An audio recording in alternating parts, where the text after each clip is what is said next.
Hello and welcome back to my channel. Make sure you like and subscribe to my channel. Let's begin. Rukia swung her sword around, making grunting noises to motivate herself into putting her all into her swings. She was going to make her brother proud by becoming part of the Gotei 13 and gaining a seated position in the squads. She couldn't wait until she got a Zanpakuto and what its name would be, but she knew that when she got it, she would master it quickly just like her brother did. USCK. Rukia turned quickly and frowned.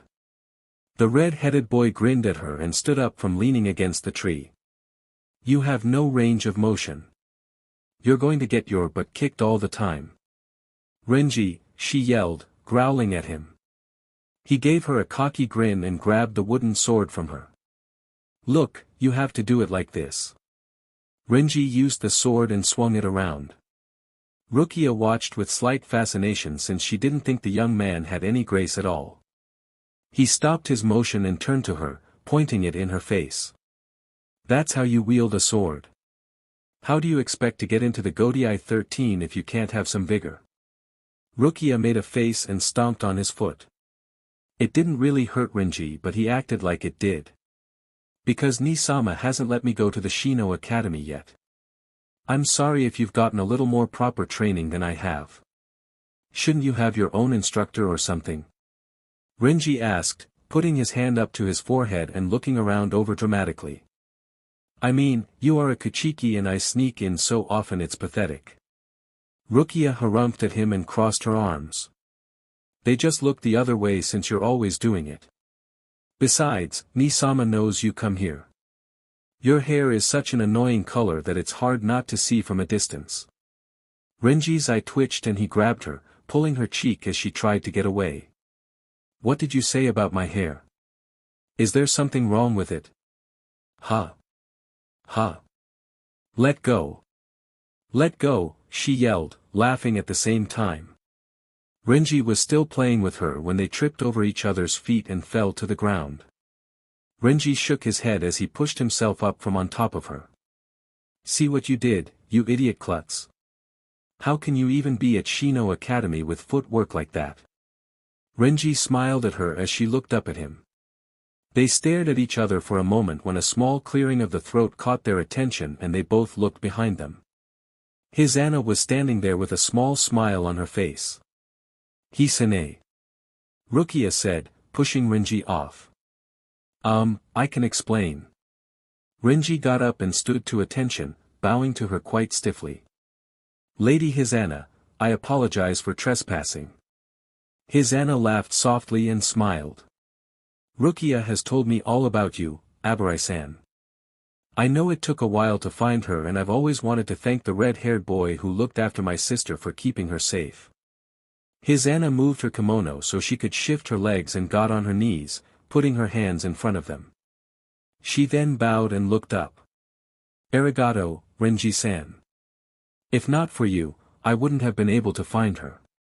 Nei-chan. Rukia said, surprised at her sister's courteous attitude. Renji was surprised too and looked away, trying to hide his embarrassment. You're welcome. You don't have to bow like that or nothing, it was no big deal. Hisana got up and smiled at him. To you maybe, but knowing she was safe from harm because of you means the world to me. She turned to Rukia. I came out here to tell you that supper is ready so you should change clothing. Rukia nodded and left the two alone. As she ran she heard Hisana talking to Renji but she didn't hear everything. Rukia woke up and looked around her room, blinking a little bit. What a memory, she said, pushing her hair out of her eyes. That had been a long time ago, a year or two right after Hisana had found her in the Rukon district and took her to her new home at the Kuchiki mansion. Rukia sighed and got up, going to her window and taking a look outside. There was a knock at her door and it opened, revealing the maid. Rukia-sama, would you like some tea? She asked, seeing her at the window. Yes, that will be fine. You're up quite early today. She said, going to the futon to fix the covers. Something on your mind? I just had a memory in a dream. It was quite vivid. She said, looking down to the gate of the mansion, which happened to be outside her window. Is it about that Renji boy? Rukia gasped and turned to the maid. Tachiko-san, she chastised as the older woman giggled behind her hand. I thought as much. He's a nice-looking man, Rukia-sama. No, he's not. He's still rude and conceited as ever. He may act nice in front of Ne-chan or Ni-sama, but he's still as stupid as ever. She said, turning back to the window. Tachiko smiled from behind Rukia with a knowing look. That boy is quite smitten with you. What? Rukia said with wide eyes. Tachiko went to the drawers to start pulling out a more formal attire for her mistress than her sleeping attire. It's alright if you haven't noticed, sweetheart, Byakuya-sama was just as clueless when your sister was interested in him. It takes a lot for someone to realize that another person likes them. Being clueless isn't uncommon. You're wrong about Renji though, Tachiko. Sure, we've been friends for a long time, but he isn't smitten with me. Speaking of, as Rukia turned to look at the guards at the gate, she saw Renji walking up to switch posts with the other guard. As if he knew she was looking at him, he turned to look behind him and smirked at her before turning back. Ah, young love. Tachiko said beside Rukia, scaring her. Yup, that boy is quite fascinated with you. Rukia ignored the maid and went back to her futon. I thought you were going to bring tea. Ah, that's right. I'll be back in a moment. She left the room and Rukia made a face at the door when it closed. She's wrong. Renji isn't like that. We're friends and always will be friends. Renji stood at attention at the gate of the Kuchiki Clan, keeping focused on his goal as a guard. He wasn't very fond of his position, but it kept him close to Rukia, and every now and then he could peek at her from her room where he was at the gate. Ever since she was adopted by the clan, it was harder and harder for Renji to see her and speak with her. He wanted to see how she was, what she does during the day, but as a guard, he wasn't permitted an audience with her unless requested. He had joined Squad 11 because he would learn how to fight quite well there, but when he heard that only those in Squad 6, Captain Kuchiki's squad, were permitted to switch out their duties for being a guard at the mansion, he decided that he wanted to try and be as close to Rukia as possible. It was no secret to everyone else that Renji was quite in love with Rukia.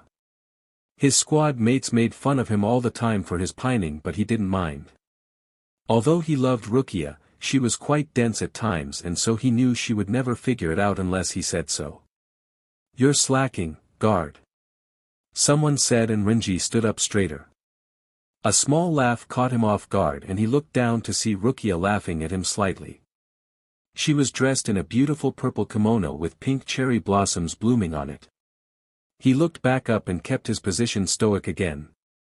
It's not nice to tease the guards that protect you, Kuchiki-sama. Oh no, it's just you. She said. Then it's definitely not nice to tease someone so loyal to your family as I. It's just a bit of fun, Renji. Do you even know what fun is anymore? I have fun when I'm off duty. And when will you be off duty? The question took him by surprise since she hadn't spoken directly to him in months. He thought for a second, getting his bearings. In about 4 hours. I see. Meet me at the outer gate. What for? You'll see. She walked off and Renji sighed, letting himself breathe a little. She was bound and determined to get him into trouble. Byakuya didn't like it when the guards spoke freely with the nobles, and although Hisana didn't mind, he especially didn't like it when Renji spoke to Rukia. Since she was his master in a manner of speaking, Renji had to go, but he was also going to go because she was his friend. I saw you speaking with Abarai-san this morning. Hisana said as she gathered some flowers from the garden. You know that Byakuya doesn't like it when you speak with him. Why? Renji isn't going to do anything. Rukia said, feeding the koi in the pond. Renji is Renji and nothing else. Hisana sighed at her sister's ignorance of the love everyone could see Renji had for her and plucked a violet from the garden. That may be, but others could see it quite differently. You're part of the noble family and as such, you must try to act a little more regal. Not that I'm not grateful for the hospitality here, Ne-chan, but I never asked for this type of life. I was fine in the Rukon district. Renji and I took care of each other and had goals about becoming soul reapers. You'll have to forgive me if my mindset is still a bit common. Hisana laughed a little. I have nothing against it.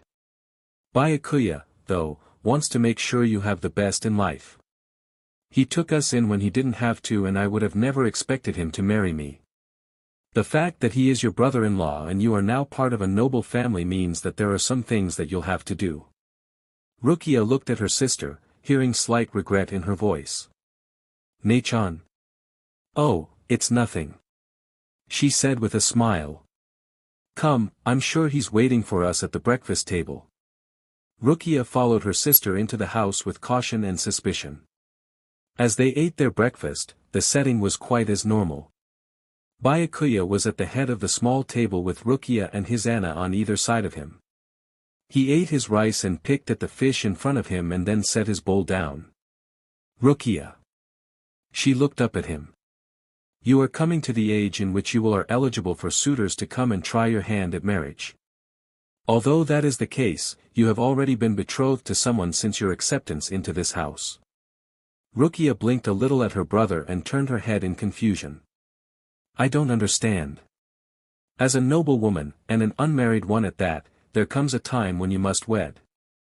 As I have said, usually there are suitors who would try for your hand, but it was grandfather's wish that you be betrothed to the son of another noble clan. Rukia's eyes widened and she looked at Hisana for clarification. Hisana's eyes stayed away from hers and she looked back at Byakuya. Ni-sama. I thought I would have a choice in who I wanted to marry. Normally you would, as I was, but as I said, it was grandfather's wish that you be betrothed to the son of another noble clan. Grandfather seems to think that you will get along well with him. Rukia made a face. Is this because this son cannot find his own suitor? Byakuya made a face.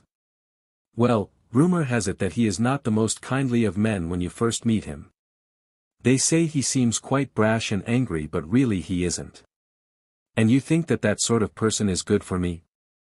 No more than that guard you keep eyeing. Rukia closed her mouth from what she was going to say. In fact, I thought you would like this young man because he seems to act almost exactly like that guard. There is nothing between Renji and I. We are just friends. Then there should be no problem in telling him that you are now betrothed to someone, will it not? Rukia gulped. For some reason, telling Renji that she was betrothed was anything but easy. Why, she didn't know, but the thought of facing him to let him know. In fact, since he's so loyal to you, why not have him as your personal guard on the trip over to the Shiba Clan? Byakuya said, ignoring her tumultuous thoughts. If anything, I trust his ability to keep you out of harm's way. Rukia looked back up at Byakuya. Personal guard? Shiba Clan? Yes.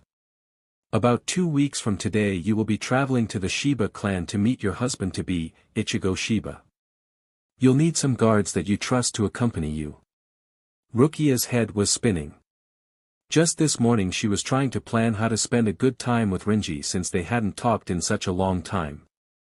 Now, she was betrothed to a boy she didn't even know who seemed to have a bit of a temper, and she was supposed to take Renji along to be her personal guard. She didn't know why, but the thought of all it combined tugged sorely at her heart. The thought of telling Renji she was to wed another was like a sin. But why? Renji waited for Rukia just as he was asked to do, and he paced the outer gate.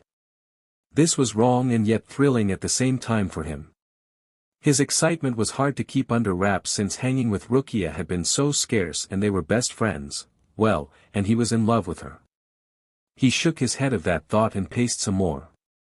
Thinking about it was only going to drive him crazy. He hoped Byakuya would get used to him and then he could try and win Rukia's hand. Renji. He turned and Rukia had on a regular shihakusho. She had her sword with her and he smiled. We going to go train a little bit today? Yeah. They began to walk and Renji noticed that she was quite reserved today, more than usual. Is there something wrong? Nothing that can be fixed, unfortunately. She said with a sad sigh. Renji, can I tell you something? Anything. I sometimes wish that Hisana had never found me and that we had stuck to our plans about the Siriidii. But we did, we just took different paths, that's all. Renji frowned. What's this about? Rukia stopped and leaned against one of the walls. Renji put his hand on the wall behind her and leaned into his hand, studying his friend. You can tell me anything, Rukia. We've been friends since childhood. Rukia looked up at him and took in his features. His dark red hair was pulled back in a ponytail but was quite long, and so some of the strands lingered over his shoulders. His brown eyes were looking at her in concern and so full of patience that she didn't deserve. His muscles, she knew, were defined and easily able to encompass her and take her away. She shook her head at the thoughts, wondering why she was thinking this way, and she looked back at her friend. Ni-sama wants me to ask you if you will be my personal guard for a trip that I will be going on in 2 weeks' time. Renji was a little stunned by the fact that it was Byakuya who had suggested it, but he stood up straight, taking his hand from the wall, and gave her a bow. Rukia, it would be my honor to be your personal guard. Rukia smiled, but she was crying on the inside. She couldn't tell him why she needed him or where she was going. You can't make me. Oh yes I can. No you can't. That's not fair. Ichigo, please sit down and let us discuss this. Masaki said. How come Kyan got to choose his wife, huh? Why do I have to have an arranged marriage? Ichigo, sit down. Isshin snarled, grabbing his son's hakama and pulling him down to the ground. After situating himself, he glared at his parents as they stared at him. Masaki looked like she was sympathetic, but Isshin didn't. We've tried to let you pick your own wife, but every woman we have ever seen you with usually comes back to say that you were completely insufferable. Yeah, because I didn't want to be with them. Why can't you get that? Well, now you don't have a choice. You've been arranged with the younger sister of the head of the Kuchiki Clan, Rukia Kuchiki. The Kuchiki Clan? Seriously? Ichigo wanted to melt into a puddle. Out of all the clans, it was the only one left. Isshin deadpanned. Then why couldn't I pick someone who isn't a clan member? Because that is not how the succession goes. I'm sorry that Kyan was born before you, but it said that only one heir per generation can freely choose to marry someone of his own choosing. Kyan was born first, so he was given that right. Stupid Kyan. He grumbled, crossing his arms. Yeah, well, I'm sure I'll win her over with my little condition. Masaki looked at Isshin and he frowned. We have someone taking care of that. Because it's like the flu. Ichigo growled, staring at his father.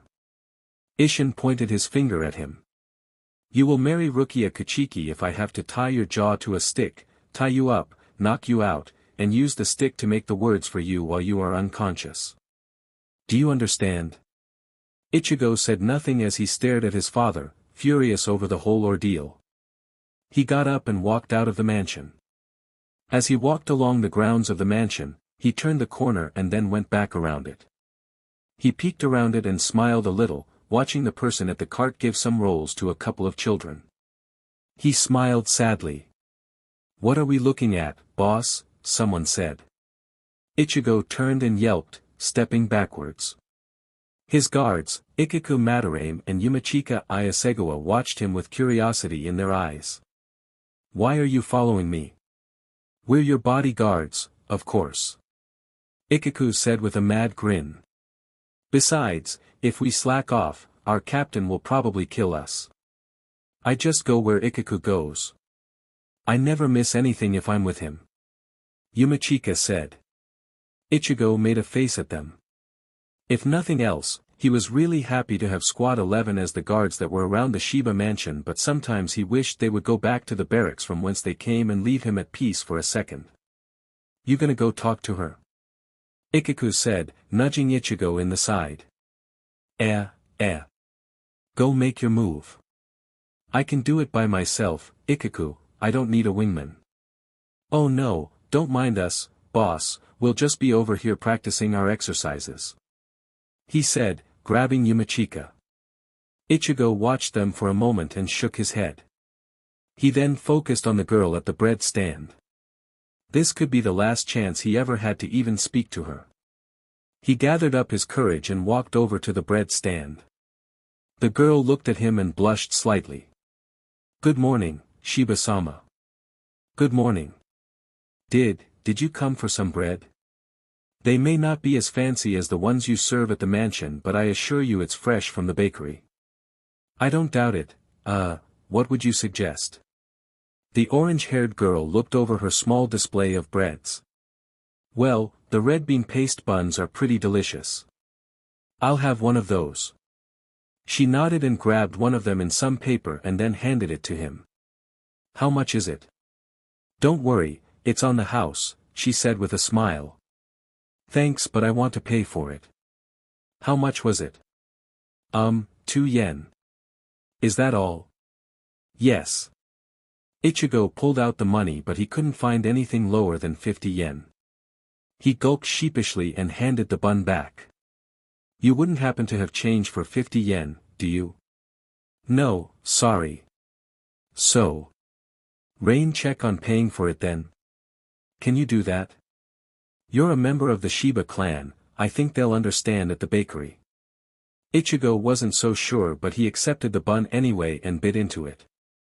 It was quite delicious and he smiled, liking his lips. That's really good. Thank you.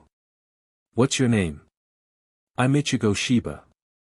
I know who you are. She said with a blush. My name is Orihime Inoue. Inoue-san. That's a very pretty name.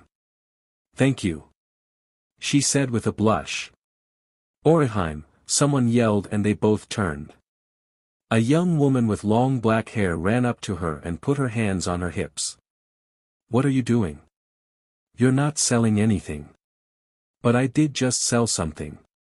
She said, showing Ichigo. The girl made a noise and went over to where Orihime was. I'm so sorry, Shiba-sama, we didn't mean to intrude on your land. You're fine. I was just trying one of these buns. The girl looked at Orihime with a harsh look but smiled nonetheless. The red bean paste ones? Yes, they're very good. I'm sorry that you had to have such a lowly type of pastry from our bakery. There are many others here. Would you like to try the others? She said, displaying some.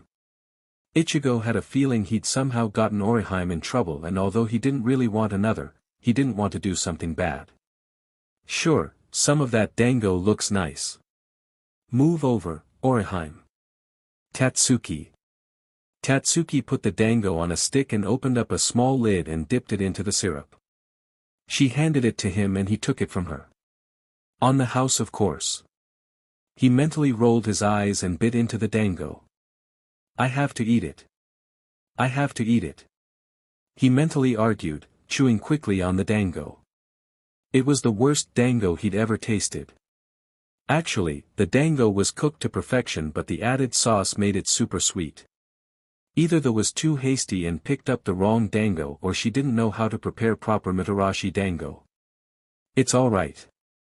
He mumbled, trying to swallow it. You like it? It's a specialty of the bakery. He likes to try different culinary things and so decided to try mixing anko dango with the mitarashi sauce. Ichigo was almost hurt by the words. So it hadn't been his imagination. He swallowed it and looked at Tatsuki sheepishly. I must confess, ma'am, that I wasn't too pleased with it. Tatsuki's smile faded. What do you mean? Mixing anko dango with the mitarashi sauce only makes the dango super sweet and quite unpalatable. I ate it so as to not displease you or your confectionery, but please tell him to keep the dangos in separate places. He turned to Orihime. Thank you for the sweet bun, though. That was very tasty. He left and walked away, running his fingers through his hair. Ichigo and Yumachika met up with him and followed him back to the grounds.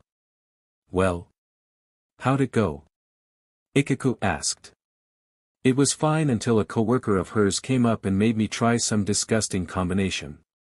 I think I might be sick. Did you at least get a name this time? Yumachika asked.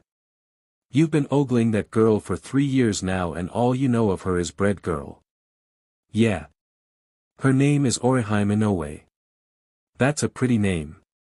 I'm almost jealous. Yumachika said with a frown. Ichigo smiled but he hoped he didn't cause any issues with her because of the dango thing.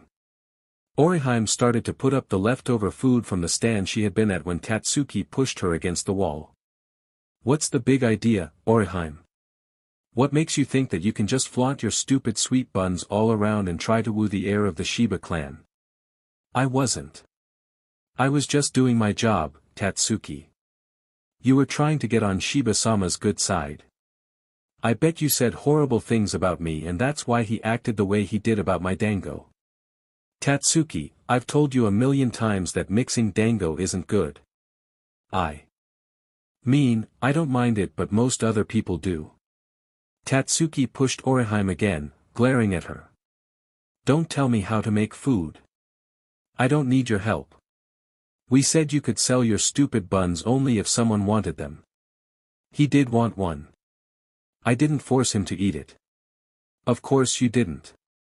She turned away and left Orihime to putting back the food by herself. Orihime was used to this treatment, especially by Tatsuki who seemed jealous of her ever since the owner of the bakery said that she could sell her homemade sweet buns at the cart. But today had been a special day for Orihime, even if Tatsuki did get angry with her. She got to finally see Ichigo up close. She never knew how shy he was until she started setting up the stand close to the gates of the Shiba clan. Every time Ichigo would come out, he would hide behind the corner of the wall and just watch her for the longest time.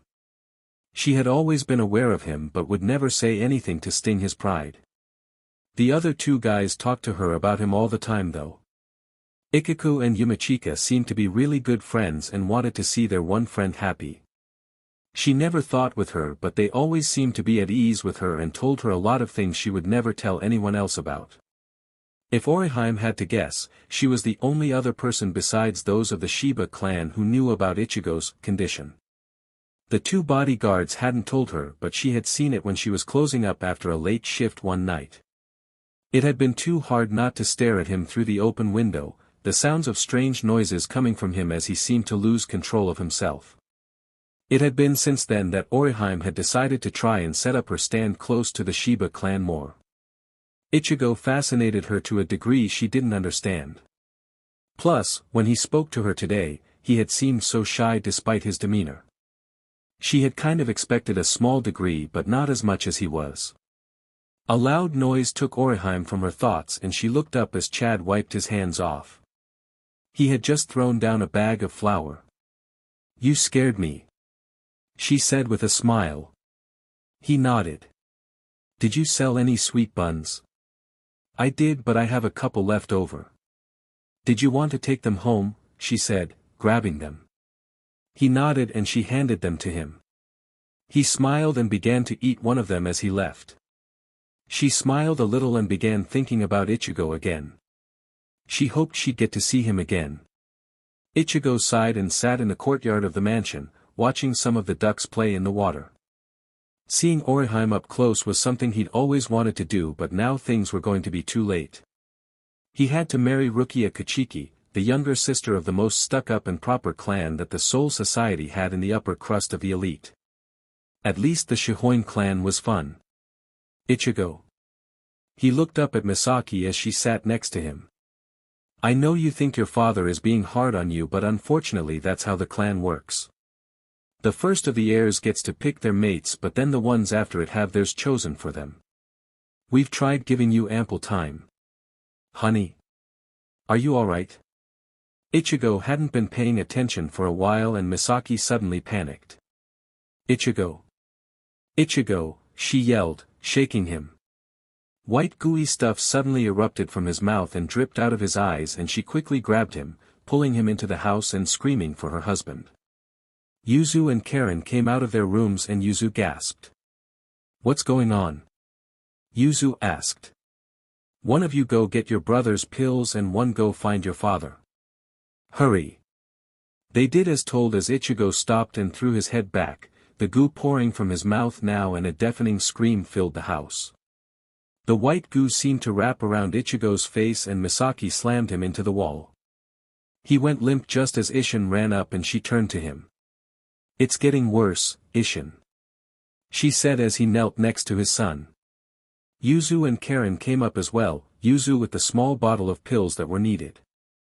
Isshin picked up Ichigo as Misaki took the pills from her daughter.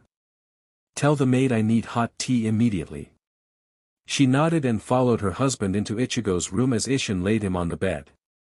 Does Byakuya Kuchiki know that Ichigo was infected? Masaki asked. I didn't tell him exactly what was going on but I let him know that Ichigo wasn't the average heir.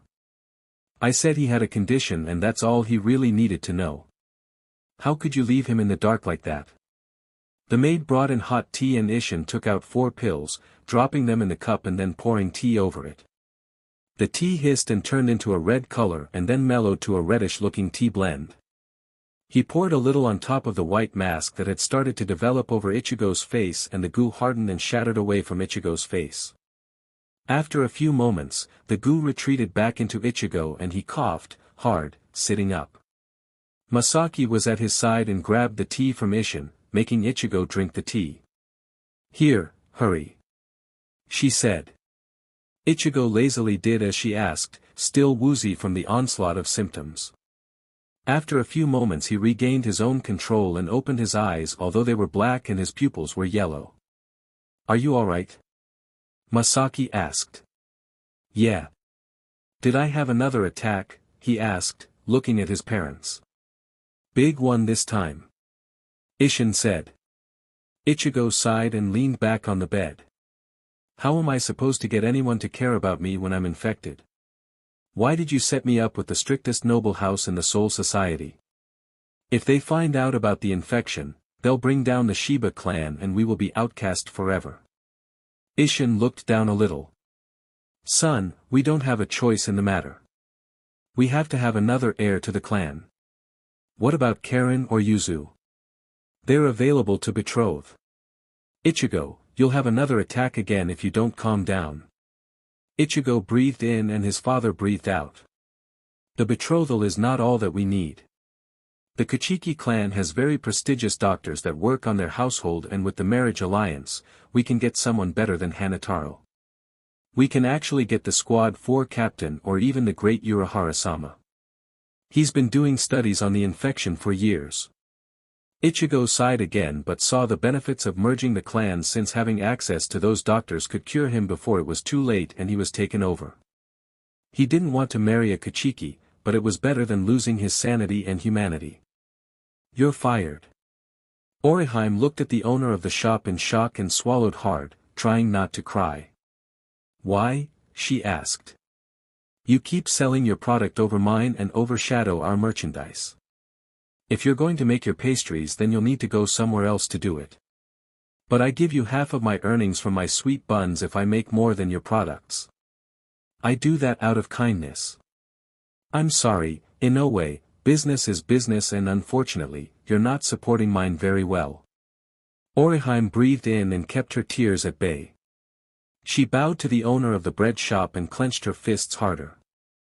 Thank you for the opportunity to work here. I've learned a lot. The owner waved her off and she passed by the baking station. Tatsuki stuck her tongue out at her, pulling her eye a little, and Orihime left the establishment, heading home. What was she going to tell her brother? Ever since he had gotten hurt in a training exercise, he had been bedridden, which was why Orihime had to start working. Sora would be up and about soon, but they still needed to have money for the barracks and the medical bills. As she walked home, she decided to try and calm her nerves a little better by taking in nature for a little bit. She needed to be able to let her brother know that they would be alright for the next 3 months, which was how long he had left, and that she would try as hard as she could to either make way with her cooking or find another job that would hire her. As she walked, she went down the path that passed by the Shiba grounds without knowing where she was going. Yoo-hoo! Bread girl! Orihime looked up and saw Ichigo sitting by himself. He waved her over and she went up to him. Ichigo-san. Good morning. Where is your stand? Ichigo-sama would like one of your red bean paste buns as a small bit of breakfast. He said with a smile. Oh. I no longer work for the baker. Ichigo frowned. You quit? Well, he didn't like my sweet buns selling better than his breads. Well, that's unfortunate. Ichigo-sama will be very disappointed. Please send him my apologies. She said, bowing to Ichigo. If he wants, I can make some fresh sweet buns at my house and then bring the by later today. I'll have to ask if that's alright. He doesn't like sweets too much, but having a craving for one in the morning usually means eating said craving during that time. I guess that's true. How is Shiba-sama? I haven't seen him since the other day. He's been in bed due to issues. Orihime immediately knew what he meant and nodded frantically. Why yes. Yes, I understand. Ichigo said suddenly, putting his hand under his chin and looking at her oddly. What? Come with me. He said and grabbed her by the hand, dragging her along. This will look very nice on you. Hisana said, packing the kimono in the elegant travel case on the bed. Rukia sighed at the window and watched Renji trade post with another guard. Rukia? Rukia sighed again. Yes, Nei-chan. I know this will be very hard for you, but you must make the best of it or you will be miserable. I'm already miserable. I'm to be betrothed to a guy I don't know and probably won't even like. You're letting yourself think that way. I'm not letting me do anything, it's just how it is. Hisana walked over to her sister and grabbed her hands. Rukia, you're my little sister and I want what's best for you and so does Byakuya. Then why force me to marry the Shiba heir? Would you rather marry Renji Abarai? Rukia flushed as red as her body would allow and she took her hands from Hisana. That's a bold statement, Nei-chan. From your reaction, it looks like it might be true.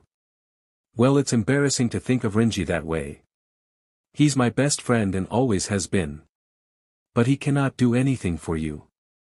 He's just a guard. Rukia was a little offended at that and gave her sister a look. He only became a guard because he was worried about me. He has the skills to be a seated officer in any squad. Odd how he isn't. Hisana said in a tone she usually didn't use much and that was mockery. Rukia frowned at her. That's unfair. As is life. You got to pick your husband. I was lucky. Only because you left me behind. Hisana gasped at the mention of her horrible mistake, but Rukia didn't care today. If you'd have left me to my own devices, we wouldn't be having this conversation. I'd be a soul reaper eradicating hollows, not a noble woman trying to understand what she did to the world to have to be betrothed to someone she doesn't even know. I never wanted this life. She ran out of the room, tears in her eyes. Renji was just settling into place at his post when he saw Rukia run out of the mansion. Rukia? She seemed not to hear him and so he ran after her. After a few moments, he finally caught up with her at the gate that entered into the Rukon district. Rukia was standing in front of it just staring at it. Rukia? She turned to him, tears staining her cheeks. He walked closer to her in concern. What's wrong? I wish we could start over. She walked closer to the wall and put her hand on the cool stone. I wish we could go back and redo everything. Renji moved to stand beside her. And what would you change? I would have tried to not be found. Renji frowned. Why? Finding your family is a hard thing to do in the Rukon district and you found yours. They're even of the noble houses. That's impressive. But at what cost? Was finding them worth losing my sense of self? Renji leaned on the wall and crossed his arms, sticking his hands in his sleeves. What's all this about? I haven't heard you talk like this before. It's nothing. I just feel like I may have had a much better life than I do now. The freedom to do as I please to a degree. Ah, I see. Well, I wish I could help you out but I'm just a guard dash. And you could be so much more, she said, turning to him with a pained and wild expression. If not for me then you could have been a seated officer by now. Maybe even a captain. Renji frowned. I chose my own path, Rukia. Whatever I do is because I decided on it. Whether I'm a seated officer, a captain, a guard, or still a thief in the Rukon district, it's my choice. My choices happen to follow you in an ironic way, but they are my choices alone. Are you so lucky with your choices? She spat. Renji chuckled and put his arm around her shoulder to pull her to him. I can understand the frustration of not having the freedoms you used to have, but you have to get through them. I mean, you found your family, Rukia. That's rare. Rukia couldn't stand it any longer and turned, grabbing Renji's garment, and pulling him down to her. He wasn't expecting that and was yanked down awkwardly, causing them to fall onto the ground with him on top of her. He pushed himself up onto his elbows. Are you alright? Rukia stared at him for a moment as he stared at her. His brown eyes were calm, looking at her with a curious expression. She wanted to touch his lips that seemed perfect to her. How she wished over and over again that Hisana hadn't found her, that she could truly be with Renji. An image of her marrying him popped into her head and it was so perfect it made her cry. Rukia? Renji asked, confused. He wasn't sure if he was hurting her or if she was thinking about something, but he did know that ever she was taken in by the Kuchikis that her personality had changed somewhat. She was no longer the headstrong, fearless, and sometimes unladylike warrior she used to be in the Rukon district and what spilled over into the academy. Now she was more docile, meek, and frail, the pampering of nobility dimming her sharp edges. He too wished Hisana had never found her. But she has a family now, he thought, the sole reason he had for letting her go. He wiped her tears away with his thumb and touched Rukia's face tenderly. Please don't cry anymore, Rukia. I can defeat hollows, fight for your honor, and keep you from harm, but one thing I can't do is stop tears of sadness. It hurts to know that I have no control over that and I would endure 1,000 blades than to see you cry. Rukia sniffled and reached up to him. You're wrong. You can control my tears. She pulled him to her and planted a kiss straight on his lips. Renji was so surprised that he froze, unsure what to do. Go on. Stop. Rain check. Before he could get his bearings straight to find an answer, Rukia had stopped kissing him and turned away. Forgive me. What? I must be so stupid. Wait dash. Forget has ever happened. She said. Kicking Renji off of her and wiping herself off. She left him on the ground as he watched her walk away in utter confusion and Rukia shattering with every step. I was so wrong about him. I thought he liked me too. I was so unsure about him until Byakuya said I had to marry another man and then nothing. I guess we've drifted too far apart now. Ichigo looked up and blinked, holding the book in his hand as he stared at his guard. I just asked for a sweet bun. True, my lord, but the bread girl told me the most disturbing news, she no longer works for the bakery. Ichigo looked at Orihime, who was blushing as red as a rose and trying not to look him in the eyes. Is this true, Inoue-san? He asked calmly. Yes dash. So I thought that since you wanted a sweet bun and the bread girl didn't have anything else to do since she no longer works for the baker, she could make you some fresh ones here in the kitchen and then we can hire her. Both Ichigo and Orihime stared at Ikiku in shock as he smiled wide, proud of his wit. Well, I'm not the decider for that, Ikiku. You'll have to run that by my parents, which I'm sure they won't approve of. Nonsense. Lady Masaki will adore her. Ichigo made a face and then looked at Orihime. Only if Inoue-san wishes. I won't force her to do anything she doesn't want. Well, what say you, bread girl? I I don't. Ichigo smiled. Take your time to consider. As said, my parents make the decisions on who is hired here anyway, so I wouldn't worry too much over it. I mean, not that I don't want you to work here, it's just there's no need to fret when we haven't even asked my parents yet. Do you still want her to make sweet buns? If she has time and is alright with it, he asked, giving her the choice, but the pleading look in his brown eyes really didn't make it fair. Oh, of course, she said with a bow. I'd love to make you some. He beamed. Great. Ichigo, show her the kitchen and tell Ganju that she can have the room. Ichigo gave Ichigo a thumbs up.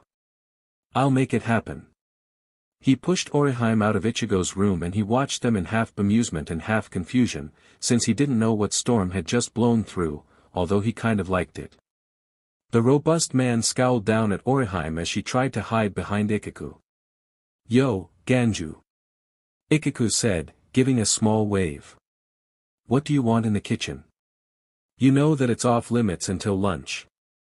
It's not for me, it's for her. He pulled Orihime from behind him. This is the bread girl and Ichigo-sama wants sweet buns. Her sweet buns. Ganju lifted an eyebrow.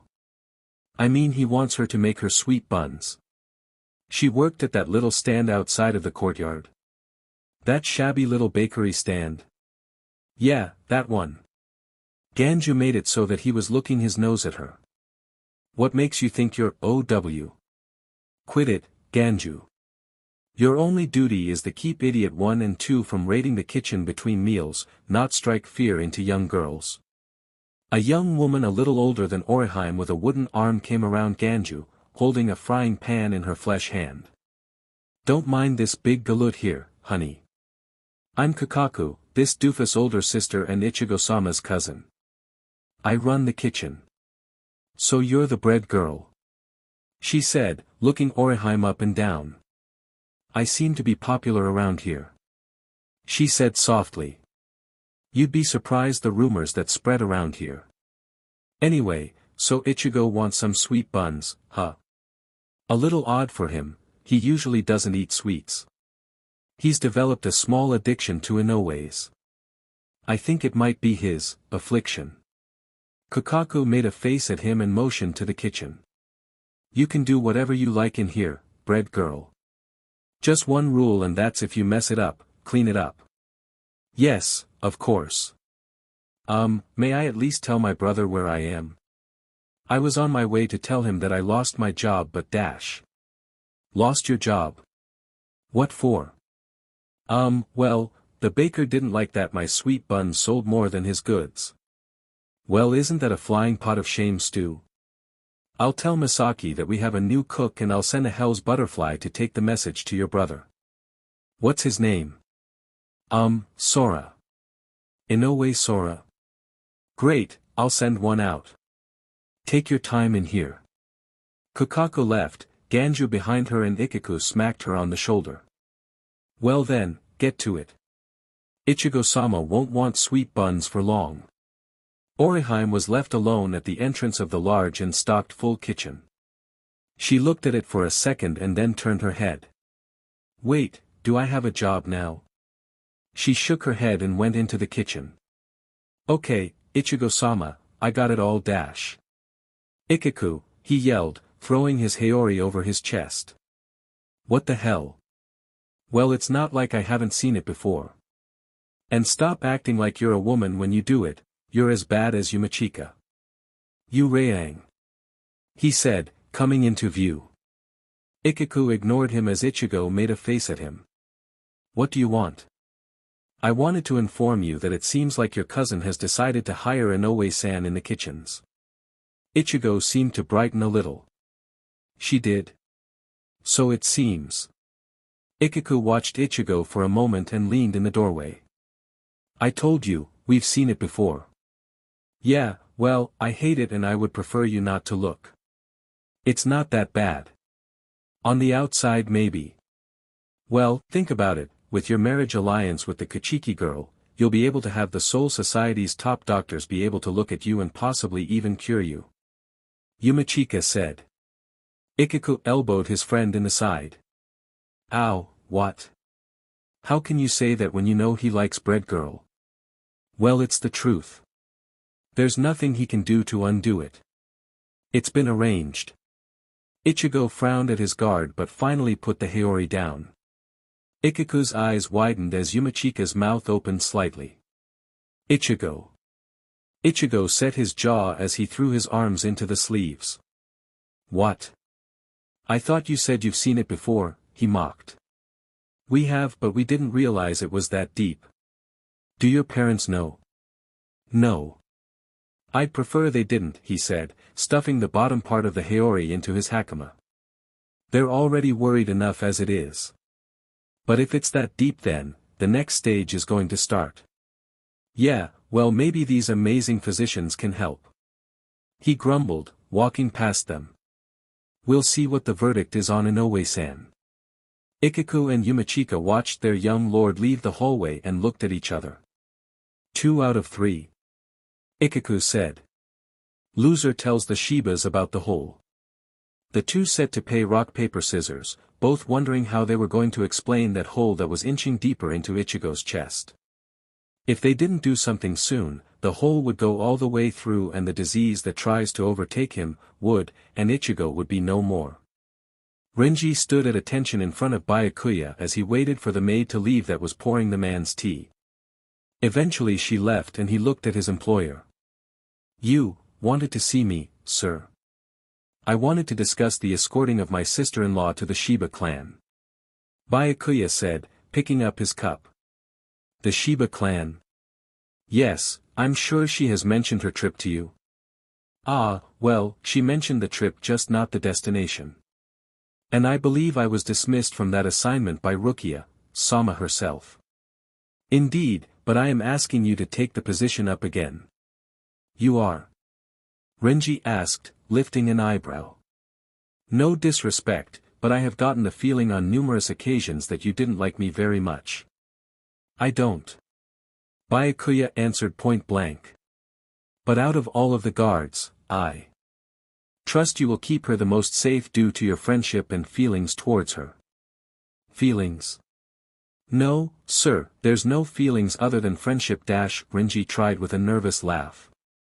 Your attempt at covering your romantic feelings towards Rukia is poor and quite see-through. Anyone who has eyes can see that you have romantic feelings towards her. Renji didn't deny that and just watched as Byakuya calmly sipped his tea. He looked up at Renji. When you applied for the position of a noble guard, you mentioned that due to your training as a soul reaper, you attained Shirkai. That's correct. I, actually acquired Bankai too. I see. The road to the Shiba clan is quite arduous, as it is right in the middle of the section where the epidemic was reported first. There are rumors of the journey as well as in the clan itself of those who were affected by the epidemic. I trust you know your Shirkai and Bankai well enough to defeat any such creatures who decide to try and harm the travelers in Rukia's party. Of course. But, sir, are you suggesting that there are those in the Shiba clan itself who were affected by the epidemic? Byakuya sipped his tea again. I know for a fact that there were. And you're going to just send Rukia into the midst of a possibly infested household? Renji growled. I have done my own research on the Shiba clan and the traces of the epidemic are low enough not to cause any more significant damage to those who go to the Shiba clan.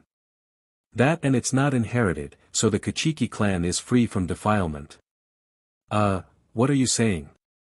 Why would it defile the Kuchiki clan? Realization suddenly dawned on him. You're sending Rukia to get married to the son of the Shiba clan. She didn't tell you. No. Shame. It would have made this less awkward for you now that you've said yes to the proposition. How could you do that? What? She has every right to pick who she wants to be with. Were you hoping she would declare to me her undying love for you, or vice versa, and I would just be alright with the arrangement and allow her to be with you? I never said that. Stop putting words in my mouth. I meant in general. She doesn't like me like that anyway. At least not anymore. Rukia is subject to what I think is best for her, and the son of the Shiba clan needs to be married. They have given him ample time to find a wife, but their laws dictate that after a certain amount of time, they will arrange the marriage of the first eligible child if another family member has already chosen their mate. Kyan Shiba found himself a wife and the heads have been patient, but it seems Ichigo Shiba has gone over his allotted time. Rukia was available and the arrangement was made. Renji clenched his fists but tried to keep as stoic a face as his employer. Sir, what if it's Shiba-sama that is infected? It will have to be something Rukia will get over. The carriage leaves at first light tomorrow. I expect to see your red mop there when I look out my window. Yes, sir. Excellent. Byakuya waved him off and Renji decided he needed to go hone his shuriken a little more and kill fake versions of Byakuya for practice. I hear he's a wonderful boy. He's pretty lively and snarky, but he's also very gentle and sweet. Hisana said, packing her sister's clothing.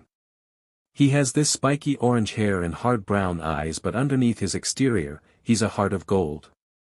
Rukia wasn't paying attention, as usual, drowning out her sister's droning about strawberry cheesecake or something. After the fiasco a couple weeks ago, she hadn't seen Renji at his usual spot near her window under the tree outside the gate. She missed seeing him there, feeling safe when he was there. Is he not there? Hisana asked, scaring Rukia. What? Abarai-san. Oh, no, not in a while. Did you two have a fight? Nothing like that. I just jumped to conclusions and they were very, very wrong. I should have just let them play out correctly, I guess. Hisana didn't know exactly what she was talking about and went back to the closets.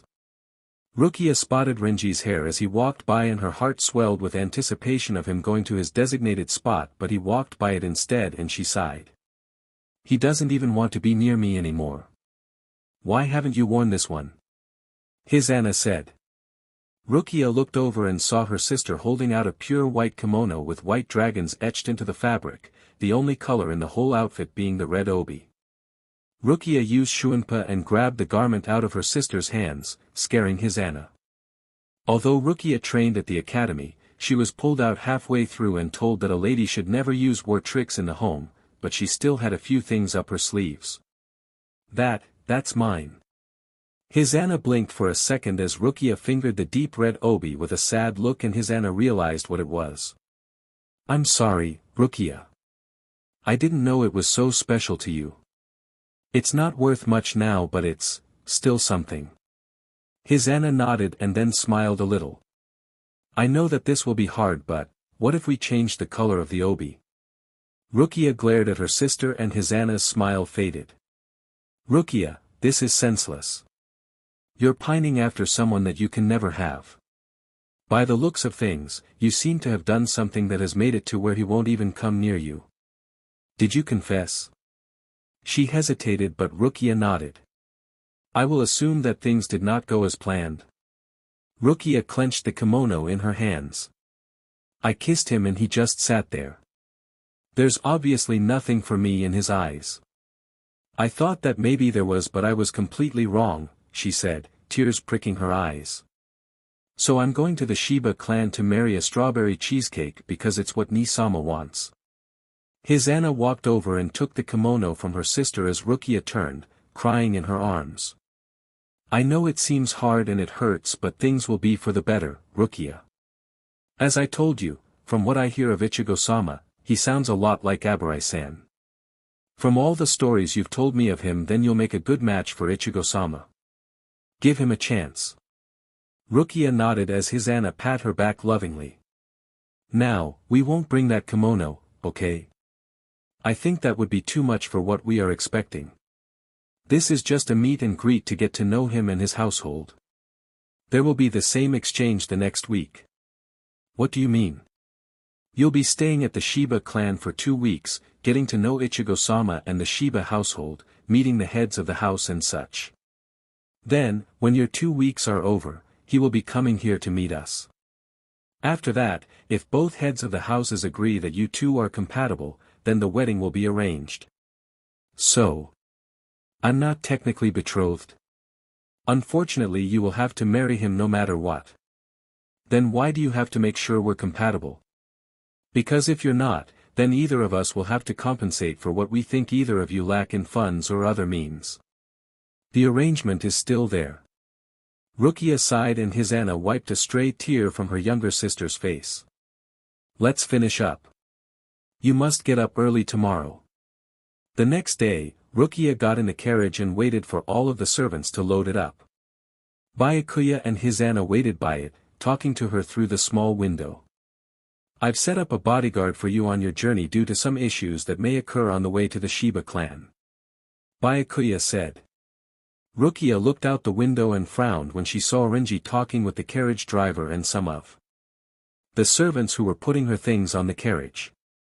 I had asked him earlier to be my guard but I dismissed him due to some personal issues, Nisama.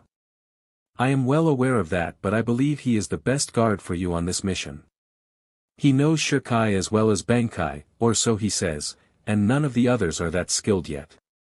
Rukia made a face. Is the journey that arduous? Renji walked up to them and bowed, putting his hand over his heart. Kuchiki-samas. He turned to Rukia. Rukia-sama. Rukia frowned and Hisana secretly sympathized with the two of them, knowing that they both liked each other but were too idiotic to know. I trust everything is in order? Byakuya asked. Everything is being loaded and we will be off within the next 5 minutes. And where will you be? Rukia asked. I can walk or be in the carriage with you. It makes no difference to me, milady. Renji said without looking at her. Walk. She growled. Renji wanted to desperately roll his eyes but he refrained and saw that the servants were done loading. Everything is in order now, Kuchiki-sama.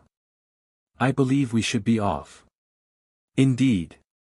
Take care, Rukia. Thank you, Nisama. You'll be fine, Rukia. I have faith in you. Hisana said with a knowing look. Thank you, Ne-chan. Renji yelled out for them to start and they proceeded towards the Shiba clan. After an hour or two of riding, Rukia stuck her head out of the window to look at Renji.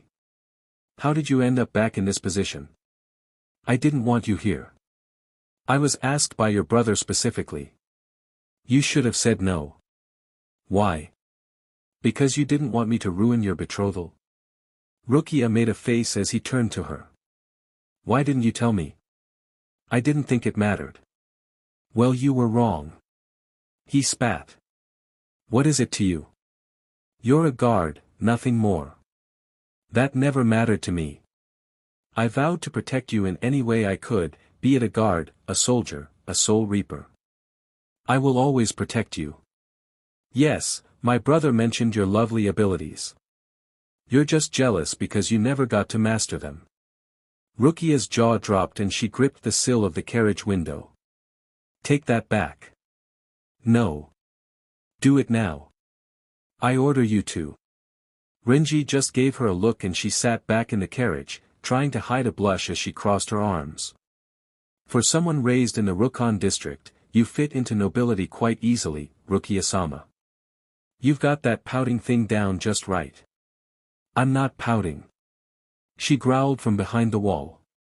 Renji smirked as he looked around for danger. Have I ever mentioned that you tattoos are ostentatious? Your nobility skills match my tattoos then. He heard her scoff from behind the wall again and he grinned. If this is how the trip was going to be then he was going to have a bit of fun. He took out a piece of paper and a pen and wrote Rukia, 0, Renji, 3 on it and stuck it back in his haori. Renji. Renji, wake up. Are you alright? Renji opened his eyes and found himself under a tree root. Rukia was staring at him with wide and concerned blue eyes. He hemmed a little and turned his head. Rukia. Oh, thank God. I thought maybe you were going to stay unconscious for a while. She said, relief flashing over her dirty face. What happened? Why am I in a tree? He asked as he tried to get out. Rukia grabbed his flailing hand and used her body weight to pull him out. He popped out of the large gnarly tree roots and looked around, taking in the blood and carnage of what used to be their traveling party. "What the hell happened?" he asked, touching his head where it was throbbing from a headache. "You tell me.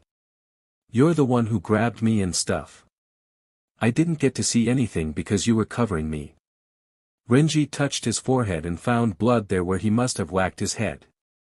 "I can't remember, but whatever it was, it looks like I was right to try and get you to safety, DMN.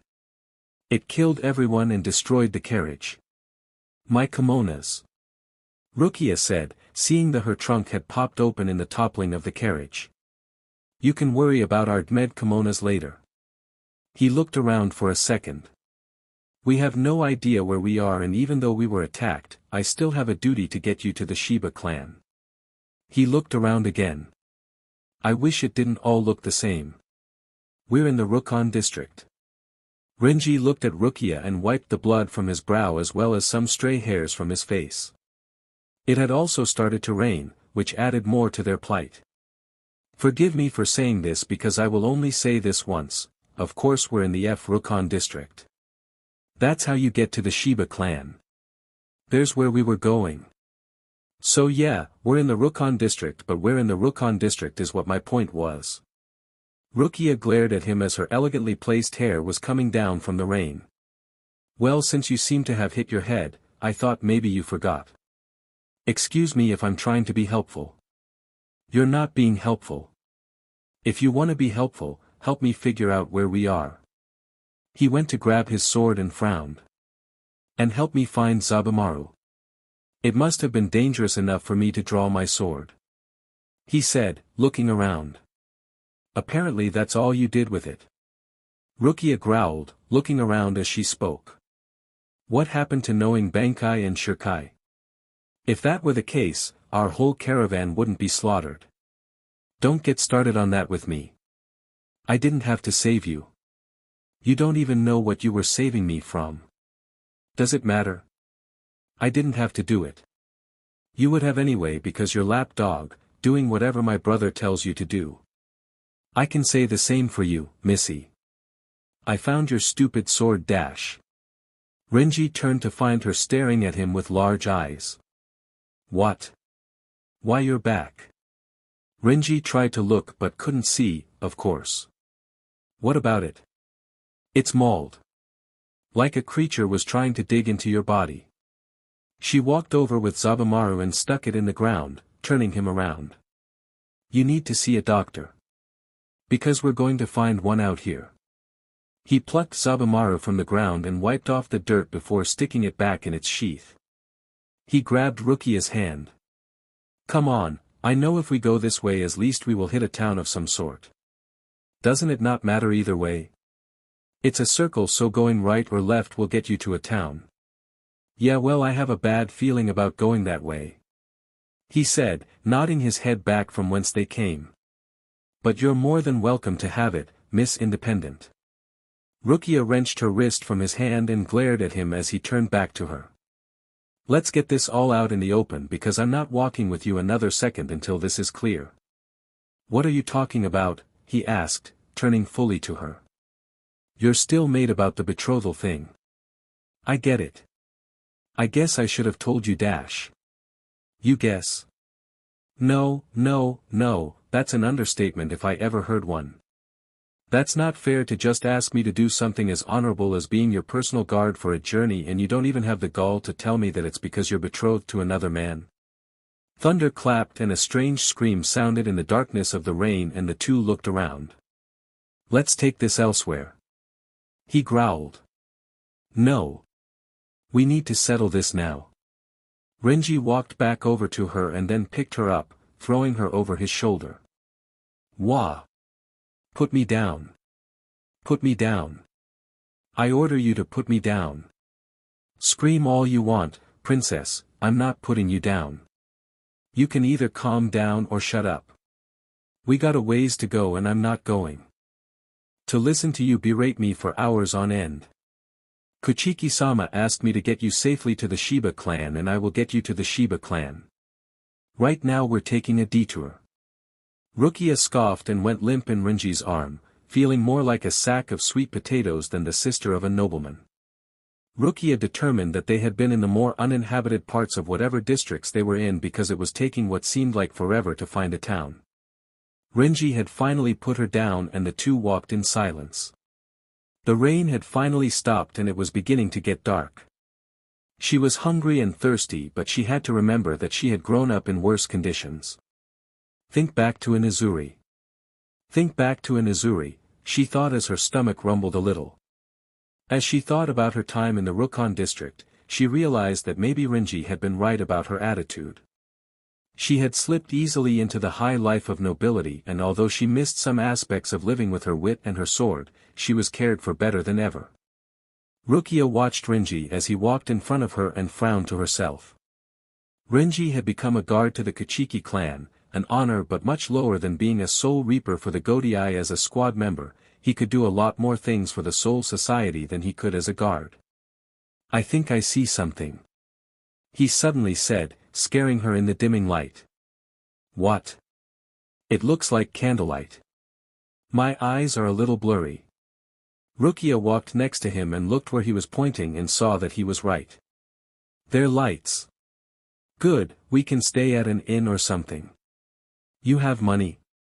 Rukia looked at him as he looked at her, his face looking haggard and his body looking tired. "Money?" "Yeah, that thing you use to get other things," he said with a look. "I know what money is, you idiot.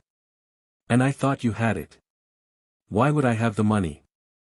You're the rich person here, not me. You don't have any money."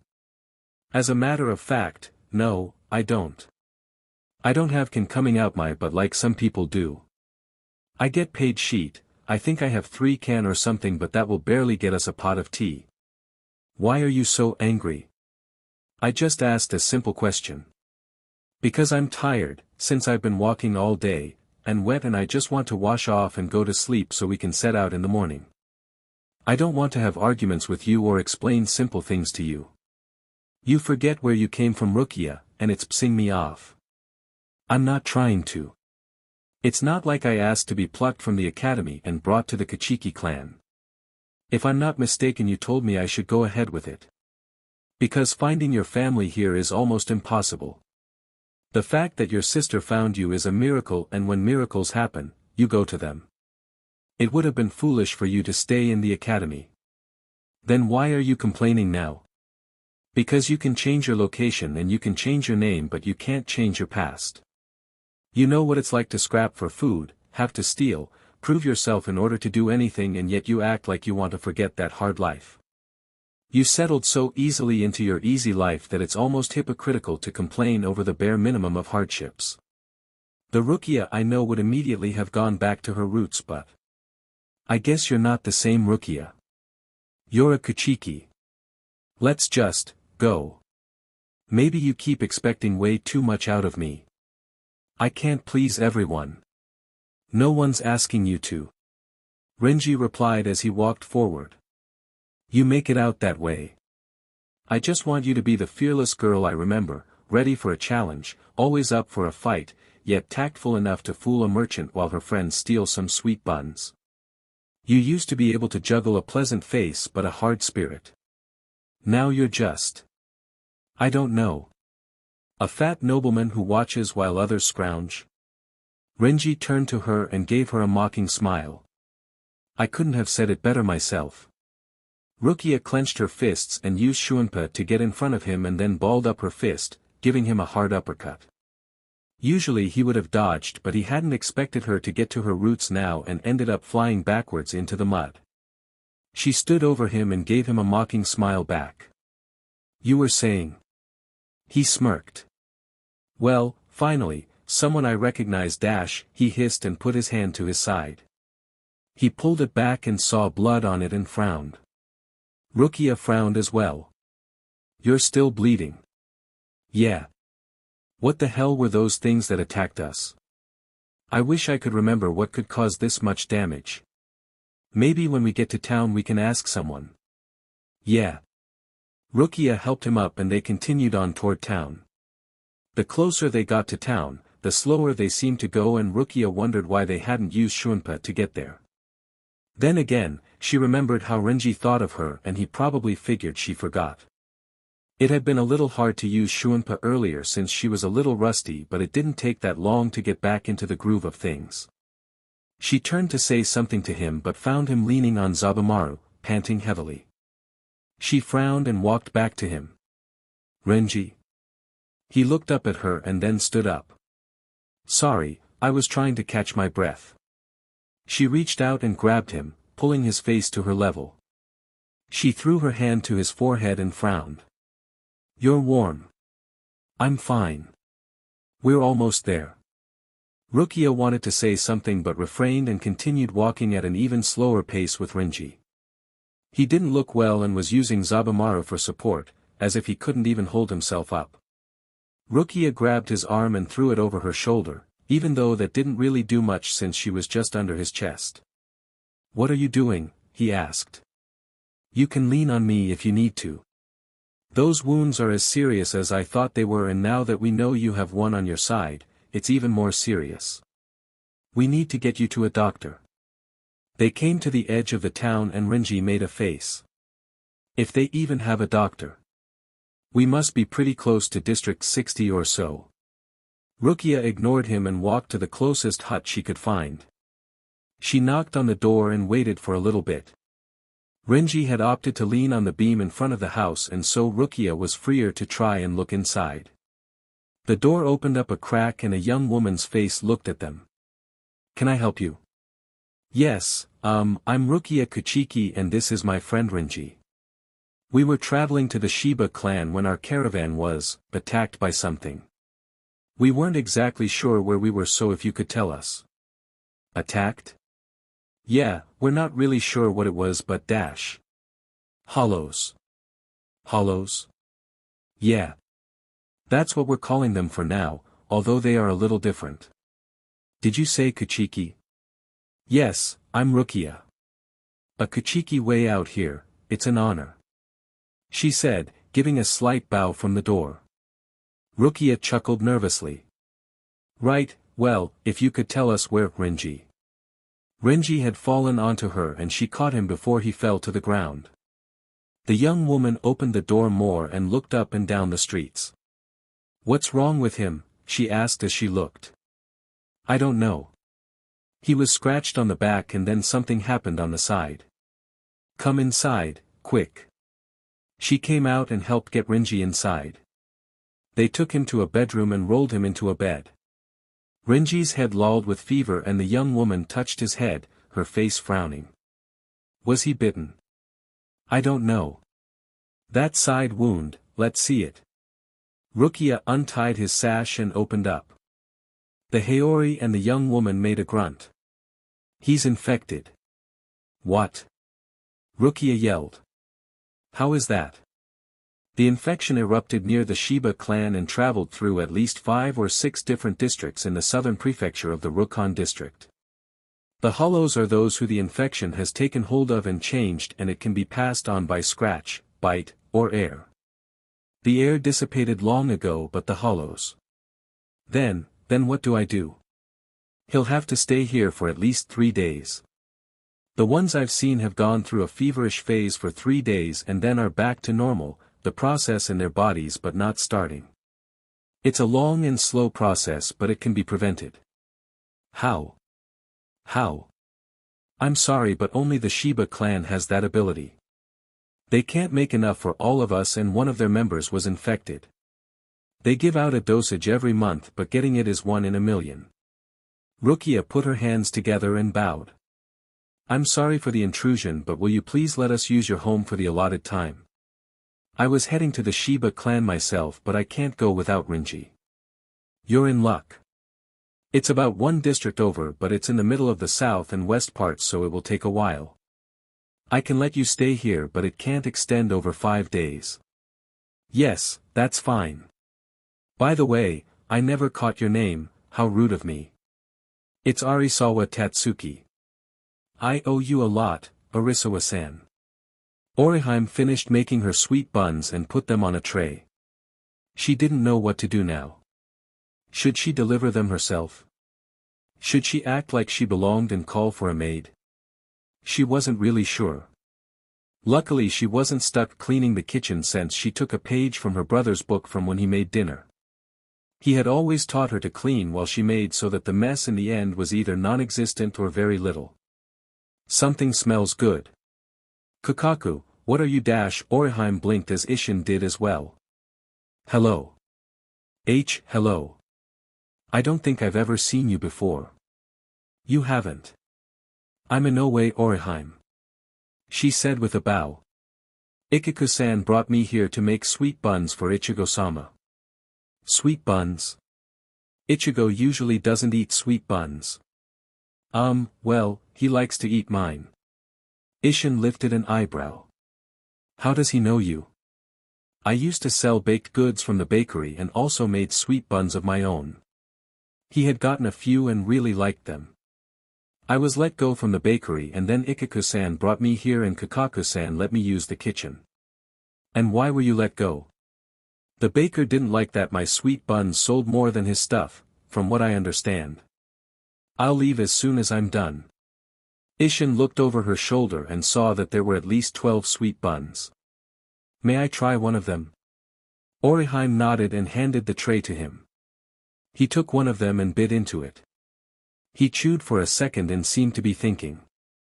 Alright, you're hired. What? These are the most delicious things I've had in a long time. If you can make sweet buns like this, I can't imagine what else you can make. Are you going to deliver these to Ichigo? Yes. He's on the terrace right now. I'm sure he'd be delighted to see them. Orihime nodded, finishing a small area that needed to be cleaned, and then left. Ishin looked around the kitchen and wiped his fingers across the top of the counter. There wasn't anything left there and he made a face, impressed. Ichigo looked over the garden on the terrace, taking in the beauty of the flowers and freshly cut grass. He then frowned, realizing that in a couple of days he would be meeting his future wife and he would soon have to get used to her and share the beauty of the garden with her, someone he didn't really want to get involved with. He turned swiftly as Orihime came from the doorway. I finished making these. He smiled and walked to her, grabbing a sweet bun from the plate. Thank you. You didn't have to do all this, you know. Ichigo is just really gruff, but he wouldn't make you do something if you didn't want to. She shook her head. No, I wanted to. Honest. I felt bad that I wasn't there for you to get outside of the gates, so I was happy to make them for you. I met Shiba-sama and he said that I was hired to be a cook here. Really? That's great, he said with his mouth full. He swallowed quickly and chuckled nervously. Sorry. I mean, that's wonderful. You'll get treated better here than at that stupid bakery anyway. Oh, the bakery treated me well. You don't have to lie about it, Inoue-san. I could tell that that other girl was just jealous of your buns. I mean, your sweet buns, that is. You were far too good to be working at that place and selling that awful food. In all honesty, it's good you got fired. They got mad because your food is good, so that's kind of saying something. Orihime smiled. I guess so. Besides, since you're a cook here now, we can see how far you can go. Not to brag, but being the chef at a noble house makes for a pretty good impression elsewhere. Orihime laughed. That is true. I'm very glad everyone is so pleased with my desserts. I hope the same goes for regular meals. If not, then Kukaku will help you out with that. She's the master of all dishes, and by the time she's done with you, you'll know how to make anything. She seems like a good teacher. She is, a little gruff, but by the time you're done you know what hit you. Orihime looked out and saw the garden.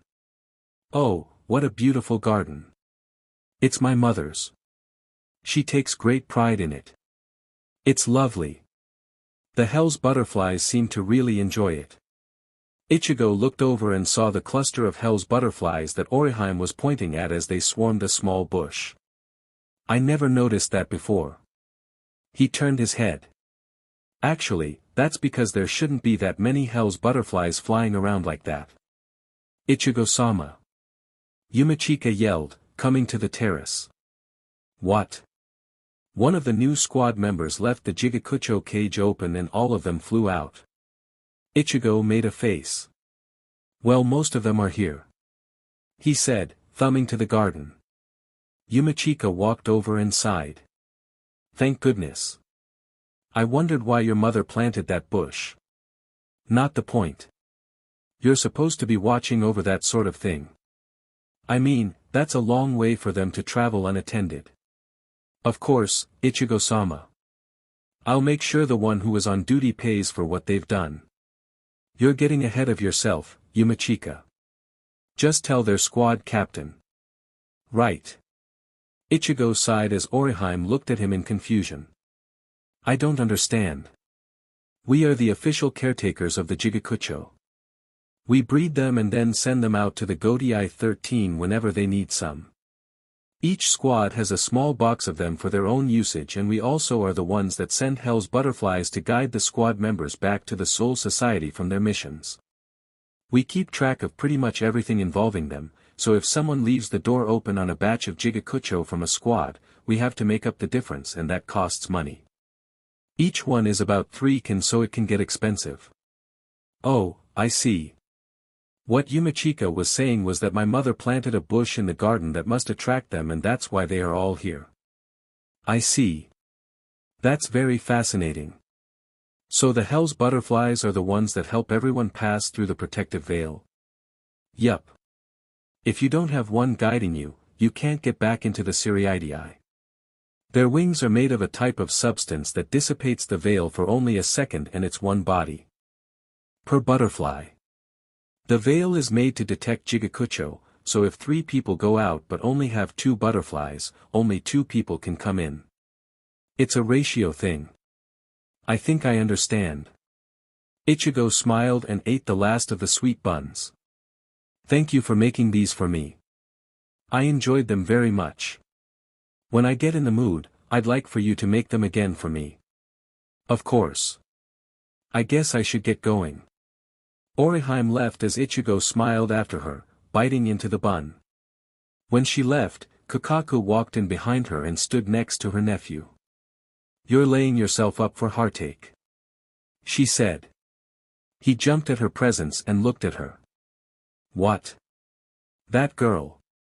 You know you can never be with her, and yet you're trying to get closer to her. That is a setup for heartache. It will be a while before Kuchiki-sama is here, and maybe if I can get Inoue-san to really like me, then I don't have to marry the other one. It's already set that you will. You can't change tradition just because. Stop trying. Besides, when she sees your issues she will just leave you. Kuchiki-sama doesn't have a choice, but that girl does. You're lucky she cooks well, or I would send her away, but we need a cook. I can figure it out for myself. Kukaku sighed and left him as Ichigo watched Yumachika, Ikaku, and a couple servants heading out to the garden with a large net to capture all the butterflies. He would have to find out what squad had almost lost all of their Jigakucho and go have a talk with their captain. It's not like it was cheap to breed them, especially since some of them were specifically designed for different squads. Guess I'll have to make a small trip to Siriidii. Oh no, I might miss Kuchiki-sama, wouldn't that be a shame? He thought greedily. Rukia was curled next to Renji in the extra bed that Tatsuki had let them use. Renji had been running a high fever for almost 2 days. He would be hot and then cold, switching back and forth. He was delirious most of the time, and Rukia had a hard time keeping him still so that his body could rest. She was so exhausted from trying to keep his flailing down and making sure a cold press was on his head at all times. Tatsuki had said that this phase should last no more than 3 days. Rukia woke up suddenly and looked at Renji, who was shivering violently. She wiped her eyes and pulled the covers over them both, snuggling close to him. Even though he thought she had forgotten how to live like she used to in the Rukon district, he was wrong. She knew how to warm a cold body when there wasn't enough blankets around. Remembering wasn't really the hard part at the moment. The hard part was convincing herself that this was just to keep Renji warm and not that she was happy to sleep at his side. How it felt right. The door opened and Tatsuki stuck her head in. "How is he?" she asked softly. "He's cold now but I'm sure he'll be hot later. He switches back and forth." "Does this always happen?" "I'm no expert so I wouldn't know. I just know that the average feverish time is 3 days. It could be different for him though, I don't know. He was hurt pretty bad and not just bitten but scratched and terribly so for both. I know that the eye hollows can transmit the disease but regular hollows can't." "Eye hollows?" "I decided that I should differentiate the infected from the regular ones that occur normally. They are two different things, although the same process is there." Renji ummed as he shivered again, breathing heavily as his body dealt with seizing muscles and constant shaking. Rukia could tell that the issue was exhausting. Tatsuki took the rag off of his head and put a new rag into the water bowl beside him. She then made a face and grabbed it. "I'm going to get some fresh cool water and also bring back something to eat for you." "Oh, I'm fine, really. You're a lady of the Kuchiki house, I can't let you starve. It's not trouble." She left and Rukia sighed, laying her head on Renji's bare chest. He had gotten so hot at one point that they had to take his clothing off down to his wrapped undergarments in order for him to get cool. They had to rub him with chunks of ice that Tatsuki went and got because the water wasn't enough. As Rukia laid there, she listened to his heartbeat, how it was going strong but still seemed to be struggling with the spasms and shaking. Renji suddenly made a noise and Rukia sat up, looking at him. He looked like he was awake and she smiled. "Hey." He gave her a half-hearted smile as he breathed heavily and looked around a little. He liked his lips and Rukia reached over him to get the glass Tatsuki had left her. She put her fingers in the water and then put the water on his lips. He liked them but the water had already gone. "Here, I'll hold up your head and we'll try it like this." He just obliged her as she maneuvered herself to be able to hold his head up. "Drink slowly." He did as she asked, even though the water felt so good in his dry throat. Once he was well watered, Rukia laid his head in her lap and she gently pulled out his ponytail. "I'm sure this is quite uncomfortable," she said softly. He didn't say anything as she smoothed out his hair, running her fingers through it and then scratching his head a little. Rukia realized that Renji wasn't even really listening or hearing. She concluded that he was probably just conscious enough to open his eyes and nothing else. Tatsuki came back and smiled at her. "Is he awake?" "I don't think so, his eyes are open but I don't think anything is going on up here. He'll probably go unconscious again soon." "Probably. He's a fighter. He's always been one. He could have been a better one if it hadn't been for me," she said, looking away. Tatsuki put the rag in the water and looked at her. "What do you mean, Rukia-sama? I told you that you can just call me Rukia."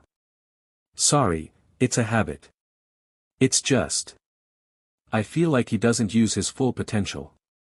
He could be a soul reaper, defending the soul society from hollows and yet he stays a lowly guard for my brother. He's capable of so much more. He says that it's what he wants but I know he's just trying to make sure I'm alright.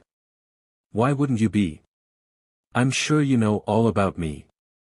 We're in a pretty low level in the Rukon district so the politics of the noble houses aren't exactly something that we are given news of. I just know the names so that I know when I'm in the presence of a noble." "Oh. Well, I was raised in the Rukon district, or rather, I raised myself. I met Renji there when we were young and we became wonderful friends. We helped each other out and decided that we were going to make something of ourselves. We wanted to go to the academy and become soul reapers. We were on our way when my brother recognized me and I met my sister. She had been looking for me and they had finally found me.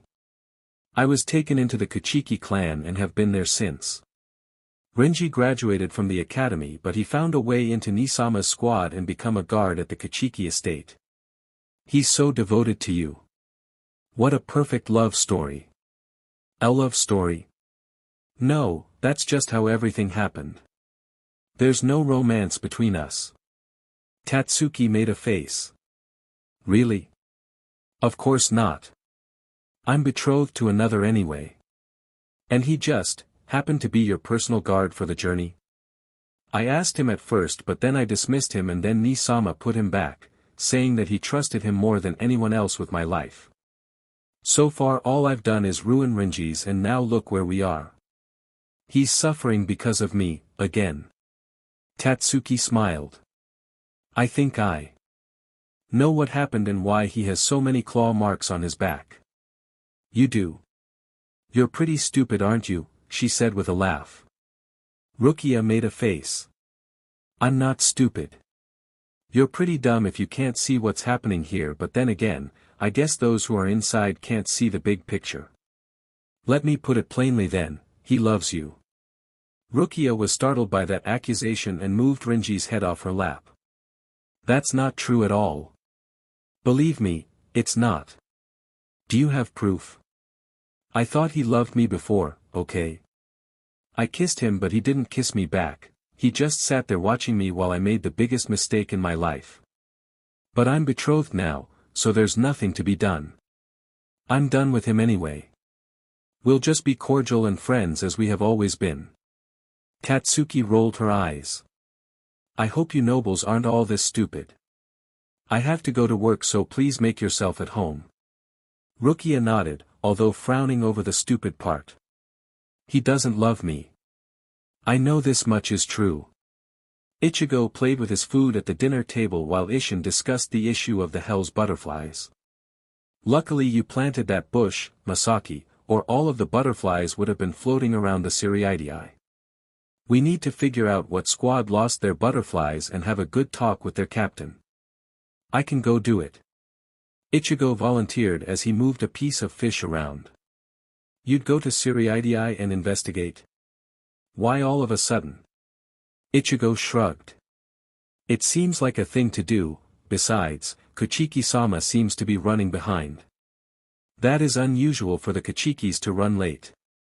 Masaki said. Did you send a scout? Why do I need to send a scout? Things happen.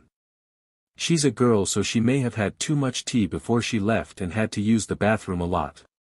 Masaki made a face at him as he grinned. Ichigo pushed his food away and his parents looked at him. Are you alright? I'm just not feeling well. Is there something on your mind? Isshin asked. No, I'm not feeling well. Yuzu looked at her mother. I saw we got a new cook today. She's really nice. I didn't know we had one. Masaki asked, looking at Isshin. You didn't hire her? No. Karen looked at Ichigo, who was just staring off into space, and watched him for a second when she could just barely see that his eyes had rolled back. Dad, Ichigo, she yelled, standing. Isshin looked over and caught Ichigo before he hit the ground from where he had began to pitch forward. Isshin moved his son to be cradled in his arms, and Ichigo shook as if he were going through a seizure, the white goo dripping from his eyes. Get someone to get us that tea. We're going to need more soon. He looked back at his son. Stay with me, Ichigo. Ichigo's mouth opened and more white goo came out, starting to encompass Ichigo's face. Isshin grabbed Ichigo's shirt and ripped the collar to give him a better way to breathe when he noticed the hole in Ichigo's chest. He moved the shirt some more and glared at the deepening hole in his son. Someone finally got the tea to him and he used as directed. The white ooze hardened and then burst into pieces, the pieces sizzling and fading away quickly. Ichigo was still shaking and breathing heavily, but he seemed alright at the moment as Isshin held him close. Masaki, his hole is getting deeper. Masaki went to her knees beside the two and checked the hole in Ichigo's chest. She closed her eyes and breathed in a little. He's been fighting it for a long time, we should have known that it would get this deep eventually. That probably explains the frequency of these attacks. Is Ichi and I going to die? Karen asked from behind Isshin. No, we won't let him. We'll find someone to fix him. That's what this union with the Kuchikis is mostly about. They have the means to help us, the best doctors. We need someone quickly. Ikkaku. Yumachika. Yes, boss, they yelled, sliding into the dining room. Take Ichigo to his room. Be careful with him. Of course, boss. Orihime put her hands over her mouth to keep her breathing from being too hard. Ichigo had been infected. How could this have happened? When had it occurred? Was the decision to come here a good one? When she thought of these things, all she could think of were the good times the two had met. When he finally spoke to her after being in the corner of her eyes for years. His love of her food, being hired into the Shiba clan directly so she could be near Ichigo. Orihime let her hands down and shook her head. She wouldn't abandon Ichigo now that she knew the secret. She would make sure to learn more and be supportive. It wasn't his fault he was infected and had probably had it since he was little. Orihime decided to give this place the benefit of the doubt and devoted to helping Ichigo get back to normal. Ichigo woke up to a cool rag to his head and the room spinning. He looked around in a half-daze and saw his mother sitting beside him as she looked at a thermometer. She looked up and upon seeing Ichigo awake, she leaned forward and touched his cheek softly. Are you all right? She asked softly. My ears are ringing and I can't see clearly but I'm fine otherwise. Masaki smiled sadly and tapped his chest. You should have told us how deep it was. Ichigo turned onto his side, letting the rag fall off his forehead as he covered his chest with the blanket. I didn't want you to worry. We're parents, we'll always worry. This isn't something you can just forget about or hope will go away. This is serious and if it gets deeper, you have to tell us. I'm sorry. He said softly. It's all right, love. It's just that with the deepening of the hole in your chest, the more frequent the attacks will come and the more we won't be able to control it. Ichigo turned back around to face his mother as she stared at him sadly. Are you saying that I'm getting closer to becoming one of those things out there? A mindless hollow bent on spreading my horrible disease to others? Yes. The farther you go, the less we can save you. That's why we need this alliance with the Kuchiki Clan. Their doctor, Urahara, can take a sample from one of your attacks or even a blood sample and might be able to make a better cure for us than this temporary fix. If we can't get an audience with him, then there is no hope for you, my son. Ichigo nodded. I understand. I still need to go and see who is responsible for letting all of their butterflies loose. Your father can do it. I should look into it. You had a very bad attack this time, you'll be out of commission for a bit. Ichigo made a face and pouted. He then realized Orihime was in the house and turned back to his mother. Mom, the new cook, she didn't see, did she? Masaki made a face. What does it matter if she sees? Ichigo realized that his parents didn't know about his crush on Orihime yet so they wouldn't care about her knowing. Well, I mean, we don't need her spreading to everyone about the issue. If she wants to keep her job then she won't spread such tales. I can inform her of the issue and threaten her job, or her life, with secrecy if you like. Ichigo looked out the window for a second. Maybe. I should tell her. You know, a straight from the horse's mouth kind of thing. Masaki looked at her son curiously. If that's what you would like to do. I'll have Kakaku send her up and you can tell her what you want to tell her. Okay. Masaki left the room and then grabbed Ikaku, who was standing obediently by the door. I need to speak with you. Of course. Shiba-sama, what is it? He asked, confused at Masaki's forcefulness. Masaki dragged him farther down the hallway and then finally stopped, turning to him. This new cook, what is she like? Is she pretty? Well, I mean, I think she's quite nice and all. Does my son have an infatuation with this woman? Not necessarily an infatuation, but he values her presence. Masaki grabbed Ikaku's uniform and pulled him to her. Don't get coy with me. She growled. Tell me the truth. Ikaku gulped. Yes, he's had a liking for the girl for some time now but only got the courage to talk with her as of late. So he had someone he liked and didn't even try to pursue her. He's ironically shy. Ichigo said with a nervous laugh. Masaki sighed and let go of Ichigo. It doesn't matter now, if we don't do this arrangement, we will lose him forever to the infection. I can't have that. Does this girl like him as well? Yumachika and I believe the two have liked each other from afar for a while now. Then I suggest you find a way to make sure they don't fall any more in love. It will not be good for either of them when the truth comes out. Or, better yet, maybe we should let her know what's in store for him. I haven't personally met this girl. Does she seem like she has a reasonable head on her shoulders?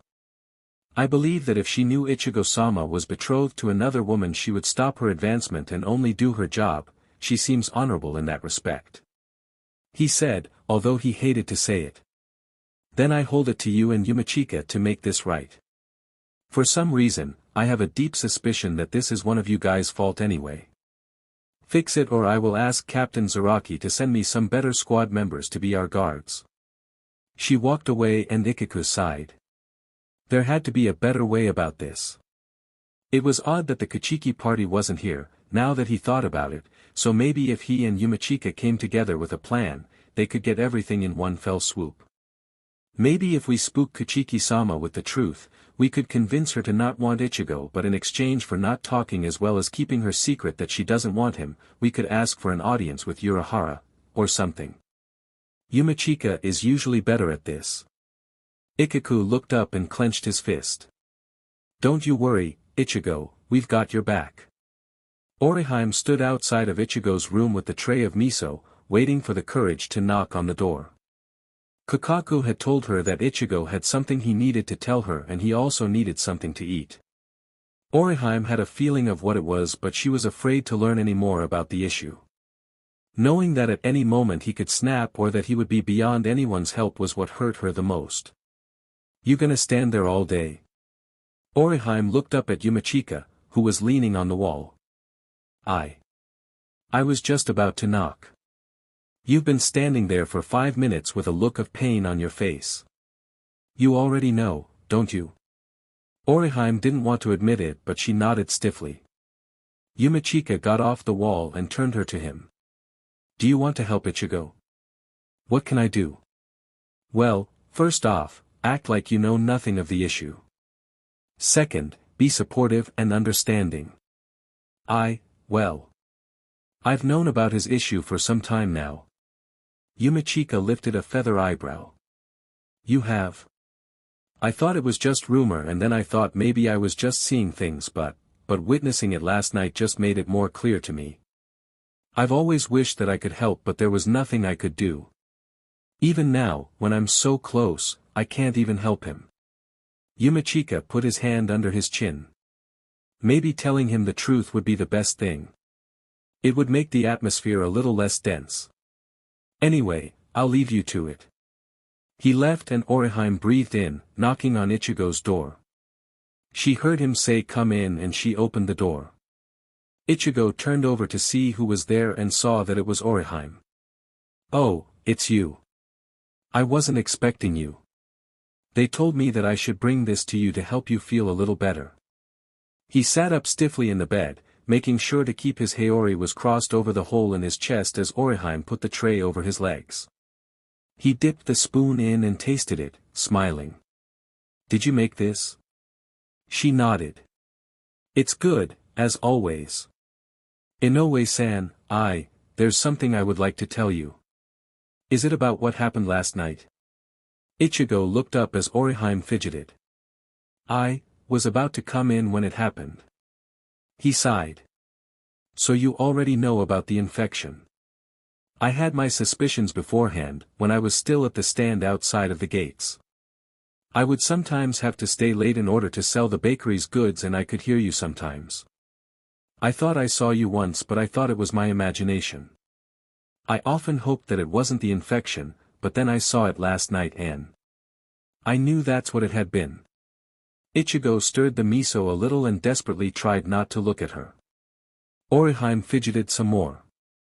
I don't think any less of you, Shiba-sama. I figure you must have been dealing with this for a very long time, possibly even when the outbreak first happened. I got infected when I was a kid. Orihime nodded. How did it happen? Ichigo moved the tray away and decided to show her what he was hiding. He opened his Haori and Orheim couldn't help putting her hands over her mouth in horror and surprise.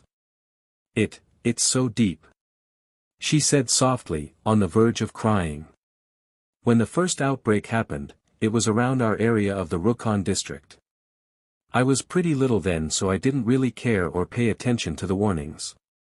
I don't remember much about the incident. One minute I was wandering off to pick some flowers for my mother, the next I was in the jaws of some hollow-like creature being shaken like a dog toy. I remember my mother shooting it with her arrows and my father using his shuriken to destroy it, but I was already infected. Due to our status of the noble houses, we couldn't get the great Urahara or the wonderful Unohana, so we had to settle for what we could afford. Hanataro has been doing the best he can, but unless we can pay more for better testing and better ingredients, we only have these pills that you mix with hot tea that help stop it, if we catch it early enough and prevent it for a while. But, the hole is getting deeper and mother says that the deeper it gets, the more attacks I'll have, and the less effective the medicine will be. What happens when the hole goes all the way through? I will turn into one of the infected and go about trying to infect any others.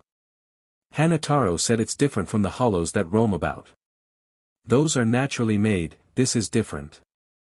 Those can't make other hollows, these are people infected by a disease that creates hollow-like symptoms, but if I bit or scratched someone in that state, I could pass the infection on. I would have no sense of self. I'd be gone. From what reports I've read, the sole purpose of these infected people is to make more infected people. Orihime nodded. Is there any way to fix this? Ichigo smiled a little. If we could get someone higher up from Squad 4 to come take a look at me, give me better tests, then maybe they could make a cure. Then again, I may be too far gone, but they maybe could give me a longer-lasting preventative. It's hard to say. Maybe I could ask my brother about it. He's in the Gotei 13, even though he's on medical leave at the moment, but he may be able to get a better answer for you. Or another way to get an audience with a higher Squad 4 member. You do that for me. No one should go through what you're going through. I want to help in any way I can. Ichigo smiled brightly. Wow, thank you. Of course. I think I should head back to the kitchen. She ran to the door and rushed out, not waiting for him to say anything. I can't believe I lied to him. Renji ran down the hallway in excitement, ready to tell Rukia the good news when he saw her in the hallway with some men of nobility and a woman who looked ironically like her. He stopped short of their tremendous Ryatsu, in awe of their presence.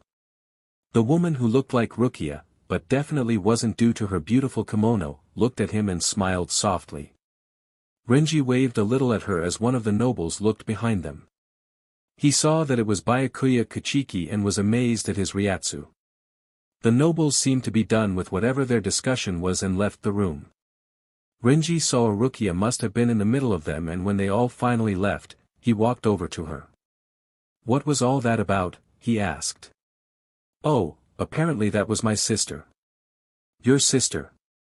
The one you said left you when you were a baby in the Rukon district? Yeah, that one. Renji looked back at the door. So, she's nobility? Apparently she became Byakuya Kuchiki's wife and suddenly I became important to her. Rukia said with a dry laugh. She said that she had spent a lot of time and money looking for me, believing that I didn't die. Well, that's a good thing, right? Rukia looked at her friend with a harsh look. She abandoned me in the Rukon district, only looking after herself.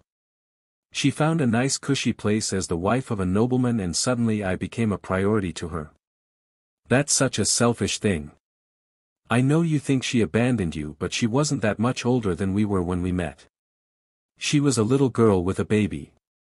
In her childish mind, maybe she thought that was the best, but now that she grew up, she realized what she did. Rukia set her jaw. So you take her side? Not at all.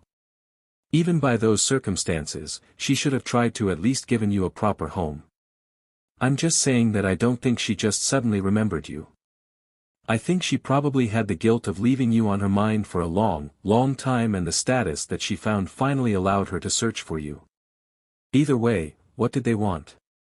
Just to say hello? No. Now she wants me to come and live with them at the Kuchiki Manor and be a lady. Rukia laughed. Isn't that something? I'd be a dainty noblewoman with servants and expensive clothing and stuff. I also get to graduate immediately, so I won't learn anything. Isn't that so ridiculous? Renji realized she had found the family that she had lost. True, the circumstances surrounding the loss was a bit odd, but he believed that her sister wasn't trying to leave Rukia to kill her, but had no other choice as a small child. This was a golden opportunity for her, and as her friend, he couldn't let this chance go away. That's not ridiculous at all. You'll be a noblewoman in a noble house. That's pretty honorable. I mean, it's so rare to find your family again, and since your sister looked so hard for you. Rukia looked down. So, you think it's a good idea? I should take their offer. Hell yeah. I see. Thanks, Renji. She said, walking past him. Don't do it. You'll regret it. Wait. Renji said, turning to Rukia. Rukia turned and he saw she was crying. If she leaves now, you'll lose her forever. If you think it's a good idea, then go for it. It's not really my decision, you know. Maybe you can make a deal with them and at least graduate with your friends and then go to the Kuchiki Manor, or don't go at all. Do what you want, Rukia. It's what you've always done before. Rukia smiled, her tears seeming to dry up, and she nodded. Thanks. I'll think about it really well. She left and Renji smiled. That's how it should have been. Renji opened his eyes and looked around the room. He wasn't in a place he recognized, and he realized immediately that he was not wearing clothing nor was his hair up. He hemmed a little, feeling like had been beaten to hell and back with a club of some sort. He heard something sigh beside him and he looked over, finding Rukia nestled in the crook of his arm. Alarmed, he looked around again, trying to figure out where he was when the door opened. Oh. Are you awake for real this time? Feeling like his vocal cords were made of sandpaper, he braced himself to speak. What? He asked, wincing. You've been doing this weird thing where you'd open your eyes but you weren't cognizant of anything. Like you were sleeping with your eyes open. Since you're actually responsive, I'll assume you're truly awake. Renji liked his chapped lips and tried to swallow, not getting anything but thick spit. Water. He mumbled. Tatsuki grabbed the clay pitcher beside him and poured him a glass. Since he was pinned down by Rukia, she helped him drink it. I'm surprised your throat is so dry, considering the water you've been drinking. You're like a fish. Once finished, he felt a little more refreshed. Where are we? He asked more plainly, although still a whisper. This is my home. You're in the middle of the Rukon district. I understand you need to get to the Shiba Clan at some point, at least that's what Rukia said. What happened? Why are we here? You don't remember? Not fully. He said, trying to think. It looks like your caravan was attacked by eye hollows and you fended them off but got yourself caught in a squabble with one of them. Or more. I can't tell because you're so scratched up. Renji suddenly felt the wounds on his back, closing his eyes. Can I take a guess at how you got so hurt? Renji looked at the black-haired girl as she stared at him in anticipation. He shrugged as best he could. Sure. She smiled. So, I think you were both in the caravan with the eye hollows attacked. You fended them off but there were just too many. So you grabbed Rukia out of her transport and ran away to keep her safe. At some point, you came face to face with an eye hollow and in order to protect Rukia, you used your body as a shield and covered her while the hollow attacked your back. Renji made a face at her. You're close. Tatsuki clapped. Yay! Your love for each other is just so heartwarming. Renji chuckled darkly. I think you have the wrong idea. Rukia doesn't love me like that. She is to marry another, she cannot love me. Tatsuki turned her head. Why? It's against the rules of the Kuchiki house. Didn't Byakuya-sama do that though? I remember a scandal about the Kuchiki nobility line some time back. Renji made a face. That's because it was Byakuya, the next in line for the leader of the Kuchiki clan. So, how can he tell Rukia who to marry if he went against his own laws of his own clan and married someone who was a commoner? I think that's a little two-sided, you know. Renji sighed. You have no idea. So it's a forbidden love, those are always the best. I'm sorry, who are you? Oh. I'm Arisawa Tatsuki and you're Renji. Renji felt a wave of fatigue come over him and blinked his eyes heavily. Tatsuki smiled sadly. Even though it's almost been 3 days, it doesn't seem like you're getting any better. This is most unusual. I'll get you some soup though so you can at least get something warm to eat in you before you pass out again. Then again, at the rate you're going, I may not even make it that far. Renji didn't hear what she was saying as he fell back to sleep. Renji looked up at hearing a strange noise beside him. He looked around and glanced over the scenery. He had a very uneasy feeling and put his hand on the hilt of Zabumaru. He suddenly heard the noise again, but this time, everyone else must have heard it too because the driver stopped the carriage. Did you hear that? He asked Renji. Yeah. Stay here with Rukia-sama while I scout ahead. I'm coming too. He heard behind him. Rukia was getting out of the carriage and he growled, turning to her. Rukia, get back inside. You'll just be in the way. Are you trying to say I'm useless? I'm trying to say that as a noblewoman, you stay in the carriage. As a guard, I will go and see what's going on. Listen to and mean for once, damn it. Rukia made a face but got back in the carriage as Renji went to see what the noises were. They were about to come up over a hill and so he walked up halfway and then got down on his hands and knees the rest of the way so he wouldn't be seen. He shuffled to the top of the hill and looked down. His eyes widened at the scene before him and he gripped Zabumaru in his hand. Hollows, he thought. They aren't normal hollows though. He heard beside him. He jumped at Rukia lying next to him. What the hell? I told you dash. I know what you said but I had to see for myself. Despite what you think, I'm still curious. Renji rolled his eyes as he turned back to the mass of hollows. How do you mean they aren't normal? Look at them. Hollows aren't social creatures usually, they are solitary.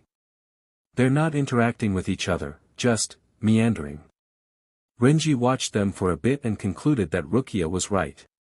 We have to find another way to the Shiba Clan. How do you propose we do that?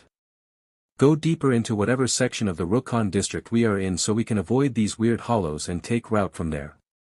And then get robbed. What, your precious garments could get stolen. Big deal, you can just get someone make you another one. He grumbled, shuffling backwards away from the hollows. Rukia did the same and ran after him. For your information, each of these are handcrafted and fitted specifically to my body. What body? Rukia growled and pushed Renji, making him trip and roll down the hill back to the carriage. He ended up in a heap and Rukia guffawed from the higher part of the hill. Serves you right, she laughed. Renji clenched his fists as he got up, ready to dole her a good heap of humble pie when he looked over and saw that she was being stalked by one of the hollows. He grabbed Zabumaru quickly and released it. The blade went skimming past Rukia's face, killing the hollow on sight. Rukia looked back and gasped, hurriedly trying to get down the hill. Oh. My. God. Use your flash step, woman. Renji snarled. And ruin my hair. Renji wanted to choke her but he used his own shunpa to grab her and get her back to the carriage quickly. UJRK, she growled, hitting him. Unhand me. Shut up. You got yourself into this mess, not me. How am I to blame for the mass of hollows dash? I meant your inability to fend for yourself. We could have been out of here a while back if not for yo dash. They both looked at Renji's shoulder, where a pointed spine of some kind was sticking out. Renji grabbed it and pulled it out, looking at it. He looked behind Rukia and saw that there was a hollow some kilometers away but seemed to have great accuracy. We need to go now. Renji turned to tell the driver to go, but the driver seemed to suffer a worse fate than Renji with a spine of his own in his head. Renji! Rukia yelled, and he turned just in time to see the hollows descend upon them. Roar, Zabumaru, he yelled, pulling out his Zanpakuto. His sword changed from the normal katana into the first release of his Zanpakuto. Stay close to me. I'll cut them down. Tatsuki! Rukia yelled, holding Renji down as he convulsed violently in the bed beside her. There was no answer, and Rukia looked around frantically. There was nothing she could do, and without Tatsuki around to help her, she was completely helpless.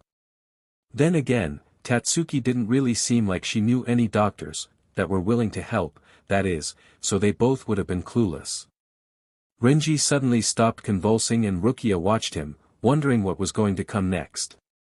Renji's eyes opened wide, and a loud scream came from him that wasn't a normal scream. It was the scream of a hollow. Rukia jumped and put her hands over his mouth to keep the screaming from alerting anyone. He eventually stopped, and she shakily pulled back. It seemed like a lifetime of waiting before Renji suddenly coughed and shivered, opening his eyes. Rukia sighed and laid across Renji in relief. I thought something bad was going to happen. She whispered more to herself than to him. He reached up and put his hand on her back. Not right now, at least. He said softly. She sat up and looked at him as he looked at her with tired eyes. Are you feeling better? Not really. I don't think this is the end. Rukia made a face. But Tatsuki said this usually only lasts 3 days and then it gets worse after a long while. Maybe that's true of other people. I don't think others were hurt as bad as I am. You're not that bad. I'm pretty sure my back was torn to ribbons. I don't know. Tatsuki was the one who cared for your wounds the first time. Renji grimaced as he moved to turn on his side, making Rukia slide off of him. Check. Rukia didn't really want to check.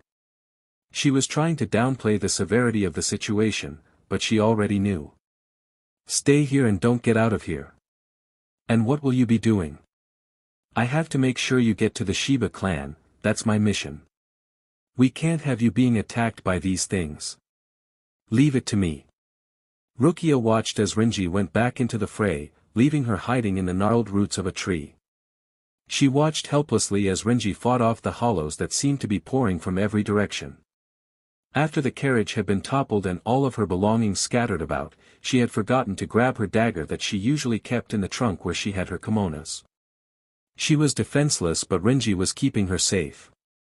That is until she realized that a snake-like hollow had slithered up close to the roots, and Rukia screamed. Renji! Renji! Renji turned to her and ran, chopping the snake hollow in half, and it fell down dead. Are you all right? He asked, looking over her frantically. I'm fine, Renji, look out, she yelled, pointing. Renji looked behind him, but there was nothing he could do. He braced himself above her, holding onto the roots as the hollow crashed into his back and let out a tremendous scream that Renji soon matched from it clawing into his back. In no way Sora listened to the Hell's Butterfly as it relayed the message sent from his sister. He was sad to hear that she had been fired due to jealousy over her food, but happy to know she somehow got lucky by ending up in the Shiba household. Then when he heard the last part, he couldn't help but frown. What am I supposed to do? He asked to no one. I'm at the bottom of the barrel and I'm on medical leave. Oh, Orihime, what have you gotten yourself into? How did she take it? Yumachika asked as he pulled out some heirs from Ichigo's closet. She was pretty alright with it. What are you doing? He asked from the bed. Don't you want to look your best when you go to try and find out who lost all of their butterflies? I thought I would just go in my Shihakusho. Nonsense, he said forcefully, making Ichigo frown. You're the son of a noble house, you should be seen by the people in your noble clothing. I'm the son of a very low noble house, so going in any other type of clothing would only make me blend. Not with these lavish heirs, he said, holding up a golden one.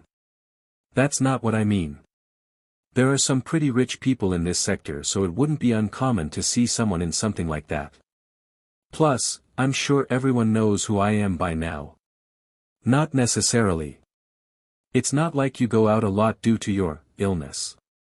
So then, like I said, I just blend in with everyone else. Seems to me like that's what you want. He looked at Ichigo. Isn't it? Ichigo thought for a moment as Yumachika continued to look through his wardrobe. It had been a couple of days since the incident, and although his mother told him to let his father go and find the squad who lost their butterflies, Ichigo wanted to get out of the house for a little bit and see for himself. Besides, if he survived the issue with his infection, then he would need to learn how to do these things. Here's one. Ichigo made a face at one of his least favorite heirs and waved his hand. You can have that. Really? Yumachika said, his eyes big as saucers. Wow, thank you. Sure thing. Find something less conspicuous. Yumachika nodded vigorously as he began to search through the closet again. Tatsuki smiled at Rukia as they walked through the marketplace and then nudged her with her elbow. Don't worry, Rukia. Renji will be fine. It looks like he's finally tapering off. But it's been almost a week and a half now. I know. I don't know why he's taking so long to get better. I hope it's before the end of this week. We have inspections coming, and if they find him, well. Well, what? She made a gesture and Rukia gasped. That just makes me want to go back, she said, literally turning around. Tatsuki grabbed her and pulled her back. Don't worry. They are on schedule. They don't do impromptu ones. Stop worrying for 5 seconds. You needed some fresh air and a rest. Renji will be fine. We tied him up pretty well, she said with a thumbs up. Rukia frowned and prayed that their bench tactic worked on Renji. Better yet, she hoped that he didn't have any more spasms or attacks while they were gone. Rukia really didn't want to be here, but Tatsuki was right about getting out for a little bit. Since Rukia had lost most of her kimonos except the one she had been wearing, Tatsuki let her borrow some of her clothing, which made her blend in very well with the people. Being able to just walk around without people gawking at her or whispering about her and Renji like she knew they would was a relief. The people of the Siriidii acted like they were her friends, but in reality, they were nothing but. She knew they whispered lies about her and how she got into the Kuchiki Clan, about supposed secret affairs she had with Renji, and all sorts of horrible lies and accusations. Being back in the Rukon district where people were pretty honest about their feelings towards other people was a breath of fresh air. I wish Renji were awake so he could enjoy this too. Hey, you're going in the wrong direction. We have to go this way to get to the bakery. Rukia came out of her thoughts and turned the corner, running right into someone. Are you alright? Rukia looked up and frowned. Watch where you're going, Carrot Top. My apologies, I'm in a hurry. Rukia blinked at the tall young man as he held out his hand to her. Here, let me help you up. I can do it on my own, thank you. Rukia growled, getting up. Are you hurt in any way? No. Rukia looked down. Oh, you dropped your scroll. She reached down to get it and popped back up, whacking him in the mouth with her head. He threw his hands over it and Rukia rubbed her head. I'm so sorry, she said. I guess that makes up for slamming into you. He grabbed the scroll from her. Thanks. I'm Ojiki. I'm Rukia thought for a second. She didn't want to use her real name. I'm Ikuryu. Well, maybe one day our paths will meet again, Ikuryu. See you later. He ran off and Tatsuki walked from around the other corner and put her hands on her hips. Rukia, why are you being so slow? I know the nobles walk elegantly, but I thought they did it quickly. Sorry, I literally ran into someone. Oh, well hurry it up. Rukia caught up with her and they went to the bakery. Ichigo lifted an eyebrow at IBA as he held out his arms to block the doorway. Lieutenant IBA, I would like to speak with your captain. That would be a negative on that. Are you your captain's mouthpiece? Do you speak for him in all occasions? Ichigo growled. It's not that. There's no reason to bother with our captain with such trivial things, Shiba-sama. This isn't a trivial matter, Lieutenant IBA. The amount of Jigakucho that just so happened to come back to our home is not something to let slide by. Do you know how much 30 plus Jigakucho would cost your squad? Yes, it would cost a lot. We understand and won't dash. IBA, move. Kamamura growled behind his lieutenant. IBA immediately moved and Kamamura looked down at Ichigo. I was informed by your guard that our Jigakucho were somehow let out. I was telling your lieutenant here that I came to check the locks and also count the members of your squad again so that we may send you the proper amount. My mother hosts more than just your squad's butterflies, and if they return to us, they get thrown back into the mix. Will this cost us? That's difficult to say. Ichigo said, taking out the scroll he had been carrying and handed it to him. I was told to give you this by my father. The details are in there. I was threatened not to read it, but my father would like for you to sign it in the places indicated to verify that the seal was not broken and that you agree to the terms within. Terms? Well, having 30 plus butterflies being let loose in the Siriidii could cause a lot of controversy, especially if they accidentally let in a threat. Since they are the only things that make it possible to pass the barrier, if something got in, the first thing the head captain would probably do is make all the squads bring in their butterflies and we would have to count them, seeing who came up short. They may just be insects, Captain Kamamura, but they are quite important to the work you all do as Shinigamis. As such, there are stipulations set out by the head captain that we must take into account and hold those accountable. Kamamura lifted his lip with a growl but grabbed the scroll. IBA, take Shiba-sama to the barracks with the registry book so you can verify that everyone is here, who has left, and who has been added. Yes, sir. The two left and Kamamura went back inside his building. After a day working with Tatsuki at the stand, the two walked back and Rukia stretched her arms. I haven't worked like that in a long time. Being in a noble house is probably so relaxing. Tatsuki said, stretching as well. Not really. It's actually more stressful. Really? How is that? I'm sure you've heard rumors about me and different things. Not really. We're too far from the Siriidii for rumors of the higher nobles to have an effect on us. We're more like a so what kind of district anyway. What about the Shiba Clan though? The Shiba Clan is higher than us but they don't lord over us. Working for them is definitely a plus to your life, but it's not as glorious as if you went to the Siriidii or something. I see. Do you know what they're like? The Shibas themselves? I only met Ichigo Shiba once and well, he was polite but very straightforward. I guess that's what makes them so humble and down to earth, they don't lord themselves over us in a sense. I've heard plenty of times that the lord and lady of the house sometimes dress as commoners and go to restaurants and food stands. Rukia nodded and they got to Tatsuki's house and walked in. Rukia ran to the room where Renji was as Renji looked at her with a perturbed expression. You're awake. Why the hell am I tied up? He asked calmly. You had been spasming and having attacks for a few days. Tatsuki thought it would be good for me to get out for a bit but we couldn't leave you undetained. Renji lifted a red eyebrow. I see. How are you feeling? She asked, untying the binds. Much better. I'm actually hungry. That's good. Maybe by tomorrow you can walk around. Renji watched her for a moment until she got to the last rope. Rukia. She looked at him expectantly. You can't procrastinate here. I'm not. We were waiting on you to get better. I know that, but I can see in your eyes that you're trying to get away from what you have before you. You can't run away from this, Rukia. Rukia didn't say anything and finished untying his binds. I just want to have some fun before I'm bound to a man I don't love. You've never met him. How do you know you don't love him? Rukia wasn't going to answer him and turned away. Before we head there, we should look around for a little bit. Tatsuki said there is a festival coming up the day after tomorrow.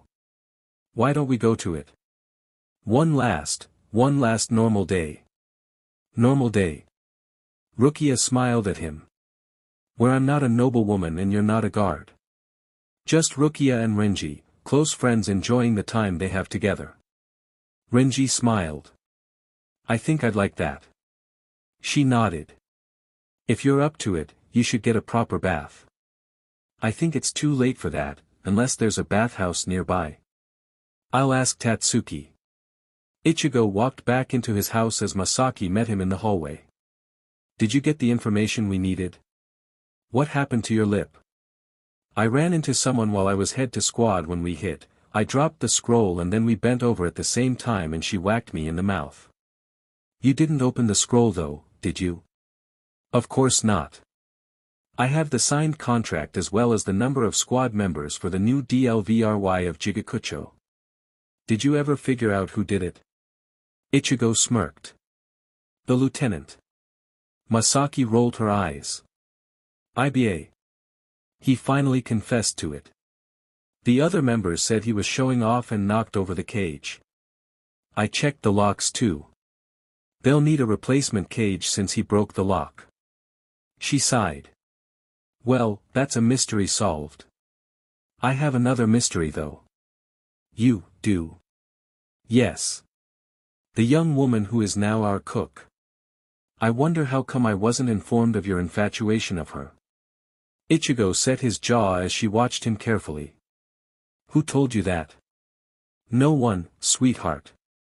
I'm a mother, I can tell. Obviously you couldn't tell until now because you're still making me marry Kuchiki-sama. The betrothal has been proposed, although I'm getting worried since she hasn't come here. She should have been here days ago. Either way, if you had just told me that you had your sights on someone, I wouldn't have proposed it. Here's the perfect time to end it. Tell Byakuya that his sister hasn't even shown up like promised and that since that is such the case, the engagement is off. If we don't do this, you will die, Ichigo. Masaki said matter-of-factly. He turned from her. We need their doctors. Screw their doctors, he yelled. I don't want to marry a girl I've never met. He began to walk away and then turned back. There's a festival the day after tomorrow and I'm taking Orihime to it. You can't stop me, at least let me see what it could have been like to court her. Masaki smiled sadly at him. I can give you that, my son. He nodded and left. Masaki looked over and sighed. You can come out, dear, I know you're there. Orihime walked out of the shadows, a tray in her hand. I didn't mean to eavesdrop.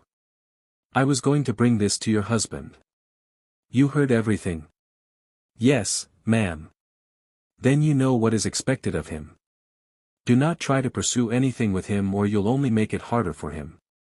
Masaki touched Orihime's cheek softly. I can tell you're an honest girl, Inoue-san. When the marriage is done, you have my blessing to leave the household.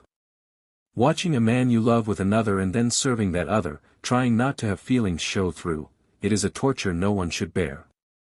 I will give you high recommendations so you won't be in a silly little bakery where your talent is wasted. If only you had come sooner.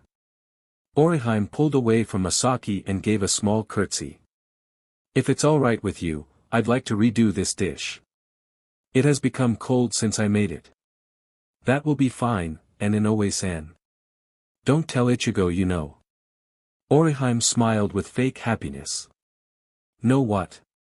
Masaki smiled and nodded as Orihime went back to the kitchen, letting her tears fall silently down her face. The day of the festival came and Rukia and Renji went out to find some better clothing, per Tatsuki. She said the festival was a pretty lavish one and everyone brings out their best traditional dress. Since Rukia's kimonos were all in the mud on the outskirts of town, she decided to try and get some new clothing. Renji, though, was trying to figure out how she was supposed to pay for said clothing. Earlier. I told you on the way in here that I didn't have any money. You're the one with all the money now. He said. Even so, you didn't bring any of that with you because it's still in the carriage that was destroyed by the eye hollows. Then why don't we go back out there and get it? By all means, princess, have at it. I'm not getting bitten or scratched again just to get some money. Besides, it will take you days to get back out there and the festival is tonight. You should have thought about that the other day. Rukia made a face at him. I didn't decide that I wanted you to be hurt or for our carriage to be overrun. Neither did I find something cheap. Guys, if it's that big of a deal, I have a little saved up. You can both go find a nice outfit for the festival. Tatsuki said, holding out a small pouch. But what will you wear? I have an old family heirloom that I wear every year for this festival, so I'm set. You two need something. If the kimono that you had come in wasn't so dirty, or made of such an elaborate fabric, I could have it washed for you, but I'm afraid that they would destroy it. Rukia frowned. She didn't really like that kimono anyway, which is why she decided to make it her travel kimono. She dismissed Tatsuki's suggestion. You can keep it if you like. It's not my favorite. Maybe you can save up to have someone clean it with care and wear it to the next festival. Tatsuki smiled brightly. Really? Thanks. Anyway, that should get you something. Go out there.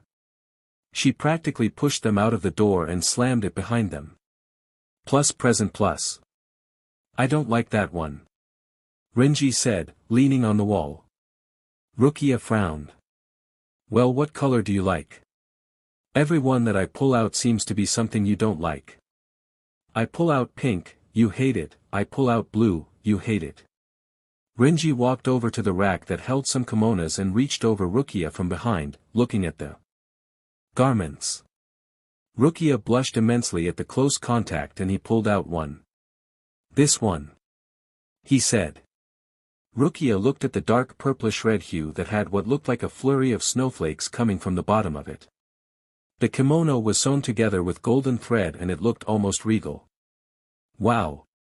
She said softly, touching it. I didn't see this one before. That's because you're short. It had been kind of tossed above the others. This would look nice on you. What sort of obi would I wear? Black or gold maybe? Depends on your taste. Rukia nodded and then looked at the price. She smiled. Hey, it's within range and we would still have enough left over to find one for you. I'm fine, I don't need dash. I think you'll be finding a really nice one, won't you Renji-san? She said with a death glare. Renji rolled his eyes. Fine, whatever. And I get to pick out your kimono since you got to pick out mine. Whatever. Just buy the DMN thing and let's go. What will you be wearing to the festival? Orihime yelped and turned as Masaki blinked at her with expectation. I'm sorry. There is a festival tonight. I'm probably jumping the gun on my son but he wants to take you. But I thought you said dash. I did but he asked this one thing from me and I am allowing it. He wants to take you to the festival, so what are you going to wear? Oh, I'm not sure. Good, that's what I hoped you'd say. I have some beautiful kimonos that you can choose from dash. Oh, no I couldn't dash. Don't worry. Ishin and I will be going with you as well, so chaperone, she said with a sing-song voice. She suddenly got serious. You wouldn't pass up the chance to go with my son and make him happy, would you? Should I tell him that you reject him? And no. Then wonderful. I know just the kimono for you. I think it will be delicious. Misaki practically dragged Orihime to her room. Ichigo watched Orihime later that day as she looked to be baking something in the kitchen. He was nervous. He had never asked someone to go anywhere with him, lest a girl going to a festival. He knew it wasn't that hard, but he was never really good with people. "You got this, champ." He heard from behind him. Ichigo jumped and turned to find his father smiling at him. "Dad. Your mother told me what's going on with you and her. You should have said something earlier about it. We could have arranged something." "Really, Dad? With her, a commoner?" "Well, Kyan married someone who wasn't of noble birth. It doesn't matter now because I'm betrothed to Kuchiki-san, whenever she gets here. Shouldn't we write a letter to Kuchiki-sama about the fact that she's not here yet?" "I was thinking the same thing, actually. It's not normal for anything of the Kuchikis to be late. I was just giving the girls some leeway, but it seems that time has elapsed. After the festival I will send word to the Kuchikis about Rukia's arrival. In the meantime, it's not hard to ask a girl out, son. It is when you've never done it. I'll help you out." "Really?" "Sure." Isin grabbed Ichigo by the shoulder and then shoved him into the kitchen, making Ichigo crash to the floor with a yelp. Orihime yelled too and Ichigo stood up, wiping himself off. "Are you alright?" Orihime asked, running to him. "Yeah, I'm fine." He looked at her as she looked at him and he cleared his throat. So, there's a festival tonight and I was wondering if maybe you'd like to come with me? Just as friends. Or, something. I'd love to." "Really?" She nodded and he smiled. "Well, okay. I mean, alright then. That's great. The festival starts at sundown, so it's best to start heading over there when the sun starts setting. My parents are going too, so, yeah. Wonderful. I'm happy to go with you, Ichigo-sama. You can drop the honorifics. I think we're well enough friends that we don't need to use sama or san anymore." Orihime smiled as best as she could. "Until you marry and I am just a servant. I cannot call you by your given name freely or I would be considered rude. I would feel uncomfortable doing that." Ichigo shrugged. "Alright then. So, see you at dusk." "At dusk." Ichigo nodded and left the kitchen. He smiled to himself and went to find something suitable for the festival. "Come on, you guys, we have to go or we'll miss the opening ceremony." Tatsuki yelled, tapping her foot at the door. "I'm coming, sorry." Rukia yelled from the room. She hadn't dressed herself in a kimono in a while, so she was having a bit of trouble getting herself situated. She knew Tatsuki would have to help her with her obi. She walked out and Tatsuki made a face at her. "What is going on here? What do you mean? You're dressed half but, your hair isn't done, no makeup." "I'm sorry." Tatsuki growled and grabbed Rukia's hand. "You can't go to the festival looking the way you did when I found you on my doorstep. At least look like you take pride in yourself." "I do, but I didn't have anyone to help me." "You don't know how to put a kimono on by yourself?" "Regal laziness, I'm afraid. At least that's what Renji calls it." "I can see why. This is all a mess. Are you two ready yet?" Renji asked. Tatsuki left Rukia and walked out, practically slamming into Renji. She was surprised to find him dressed modestly in a solid black kimono with green edging and a green sash, the heiori also black with the sleeves showing an embroidered green dragon on each one. "You look very nice, Renji-san. Are you going to keep your hair up?" Renji looked up as if he could see his hair. "Thank you for reminding me. I need to fix it. We're going to be a little bit, so please excuse us." He nodded and Tatsuki went back to Rukia. She undid her kimono and moved some things around and then tied the obi in the back. She turned Rukia around and smiled. "There, at least that's finished. Now your hair." She went to a drawer and scrambled around until she found a hairpin and decorative comb. She grabbed her brush and began to brush Rukia's hair. She then found a way to style it and put the decorative comb in to keep it in place and slipped the hairpin in for beauty. She then grabbed her makeup and started putting it on Rukia. I thought we were just going to a festival, not becoming geishas. Rukia said. You're not a geisha. Tatsuki grumbled. Hold still. She finished the makeup and smiled, turning Rukia around to look in the mirror. Rukia was surprised to find that she did not, in fact, look like a geisha, but she definitely looked better than she felt she had ever looked before. Wow. Yeah, you clean up nicely. Come on now, we need to hurry. They both walked out as Renji walked out too, and Rukia and Renji stopped, staring at each other. Renji had never seen Rukia look any more beautiful. Her hair was pulled back into an elegant style with a simple hairpin with dangling red beads adding millions to the style, while the simple color of Rukia's lips and lining of her eyes made them stand out. The kimono was beautiful on her, and all the kimonos the Kuchikis had bought her combined seemed to be insignificant to the one she was wearing now. Rukia hadn't seen Renji so cleaned up and regal since he graduated from the academy and came to her brother for work as a guard. He looked almost like a lord or someone from a noble house. The black suited him, and his hair was pulled back a little with most of his dark red tendrils hanging about his neck and lying on his shoulders, contrasting with both the black and the green of the dragons. You look beautiful, Rukia. You're not too back. Yourself. Yes, you both clean up splendidly. Now come on. We have a festival to attend. Ichigo felt like he was standing next to a princess rather than a common girl from the streets. Orihime was dressed up so beautifully and regally. Isshin leaned into his son. She looks magnificent. She looks like she belongs in a noble house. That she does. Shame, really. Ichigo made a face at his father but smiled as Orihime looked at him. Your mother picked this out for me, she said, looking at her dusty rose-colored kimono that had white cranes and golden reeds on it. Ichigo smiled. It suits you well. I brings out the color of your hair in a good way. Orihime smiled as Misaki came out in a blue kimono. Sorry. I lost an earring on the floor. Let's go. They all headed to the festival. Here's your stupid dango. Renji growled, holding out the stick to Rukia. Rukia grinned and began to eat of the dough ball. She hadn't had dango in so long and missed it a lot.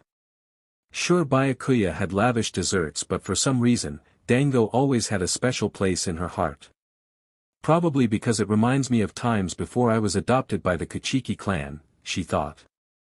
Oi, give me a taste. Renji said. Why? Couldn't you have gotten your own dango? That was the last of the batch he had already made. He was making more, but it would have taken a while and you were being pissy about it. Rukia made a face but held out the stick. Renji leaned over and grabbed the dango with his teeth, pulling it off the kebab, and then ate it. Where's Tatsuki? Rukia said, looking around. Dunno. I told her I was buying something for you and said we'd be right back. Hey guys. They turned as Tatsuki ran to them with some papers in her hand. What are those? They have a wishing booth over there by the shrine. I thought it was bad luck to have a wishing booth outside of Tanabata. Renji said with a frown. That's a silly thought. Here, I grabbed a couple of tenzaku for you to write your wishes on. They even have a wishing tree. Are we celebrating Tanabata or not? Renji growled. No, it's just a festival this district has every year. It's one of our bigger festivals, besides Tanabata, but it's very popular, and so they set up a mock wish booth. They gather the wishes and save them for Tanabata and hang them on the official wish tree. They say that if you find your wish at Tanabata after making it at any other festival, if you make that wish again then it's sure to come true. Must be a local custom. Stop being so concerned and write your wish down. Rukia growled, snatching a tenzaku from Tatsuki. Renji took one too and they followed Tatsuki to the booth. As they waited to use the ink and make their wishes, an orange-haired man ran into Renji and he looked over at him. Sorry about that.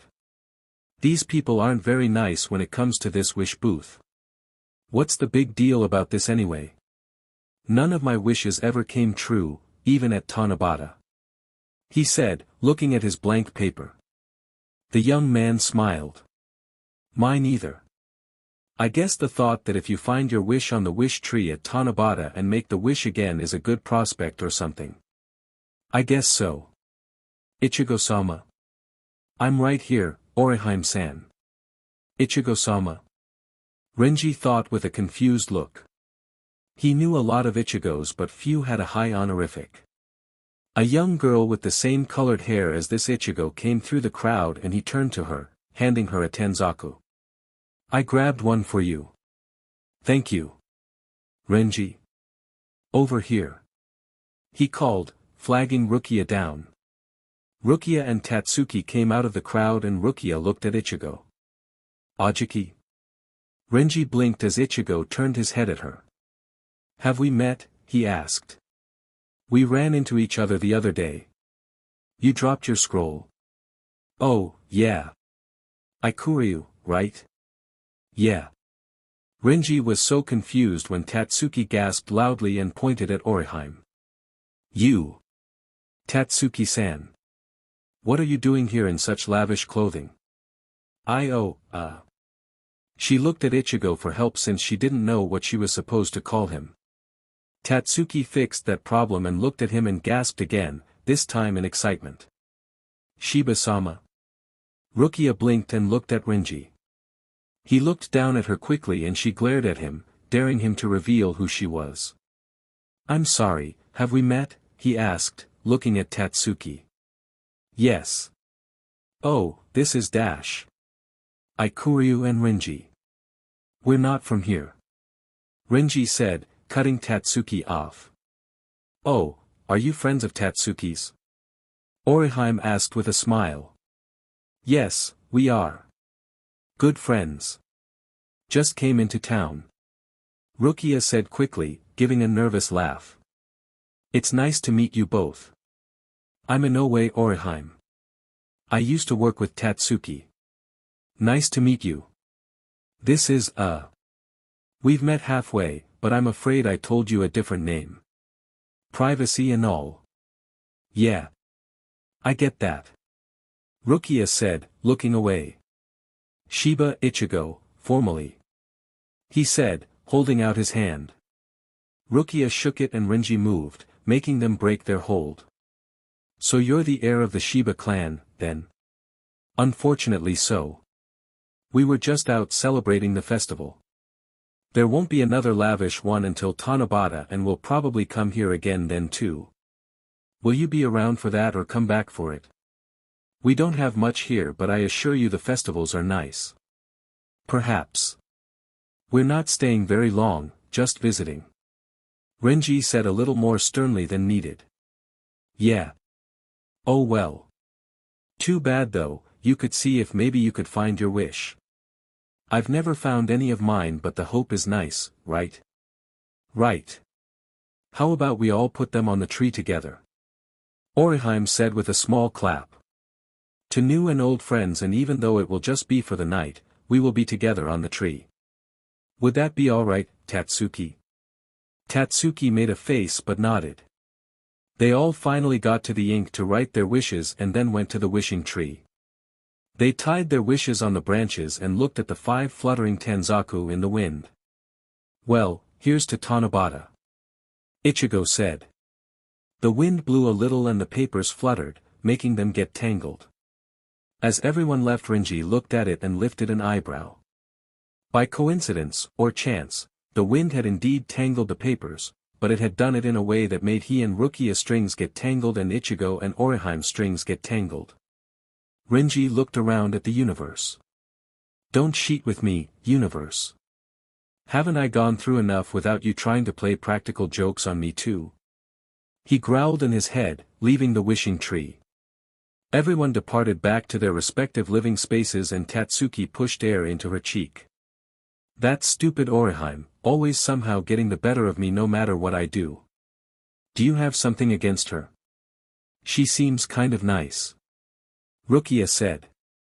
She's always better than me at everything. Better at cooking, better at selling, and now she's somehow in the Shiba household. How did she do that? Maybe it's because she's just friendly. Renji said, looking a little pouty. I can be friendly. Tatsuki said, whipping herself to face them. I mean, I let you two come into my house, you being attacked by an eye hollow, she said, pointing to Renji. And me not knowing either of you from Yuki. I'd say that was pretty nice. I think that's called common decency. Renji mumbled. Rukia elbowed him in the side. Tatsuki stopped abruptly and turned back to them. Didn't you say that you needed to speak to the Shibas? Oh, yeah, we did. Rukia said half-heartedly. That was your chance. Oh well, I guess it's not that bad considering it looked like they were trying to blend in. The Shibas, I mean. I saw his mother and father a little ways from us. By the way, why did you introduce yourself as Ikuryu? It's my middle name. Rukia answered quickly. Tatsuki made a face. Weird. Now that the festival is over and I'm doing better, we'll be having to take our leave soon. Tatsuki's face softened. You guys are leaving? We need to get to the Shiba Clan and we've been held back long enough due to Renji's attack. We should have been there weeks ago and will suspect something is wrong soon. It's best we go ahead and head there.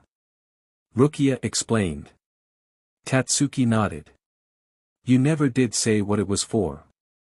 Diplomatic reasons. Renji growled. Tatsuki nodded again.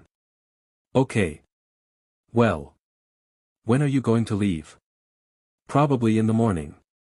It would be rude to leave so abruptly without proper goodbyes. We also need to rest up from the night's activities. Okay. Well, I'm going to head in and get a proper sleep so I can see you two off. She headed off to her home, leaving Rukia and Renji by themselves. Rukia immediately turned to Renji. That was Shiba Ichigo. Looks like it. What's with the Ikuria thing?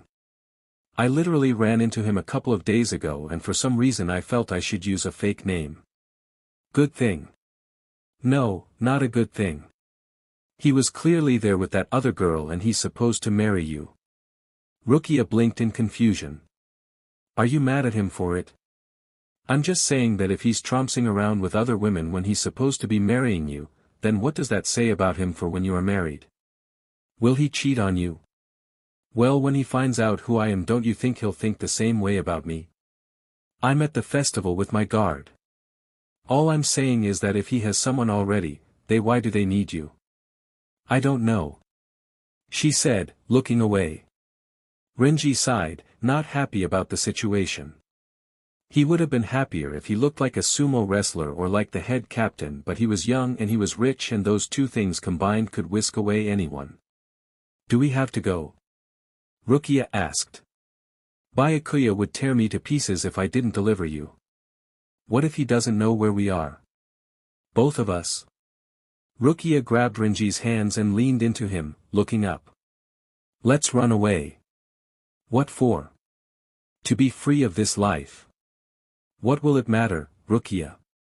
Rukia threw his hands away. Why do you keep doing this to me? Don't you understand? I think I'm starting to and we can't. Why? Renji smiled sadly. Because you're too good for me. Ichigo-sama seems nice enough and maybe we have him all wrong. I probably jumped to conclusions, like I always do, and maybe that girl is in the same predicament I am. Maybe she has to watch from the sidelines too. But you don't have to. Renji looked away. Yes. I do. You had your night of freedom, of normalcy. I made good on that promise. Now it's time to do your duty, Kuchiki-sama, and for me to do mine. End of the discussion. Tomorrow, we go back to the way things were. He walked past her, his fists clenched. He hated leaving her to her fate, but there was nothing he could do. He had nothing to give to her. Ichigo began to wrap his clothing up in a ball when Yumachika burst into the room, scaring Ichigo. What the hell, man? News. Okay. Remember that Kuchiki girl you are betrothed to? How can I forget my unhappy future, he grumbled. Anyway, what of it? Well, your parents told us to look into the reason why she hasn't arrived yet, and our patrols found a lavish-looking carriage on the outskirts of town. It was turned over and there were dead bodies around it, the contents and the carriage broken and strewn about. Ichigo furrowed his eyebrows. What does that mean? It means one of two things: either she was attacked by the hollows out there and is dead, or she escaped and came into town. By the look on your face, you think the latter. Do you think she's really capable of such an endeavor? From what I've heard, she was adopted into the Kuchiki family by way of her sister being married to Byakuya Kuchiki. She was training to be a soul reaper before she was taken in by the clan. That being said, if she hadn't forgotten all of her training, then I'm sure she was able to escape. So she's here in the city then? I would assume so. The only way from the traveling road around here is either left or right for her to get help.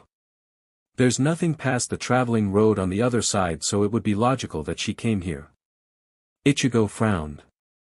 Then, why didn't she come here immediately? Yumachika smirked and flicked his hair over his shoulder. Isn't that the question?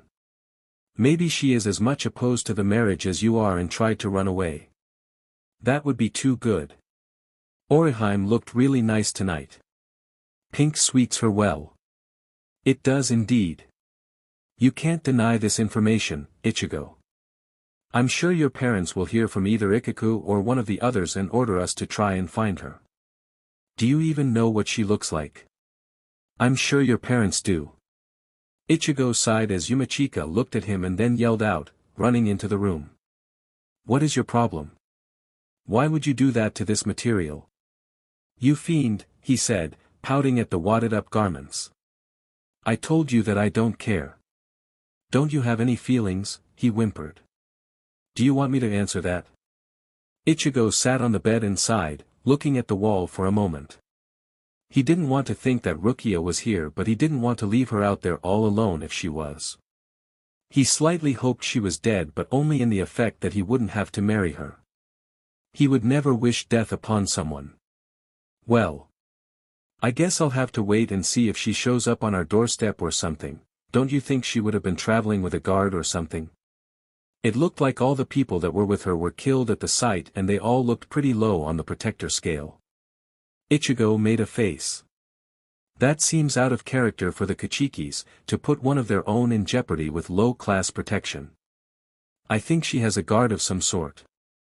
She has to have one. Maybe. Ichigo sighed and massaged his chest for a second.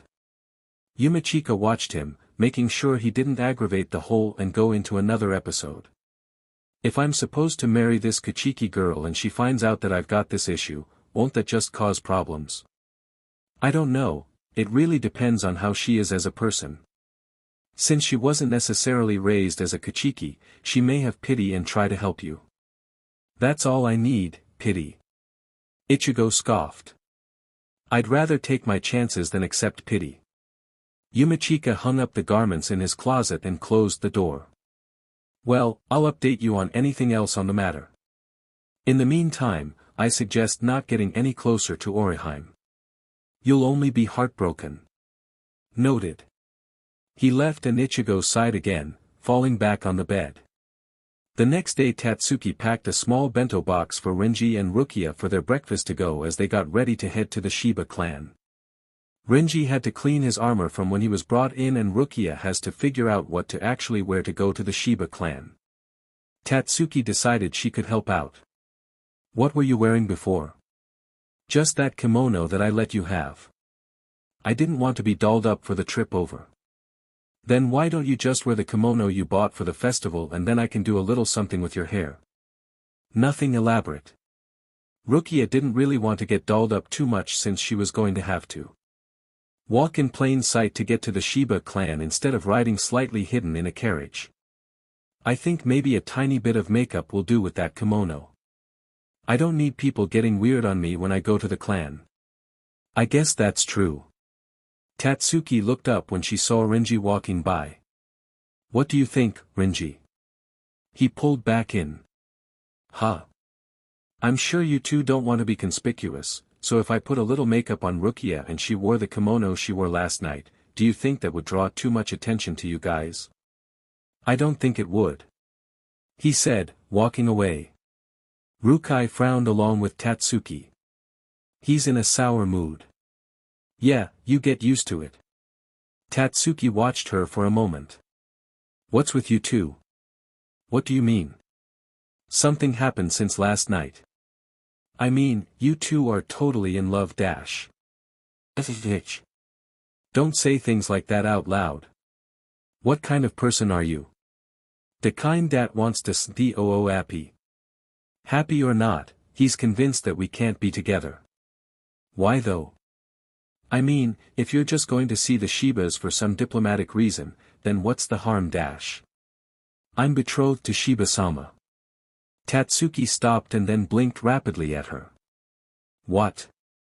So you, and Shiba-sama, and... Yes, that's why Renji was bringing me here.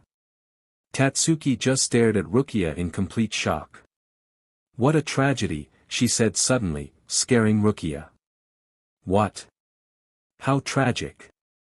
Renji, your true love dash, she whispered dramatically. Has to bring you here to watch you get married off to another man. Please don't remind me. The two looked up and saw Renji standing in the doorway. Are you almost through? Yeah, just a second. Tatsuki said, fumbling.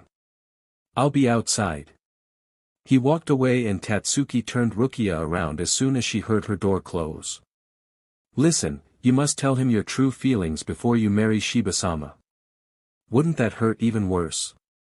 And what's this, true love, stuff you're spouting? He cares for me as my guardian and friend, nothing more. Again, nobles must be dumb as rocks.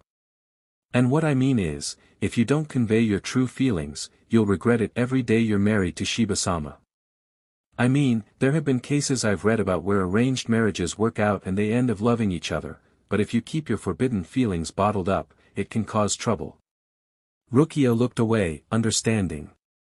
I know we may not meet again, but can you promise me one thing? As a friend? I can try. Before you marry Shiba-sama, even if it's right before you walk down the aisle, tell Renji the truth. Rukia smiled. I promise to try my best. After gathering a few things and saying goodbye to Tatsuki, the two went off to where Tatsuki had directed them for the Shiba Clan's estate. They were silent most of the walk. When they turned the corner, they were met with a high wall and two guards standing in front of them. Renji put his arm out to stop Rukia.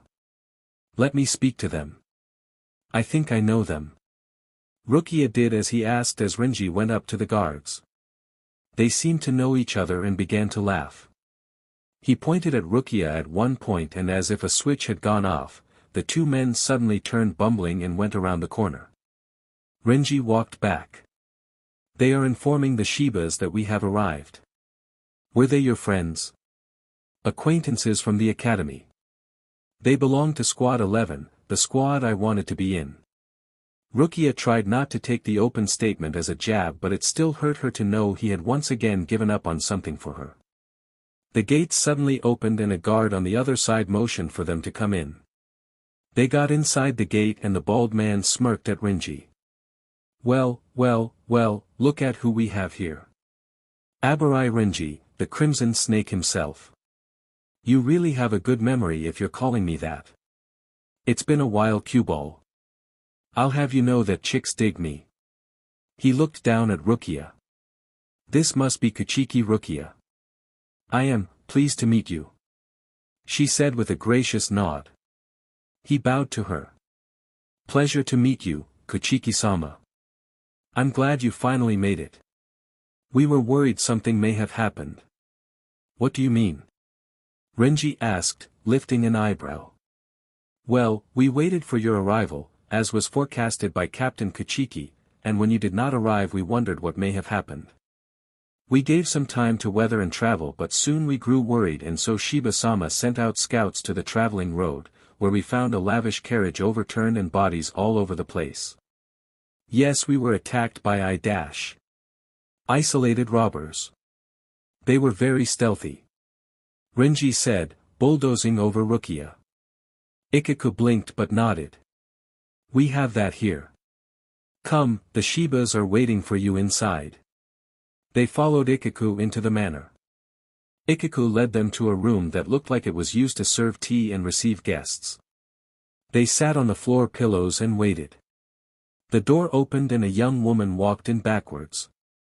The Shibas will be here, Ikuria-san. Orihime. Orihime blinked for a moment and looked at Renji, then back at Rukia. Oh, I'm sorry. I think I have the wrong room. They said that Kuchiki Rukia was here. That's my real name.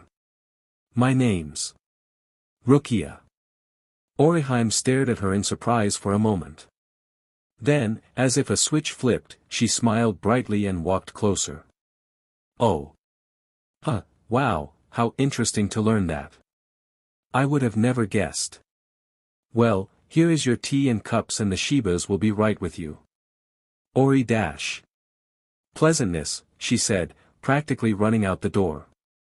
Renji looked at Rukia. What the hell does that mean? I don't think this is going to go well. Rukia mumbled, sipping her tea. The door opened once again and Ishin and Masaki walked in. Renji and Rukia stood up for respect of the host.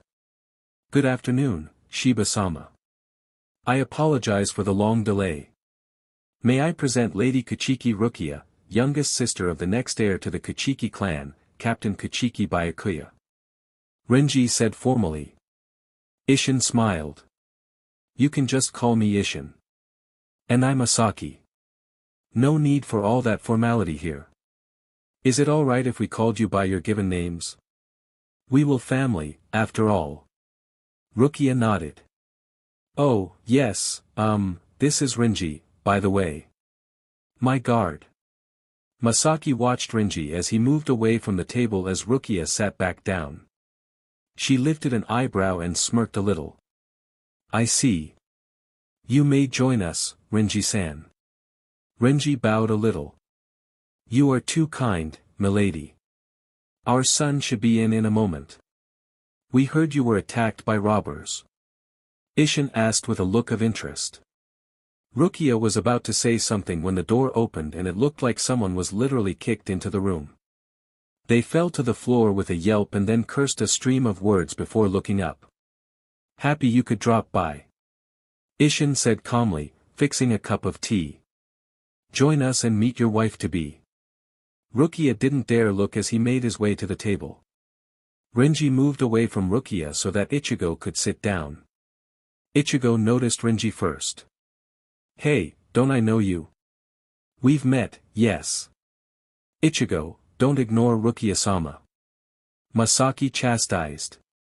Please forgive him, he's quite brusque. Ichigo, say hello. Ichigo sighed and turned as Rukia looked up. His eyes widened at her as she looked away and he frowned at her. We finally meet. Dearest Orihime. Despite all of my efforts to try and get even a small session with the great doctors, I was unable to speak to any of them. I wish I could have helped you with your friend's problem. I did hear from some of the guards though that Kuchiki Rukia is set to be at the Shiba Clan within the next couple of weeks and the Kuchikis have a higher access to the great doctors.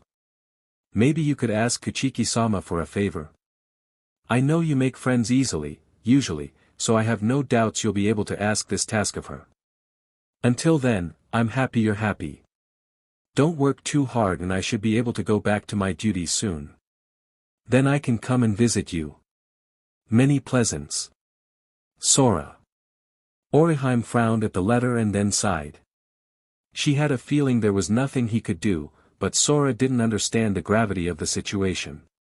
Sure, Rukia was finally there, but he didn't know that she was there because she was supposed to be betrothed to Ichigo, the man that Orihime was in love with and was asking the help for. Now that she thought about it, that may have been what the whole arrangement was based off of, the Kuchiki's influential name in order to get the proper doctors for Ichigo. But she failed.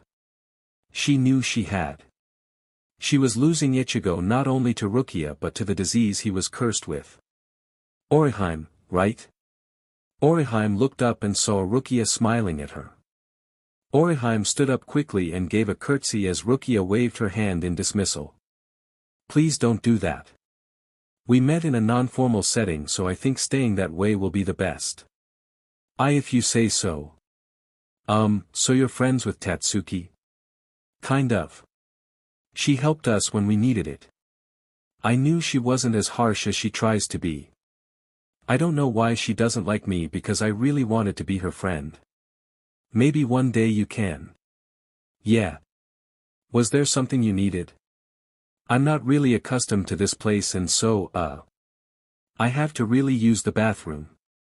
Rukia said, putting her knees together. Oh. Sure, here, let me take you to one. Orihime led Rukia down the hallway. I didn't think Ichigo-sama was going to be like that. Rukia said. Like what? Young. Did they not tell you a lot about him at the Kuchiki Clan? No. They just told me that I was betrothed because it was my duty as a noble woman to make alliances. I didn't know what to expect. Neither did he. Orihime said quietly. Rukia watched her for a minute and smiled softly. You like him, don't you? Who, me? She said, pointing to herself. No way. That's just such a weird statement, she said, laughing to hide her pain. Rukia could tell she was laughing too hard and grabbed Orihime's hand. I understand if you did.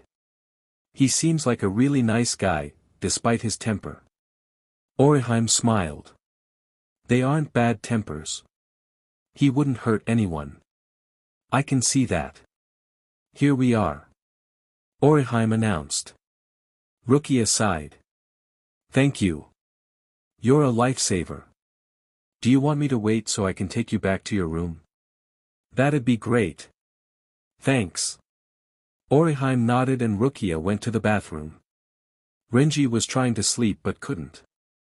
He was given a halfway decent room, for a guard such as himself, and it happened to be right beside Ichigo's room. Most would feel privileged but Renji felt duped. He had never heard someone talk so much in their sleep. And not only was it talking, it was grunting and miming and periodical crying.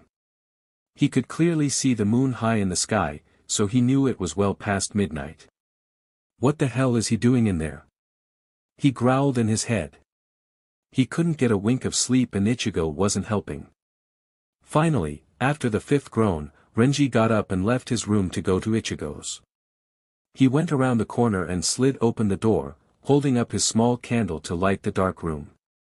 Ichigo was tossing and turning violently, as if he were being punished in his head. Renji was actually concerned about him now and walked over to him, shaking him. Ichigo-sama. Ichigo-sama. Ichigo.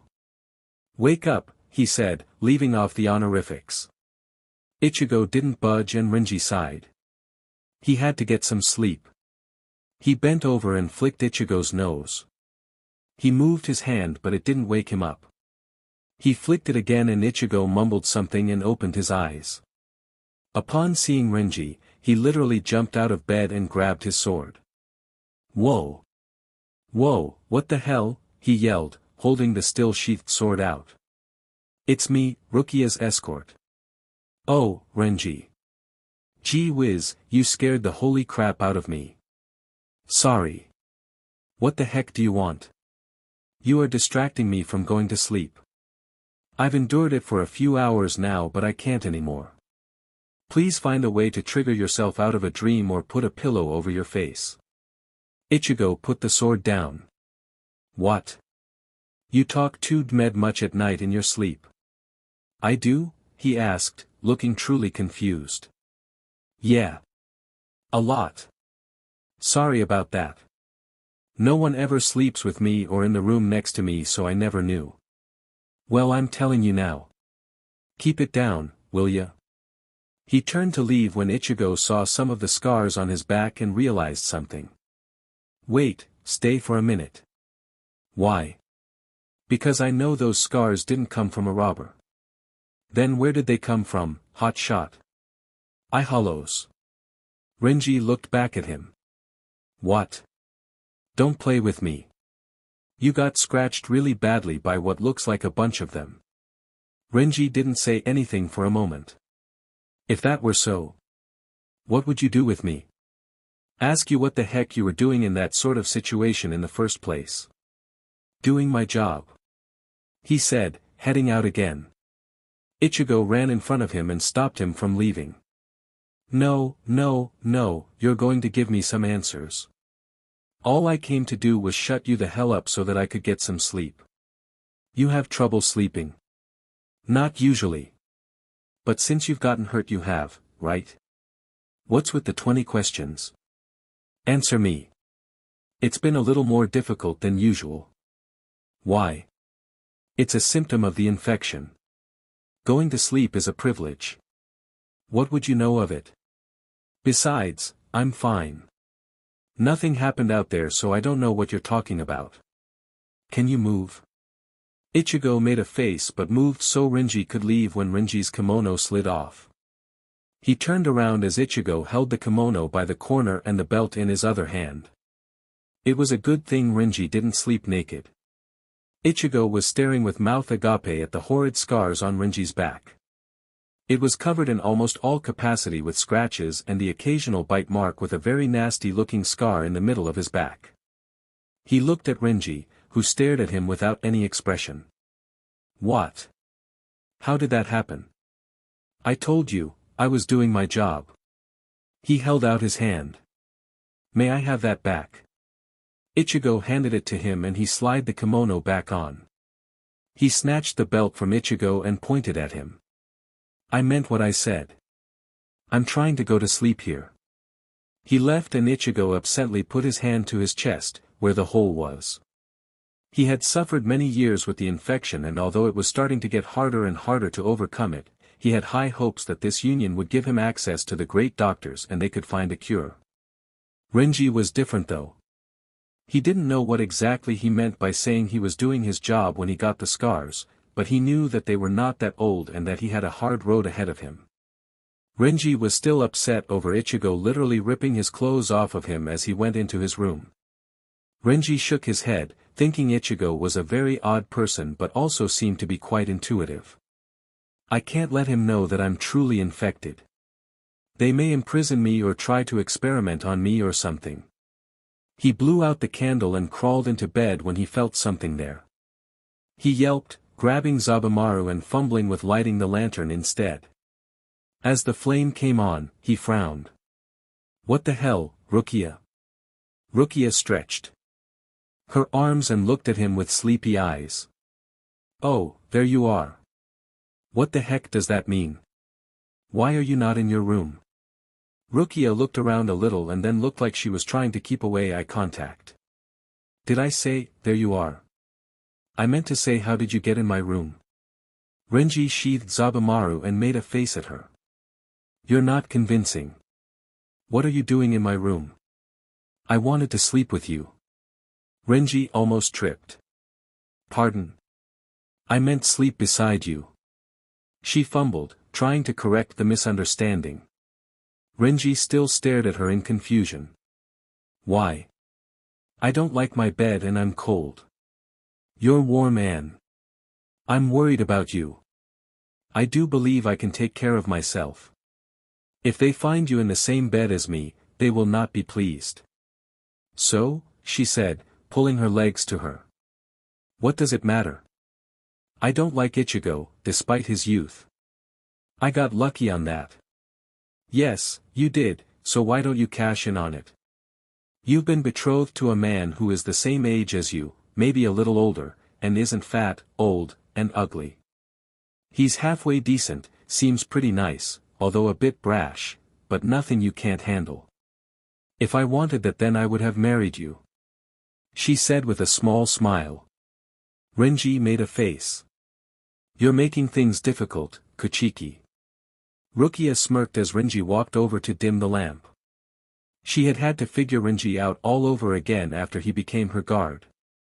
It was hard for him to joke around with her if Byakuya was nearby because he didn't like their casual demeanor with each other.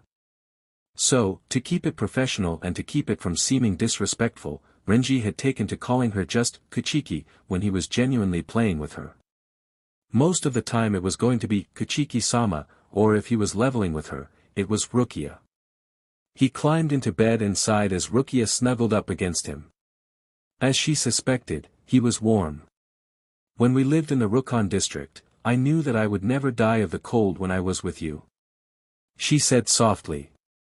Is that so? He asked. You're so warm that it's like a sun. You know that you can't stay here. I'll get up when you fall asleep. It'll be just like old times. She said, sighing. Except the opposite. Renji laid his head back and felt his eyes finally droop down and sleep overtake him. Ichigo was up earlier than usual and he paced the floor of this room. He had to know what happened out there. He knew that Renji was infected but he couldn't get Renji to admit it. If he could admit it, then Ichigo could admit it, and then maybe they could convince Rukia to just ask her brother if they could send a doctor over and examine him. He could get the cure, marry Orihime, and be done with it all. Besides, he could tell from the time at the festival that Renji was in love with Rukia. There was a knock on the door and Ichigo went to it, surprised to find his mother. Mother. Come with me, son. She said softly and he followed her to the room next door. It was Renji's room. Masaki slid open his door a little and pointed. What do you see? Ichigo looked in and saw Rukia and Renji laying next to each other, Renji's arm over Rukia's torso. He smiled a little, giving himself a point for seeing that relationship. I see two people in love. Not that. I knew that as soon as they came in, she said dismissively. You did? Love is hard to hide. She said. Look harder. Ichigo looked a little harder, trying to see what his mother saw.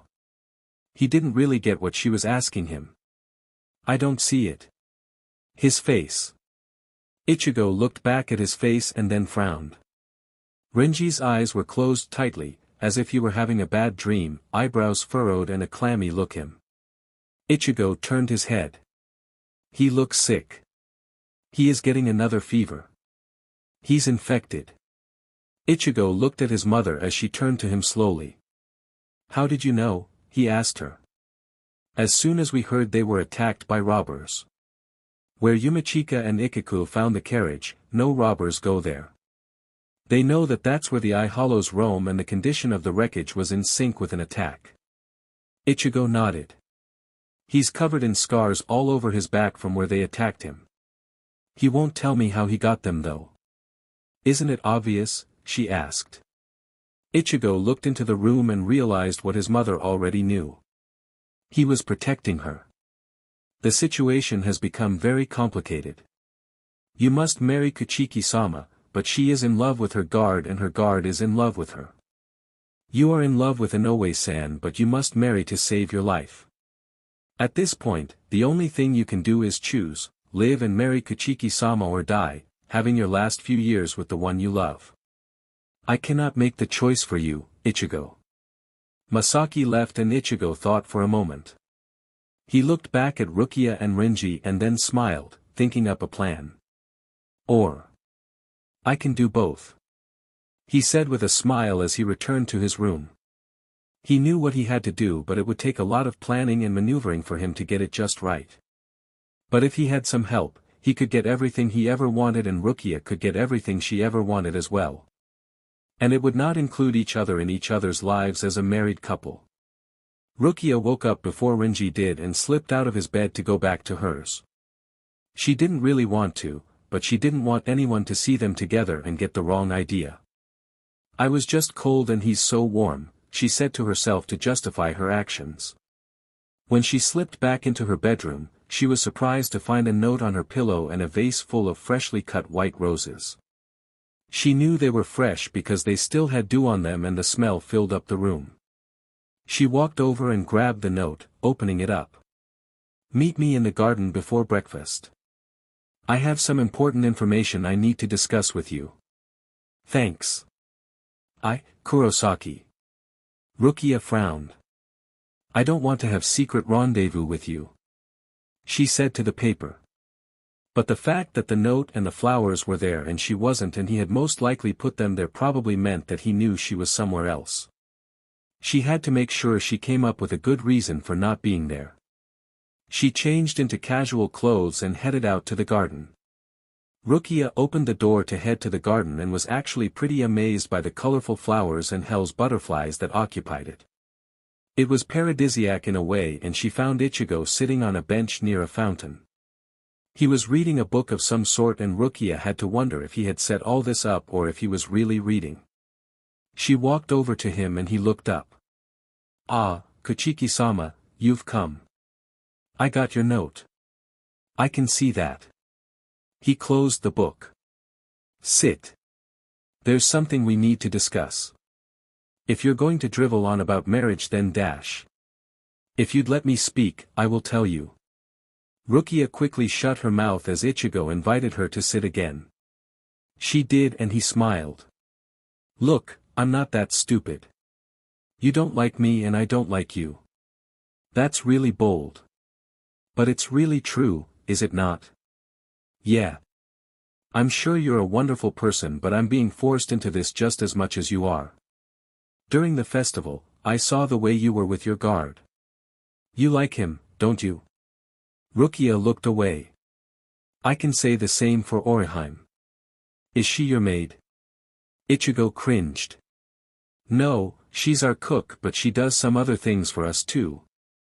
The point is, we like other people and we are being denied that right. You're not suggesting we go through with the marriage but be alright with having affairs on the side, are you?" she asked with a lift of her eyebrow. "No, that's far too complicated. Look. I know that you guys didn't get attacked by bandits on the road. You were attacked by eye hollows. What a preposterous idea. But it's a true story, isn't it? And isn't it true that Renji saved you from being hurt by them?" Rukia looked away. She already felt guilty for what she had caused for Renji. She didn't need her stupid betrothed to tell her either. "What of it? I don't know if you know it, but he cares about you, in the same way you care about him. Whatever he does out of duty. It's a good excuse for someone in his position. It doesn't get looked into very often. But I've seen the way he looks at you and I've seen the way he looks at me when I'm with you. I know how he looked when he realized I was your betrothed. He was angry and scared. You both thought that I'd be some fat guy with a hooked nose and melons bigger than yours, though I may still have that in the running, You keep on subject," Rukia said with a smile as she continued to pinch Ichigo's hand as hard as she could. "Sorry. I'm sorry." She let go. Anyway, when he realized that we were around the same age and that I wasn't completely disgusting, I could tell he was getting worried. "Now that you've seen me, you may not think I'm so bad, that you could maybe give things a try. You got a point. Maybe we can get Renji to break up the engagement." Rukia made a face. "You must not know my guard very well. I can see that he would do anything for you. And as you can also see, he will do anything for me to a point. He's here in this manner with me while I parade around with you. He's willing to stand by my side no matter what, even watch me go to another man. He has no drive to shirk his duties. Believe me, I've tried. But you didn't have me." Ichigo turned to her more. "I can make it where he won't be able to stand it any longer. I can make him so insanely jealous that he won't even know what's wrong with him. Are you suggesting how awesome you are?" "I'm stating a point. Gee whiz, do you want to get rid of this engagement or what?" "Sorry. It's just that I've tried so many times to get him to notice me and even tried to get him to run away with me, but he just won't do it." "That's because you were doing it on your own. There's ways to get a guy riled up. If you're willing to help me, we can help each other. My own guards will be willing to help us out, and since they know Renji from the academy, they have some other insights to his way of thinking." Rukia thought for a moment and frowned. "What about Orihime?" "Oh, she is about as loyal as your guard, even more I would think. She's kind and sweet and would never want to cause a problem. Renji is loyal and true and would never want to cause undue issues against your house.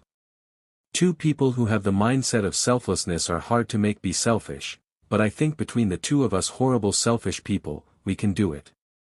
So are you in or not? Rukia had to admit that doing things herself only made Renji more loyal to the cause. Maybe Ichigo was right. I'll give it a try. Great. So here's what we'll do. Renji woke up and stretched. He found Rukia had already left and sighed, glad she didn't stay. They could have gotten into a lot of trouble. He put his clothes on and headed to the dining room. He opened the doors and found all of the Shibas and Rukia sitting there, laughing and carrying on. Rukia looked up and smiled at him. Renji, I'm glad you're up, sleepyhead. I apologize for oversleeping. Nonsense, you needed it. We've had a long week.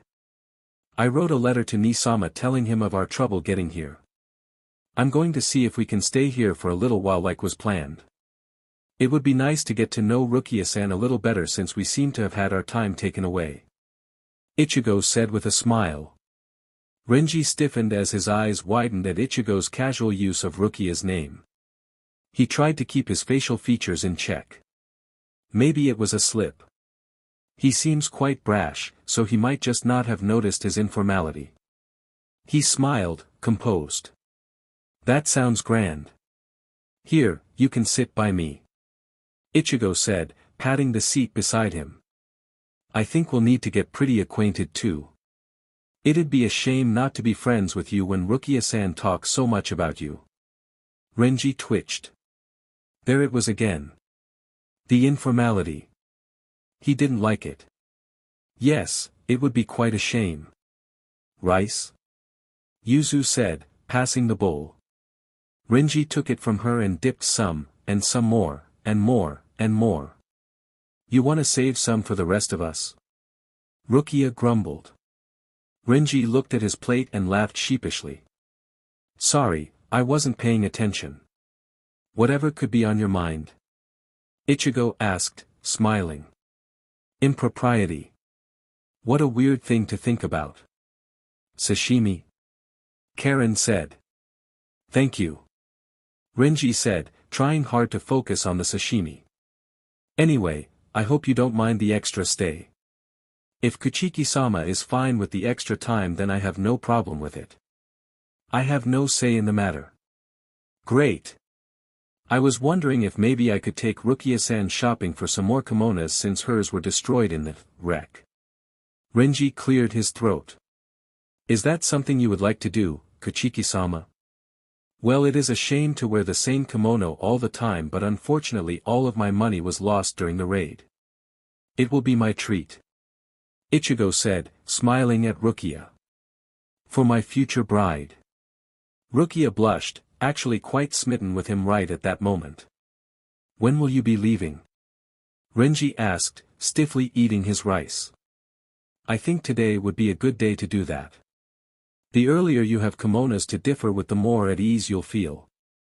I agree. Fantastic. Masaki said, clapping her hands. I know the perfect kimono shop. I can send a butterfly over in advance to let them know you'll be coming. They'll take great care of you and have many fabrics to choose from. Then it's settled. Today we'll be getting kimonos for Rukia-san. Renji sat his bowl down harshly and got up. I will get dressed properly. He left the room and Rukia sighed a little. She caught Ichigo's eye and he winked at her. She had to admit, she was a little shocked at how involved Renji really was with this. She didn't expect him to actually react. Renji opened Rukia's door and she gasped. Do you not knock? What's going on between you two? Who two? You and Shiba-sama. What do you mean? He's calling you Rukia-san. That's a major step considering you two hated each other 24 hours ago. Rukia shrugged. He asked if he could call me that to make it seem a little more casual. He said he's very nervous about all of this. Bullshit. Something's not right. Does it anger you? Maybe he just plays quickly. Renji glared at her. A nobleman who only just met a noblewoman, betrothed or not, should learn his honorifics just as the rest of the world does. Unless you two are more familiar than I know, he really has no right to call you by your first name, not yet at least. Oh, you're more set on propriety than Nisama. Maybe you're too old-fashioned. She said with a lift of her eyebrow. Times are changing, Renji. Live a little. My duty is to keep you safe and make sure this alliance goes well, but keeping you safe also means emotionally as well. If he's moving too fast, all you have to do is say so. Rukia made a face. Says the one who isn't even moving at all. She moved over to him and put her hand on his chest. Don't you worry about me, my strong guard. I can take care of myself. Even a woman such as you can't keep your emotions safe when push comes to shove. If he ever tries to hurt you or if you are unsure, you let me know. Rukia looked at him and Renji was surprised to feel himself getting flushed. She seemed so perfect and delicate right at that moment, like he was next to a porcelain doll. And what would you do for me, Abarai-san? What would you do to someone who messed with my feelings? She said in a slightly mocking manner. She turned away and left the room, leaving Renji behind. Renji clenched his fists so hard he almost busted a vessel. I would break them. He snarled in the empty room. Some days went by and Renji was starting to feel quite left out. Rukia seemed to be spending all of her time with Ichigo and for some reason that bugged the guard to no end.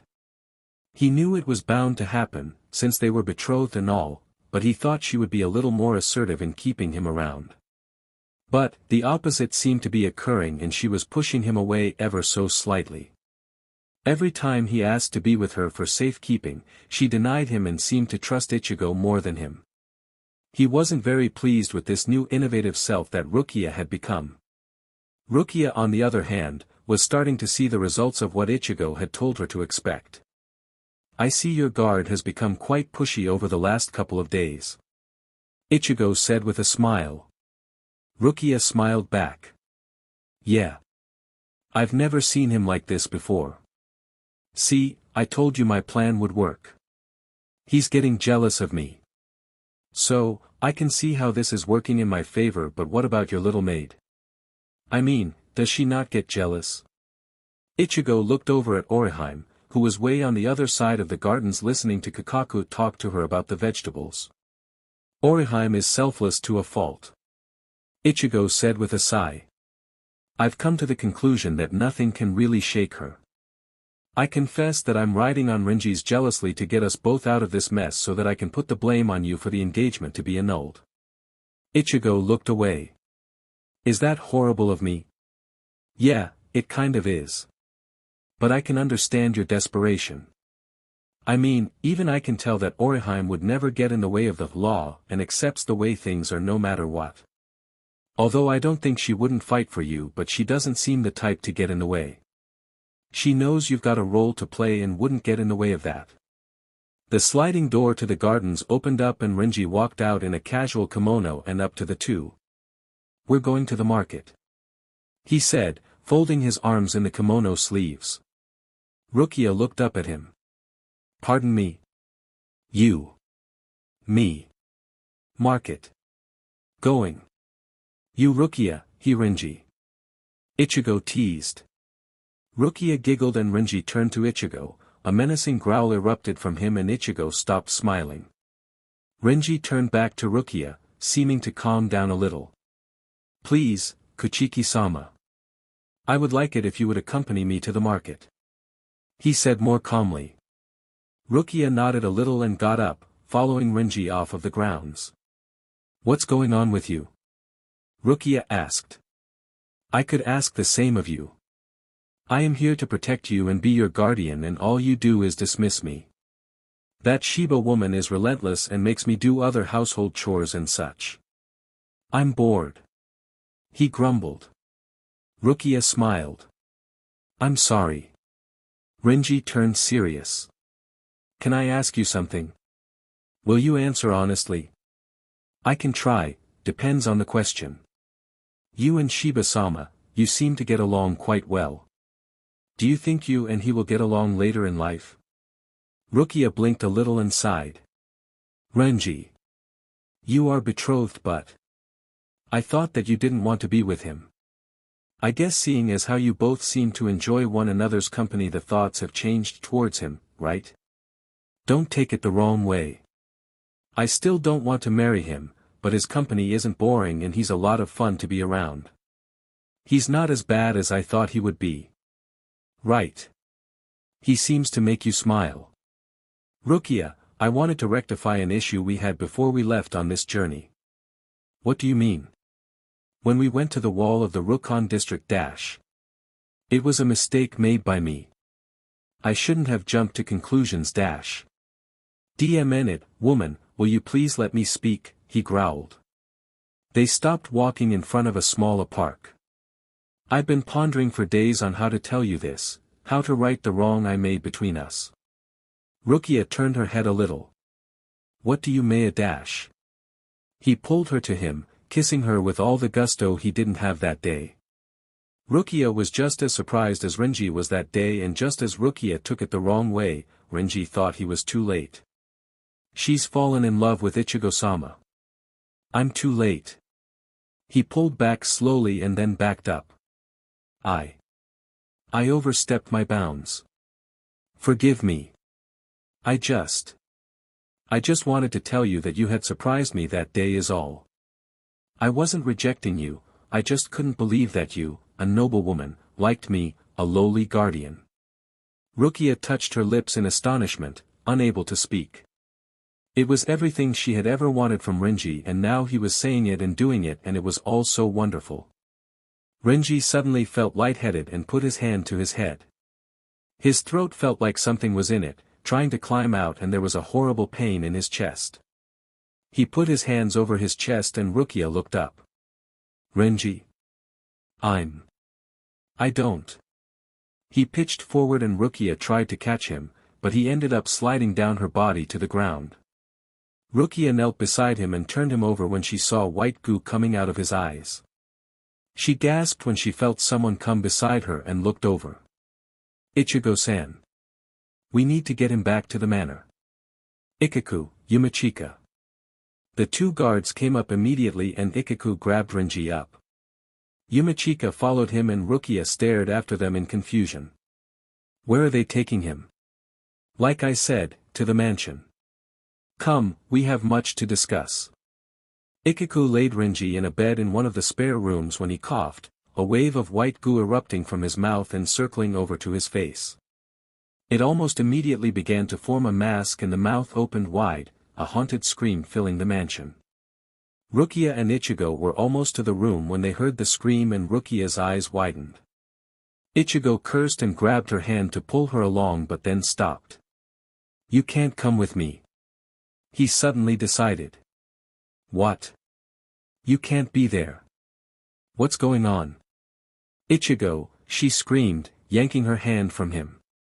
Tell me what's happening to Renji. I will explain later, I promise, but if I don't go and help him, there may not be enough of Renji left to save. I don't want you to see what's happening. It's not pretty. Please, Rukia, please let me do this and I swear I'll explain everything. Rukia swallowed hard but nodded. Ichigo smiled and ran off to the room. Ikaku and Yumachika were holding Renji's flailing body down as best as they could when Ichigo came in. The two looked at him in desperation. Boss, he's turning too quickly. I don't think we can handle much more and I don't think he will last. Ikaku said. Ichigo ignored him as he put the pills in the teapot he had snagged from his father's waiting tea and sloshed it around. He then pulled out a cup and poured some in, pouring it on the white mask. Immediately, Renji stopped bucking against the two and was still. The three of them waited but nothing else happened, just Renji breathing heavily in the bed. Ichigo frowned and poured another cup and poured it on the mask again. They waited and finally, a large crack appeared in the middle of the mask. It took another minute to finally shatter but it did and Ichigo sighed in relief, leaning on the dresser. He held out the teapot. Give him some tea. He said in exasperation. Ichigo took the teapot and cup from him and Yumachika held up Renji's head to help him drink the tea. Ichigo found his bearings and breathed in. "This is really bad, boss," Ichigo said. "He's even worse than you are. You didn't see the scars he had on him. The reason it took them so long to come here was because he was attacked out there and someone took them in to care for him." "What activated it?" Yumachika asked. Renji ummed and opened his eyes a little. Upon seeing Yumachika, he jumped but groaned in pain, touching his chest. "My chest," he said. "Ichigo, Yumachika, out. I would like to speak with Abarai-san alone." The two nodded and left the room.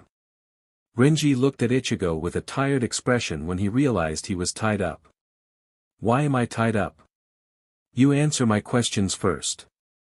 You were attacked by eye hollows, weren't you?" Renji glared at him for a moment but then nodded slightly. Ichigo tskeed and put his hands over his face. "I knew it. I knew it." He turned back to Renji. "Do you understand the danger that you're in? Do you understand what's happening?"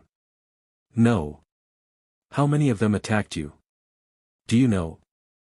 "I didn't really care about how many, just as long as they didn't get to Rukia." "All the scars on your back are from that time, aren't they?" "Yes." "How did you get so many?" Renji looked away. "I picked Rukia up and ran with her to the closest thing to shelter as I could find. There was a gnarled tree on the outskirts of town that had slightly uprooted roots. I stuck her in the roots and used my Zanpakuto to eradicate the remaining hollows. As I was fighting, some more went over to where Rukia was and I could only protect her one way, by throwing myself over the roots and making sure any damage was on me, not her." "You let them." "I was doing my job," he snarled. Ichigo nodded, remembering what he had said earlier. "What are you going to do with me?" Renji asked softly. Ichigo crossed his arms. "You're lucky my parents are out or they would have found out about you. You're way farther along than you should be for a first-time victim, but I'm sure it has to do with the amount of eye hollows that attacked you. As for what I'm going to do with you, I'm going to help you." "Help me? Why?" Ichigo pulled the overlap of his kimono open to show Renji the hole in his chest. Renji narrowed his eyes at him. "You were attacked too?" he asked. "No. When the virus that caused the eye hollows to be created was released, I was outside when it happened and was infected. Our doctor here, Hanataro, has been making pills to try and combat it for some time but it's getting worse." He cleared his throat. "That's not the point. The point is, I know what's going on and I know how you feel.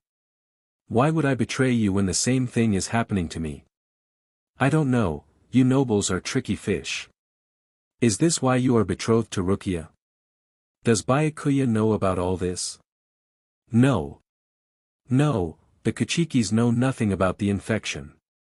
If they did, they would lock me up or give me to science or something. Look, I just want to be cured and I believe that the great doctors could help me out. The only reason I even agreed to go back to the Kuchiki clan was so that I could see about getting help. I don't want to marry Rukia. I have someone else I'm in love with." "Then what was all that close contact for these past few days?" "We were trying to make you jealous, numbskull. Seems it worked but it seems you mistook her shock for rejection, which caused your attack. Extreme emotion sometimes does it, but you are far more gone than I am. It took 3 tries of the medicine Hanataro gave me to work on you. Then again, it might be because it's my prescription. I think it would be best until we go to the Kuchiki clan to get you a bottle. Can you untie me now?" Ichigo did as Renji sat up and sat on the edge of the bed. Ichigo sat beside him as Renji massaged his chest. "Did Rukia see?" Renji asked sadly. "She saw some of it but we took you away before she saw the brunt of it. I told her I would explain but I'll do it. I'll tell her something she can handle. She would feel devastated if she realized I am turning into this because I was protecting her. She already knows I got hurt doing it, but turning into a monster. She'd want to just die. I can't do that to her. Ichigo smiled. You're a good guy, Renji, I can see why she likes you. What does it matter though? You're still going to marry her and Byakuya is slightly twisted enough to still have me as her guard. I can't just stand by and watch. I'd have to leave her services. Look, Rukia doesn't want me and I don't want Rukia. The only thing I want in regards to the Kuchiki name is the status of getting to the great doctors. I want to be cured and now you need to be cured as well. The problem is that if the Kuchikis get wind that I'm infected, they will throw me in a cell. At least with you they might give a slight lenience. Nah, my dad knows the head of the clan and knows he won't let it go. So what do we do? As of right now, the only thing we can do is keep with the betrothal. If I can get to the Kuchiki clan and get an audience with the doctors then I can figure something out. In the meantime, I would keep it casual with Rukia. Renji smiled sadly. I'll do even better, I'll make her fall in love with you. Why? You have a better chance than me to get an audience with the doctors. Even though Rukia would want to save me, Byakuya would never allow me to even see a hair on their heads. He would throw me in the dungeon to turn and then kill me. He hates my guts for some reason. Then that makes it where I have to marry Rukia. Ichigo said with a frown. Not really. It's a great plan. Renji smiled. Make sure you keep your secret under wraps for a while. I'll make a scene to show myself as a monstrosity. When you get cured, you can make up some lame excuse like she was keeping that horrid thing in her company. If she would lie about the nature of her guard then what's to say she wouldn't lie to me? I renounce our engagement or something nobly like that. But that still leaves you in the dungeon. True, but Rukia won't see me suffer, you'll have your cure, and you won't have to marry her. I'd rather her be alone than be forced into something she doesn't want to be forced into. I already did that with her being a noble, she shouldn't have to live the rest of her life that way. Are you sure this is the only way to do it? Unless you can think of something before we go back, this is the only thing I can fathom working halfway smoothly. Ichigo sighed. So? You're going to make Rukia fall in love with me? Well, more like not feel so bad that she's going to have to marry you. This will be fun. Rukia paced back and forth, unhappy with not being able to go into Renji's room when something really weird was going on.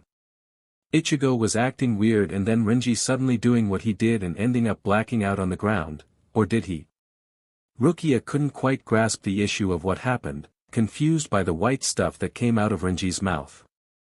Even when he had been attacked and they were staying at Tatsuki's house, Rukia hadn't seen anything like that come from Renji. The door opened and Ichigo walked out. Rukia grabbed his clothing. Is he alright? What's going on?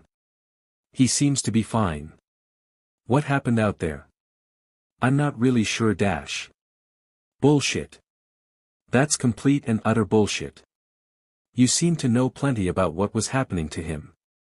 What was that white stuff? What's going on? Ichigo grabbed her wrists and pushed her arms down. Kuchiki-sama, I do believe you are causing a commotion. Please lower our voice. Ichigo said in a dangerous tone. Rukia blinked in confusion as he walked past her. She frowned and then opened Renji's door.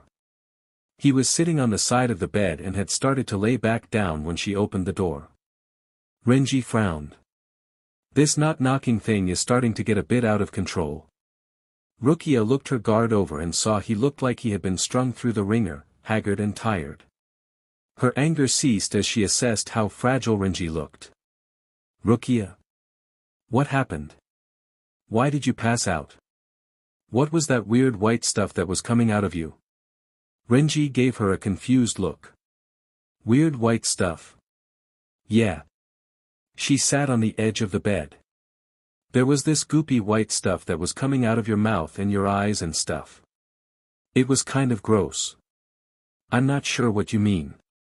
Then again, I blacked out so. Right. I hope it has nothing to do with the attack from the eye hollows. Renji went still for a moment and then cleared his throat a little. What would make you think that? I don't know. Renji, I want to go home. I thought you were happy staying here with Shiba-sama. It's not that I'm not grateful or anything, it's just that I'm tired of being here. I want to go home. Back to the luxuries of the Kuchiki clan. I would miss my royal bed too. Rukia frowned. That's not it. Renji just smiled a little. It's a joke, Rukia. Well, I can see if I can arrange for a caravan to head back to the Kuchiki clan, but the problem is that we'll have to take Shiba-sama with us. Rukia made a face. Why? That was the arrangement, I believe. You were supposed to stay here for 4 weeks, and then when you came back, Ichigo was supposed to do the same. Rukia rolled her eyes. I didn't want him to come with me. What's the harm? Besides, I'm sure he'll be in a different carriage or something. He won't be coming alone. Rukia made a face and Renji laughed a little. What kind of face is that? An unhappy one. She fell back on the bed. I just wish I could go about my business like I used to. No one telling me who to marry, how to act, how to dress, when to eat. She looked over at Renji as he stared at her from his pillows. I think we should run away. You keep bringing this up. Because it's a great plan. No one will be the wiser that we are gone. We'll just slip out in the night. No one will be the wiser as we sleep in a noble home with guards and all the luxuries of being of high status. I think you overestimate my prowess. Ugh. She growled, sitting back up. You're such a workaholic. Being concerned for you isn't just part of my job, Kuchiki-san. You seem to not understand the type of concern I want you to have. All you care about is how we will bring shame on the Kuchiki clan or not, or how we will look to the world or not. Why don't you care about what I want? Renji narrowed his eyes at her and balled up his fist to keep his rage to a minimum. What you want? Why can't I care about what you want? What the hell? I've done everything I ever could for you. I have sacrificed everything for you, and you have the audacity to sit there and tell me that I don't do anything for you. Rukia watched him calmly as he seemed to get red from the rage he was trying to keep at bay. You just can't seem to understand the amount of pain I go through to make sure that you are happy, can you? All you care about is yourself. What about my happiness? Huh.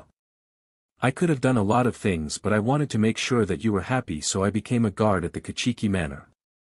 I wanted to watch over you and make sure to protect you from whatever harm came your way. I wanted to be right there when you needed me the most. I would only be a servant's call away.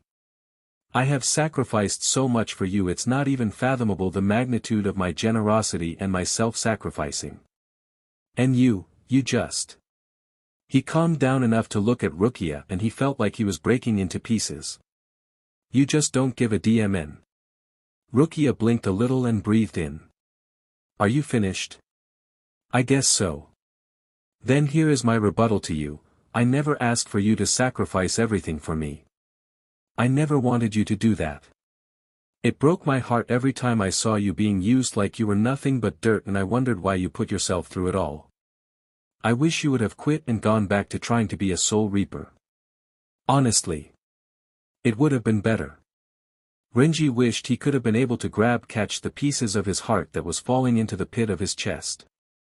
He felt that weird feeling again from before and tried to calm himself down. This is backfiring on me. How the hell did this happen? Rukia got up and went to the door. I'll ask Masaki-sama when the best time to leave would be. Renji watched her leave. When she was gone, he grabbed his chest where the hole was forming and tried to hold back his tears. He was heartbroken to a degree he never thought he'd get to, and just a few hours ago he had been confessing to her. But she didn't have a single ounce of care about him. She honestly didn't care about the sacrifices he had willingly done for her. Even though he wasn't exactly happy in the position he was in, he did it all for her. He thought about leaving every once in a while, but he endured so many things that she would never even know of just so he could see her smile and make sure that she was smiling. And true, maybe he couldn't give her the type of attention she wanted, but he didn't have that luxury. Byakuya was on his case all the time, and even thinking about trying would have made the man imprison him, probably. I can't be the right man for you because there was never a chance to try. Why can't you understand that? Why can you understand that the only way I could ever love you was to let you go? Orihime finished making a small cake and sprinkled some powdered sugar on it. She smiled at her creation and clapped. Yay! She said in happiness. That looks good. She gasped and turned as Ichigo smiled at her. Orihime put her hair behind her ears. Thank you, Shiba-sama. You seemed rather excited for it. You're already a good baker. Well, I'm not exactly the best at desserts. I can make something in a pinch, but I wanted to really try and make something that looked first class. She said with a determined look. Ichigo chuckled. Well, it's cute. Would you like it? It's just practice. I'm really not into sweets except for the sweet buns. Maybe you can give it to my mother or to Rukia-san. Maybe. Or Yumachika. He'd probably be ecstatic to eat it. Orihime nodded and Ichigo sat at the table in the kitchen. Is there something you'd like for me to make you? Orihime asked. No, I just wanted to come and hang out a little. We haven't had time. Well, you're spending all your time with Kuchiki-sama and getting to know her and all. It's nothing to be ashamed about. She's very lively and seems to get along with you quite well.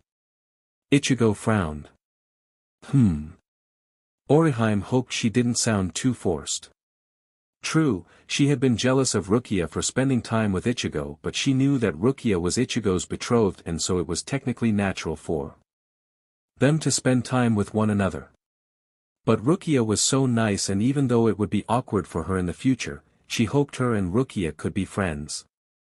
I'm not sure when it will happen, Ichigo said, prompting Orihime to look at him. But we'll have to go to the Kuchiki Clan at some point. I was wondering if you would like to accompany us in the party back. You'll probably be doing something else for the time we're at the Kuchikis, but it will be fun and it's a place we've never been. Orihime thought for a moment. Well, I guess it would be nice to see my brother. He's training in the Siriidii to be a soul reaper and all. Then that's settled. I'm sure it's been a while since you've seen him. It has. They fell into an awkward silence and Ichigo cleared his throat. Well. I guess I'll let you get back to it. Orihime nodded and he left. Ichigo face-palmed as he went down the hallway. Stupid idiot. The next few days were awkward on everyone.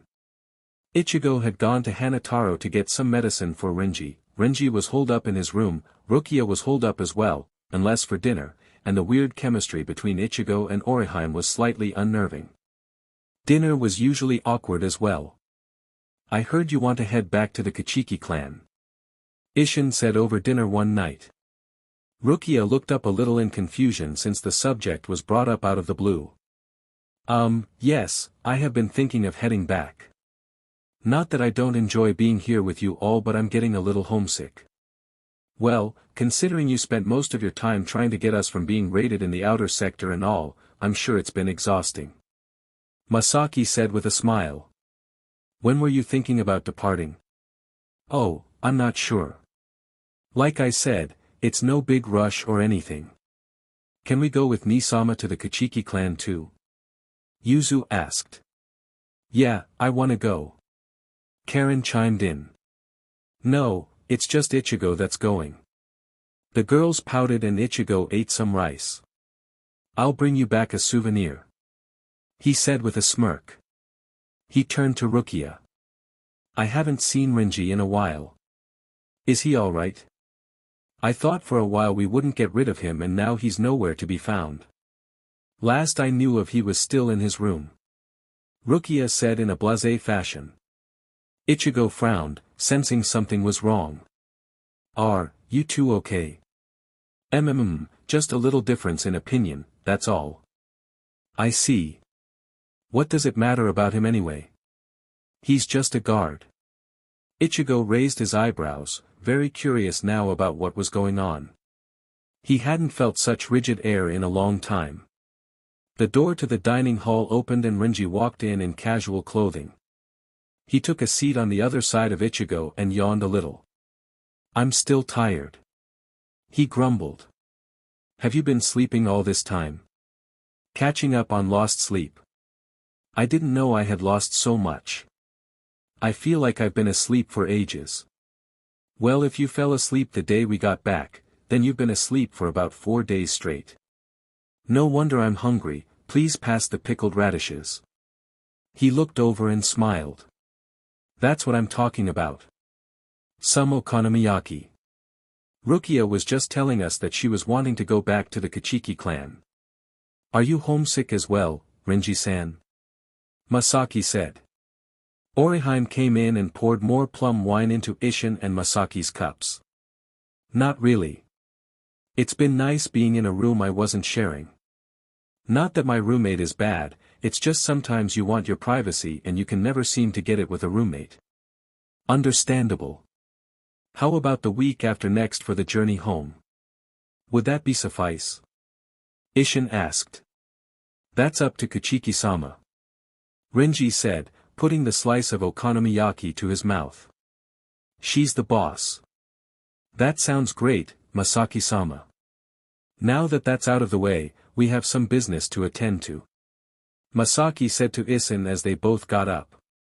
Rukia got up too and the girls. "I'll turn in for tonight. Ichigo-sama," she said with a small bow to him. Everyone left but Renji and Ichigo, and when they were finally out of earshot, Ichigo leaned over and grabbed the sake bottle his mother had left. He poured what was left of it into the other 2 cups and scooted one to Renji. "Wanna talk about it?" Ichigo listened to Renji as he ranted about Rukia and what she had done.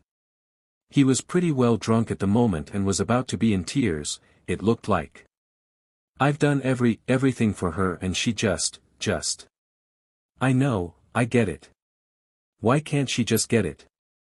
I just wanted her to be happy and now I'm not happy and she's not happy and you're not happy and we're not happy and dash. I get it," Ichigo said, stopping him from talking in circles. "I do, really. I feel like half of this is my fault." "How is any of this part of your fault?" "Because if I had just had the courage to say something to the one I love, then we wouldn't be in this situation. I'd be on my way with the person I like and you'd still be at the Kuchiki Manor trying to woo Rukia or whatever it is you did." "Nah," Renji said, flopping his hand in a dismissal gesture. "You're just a good guy trying to help out. I appreciate that."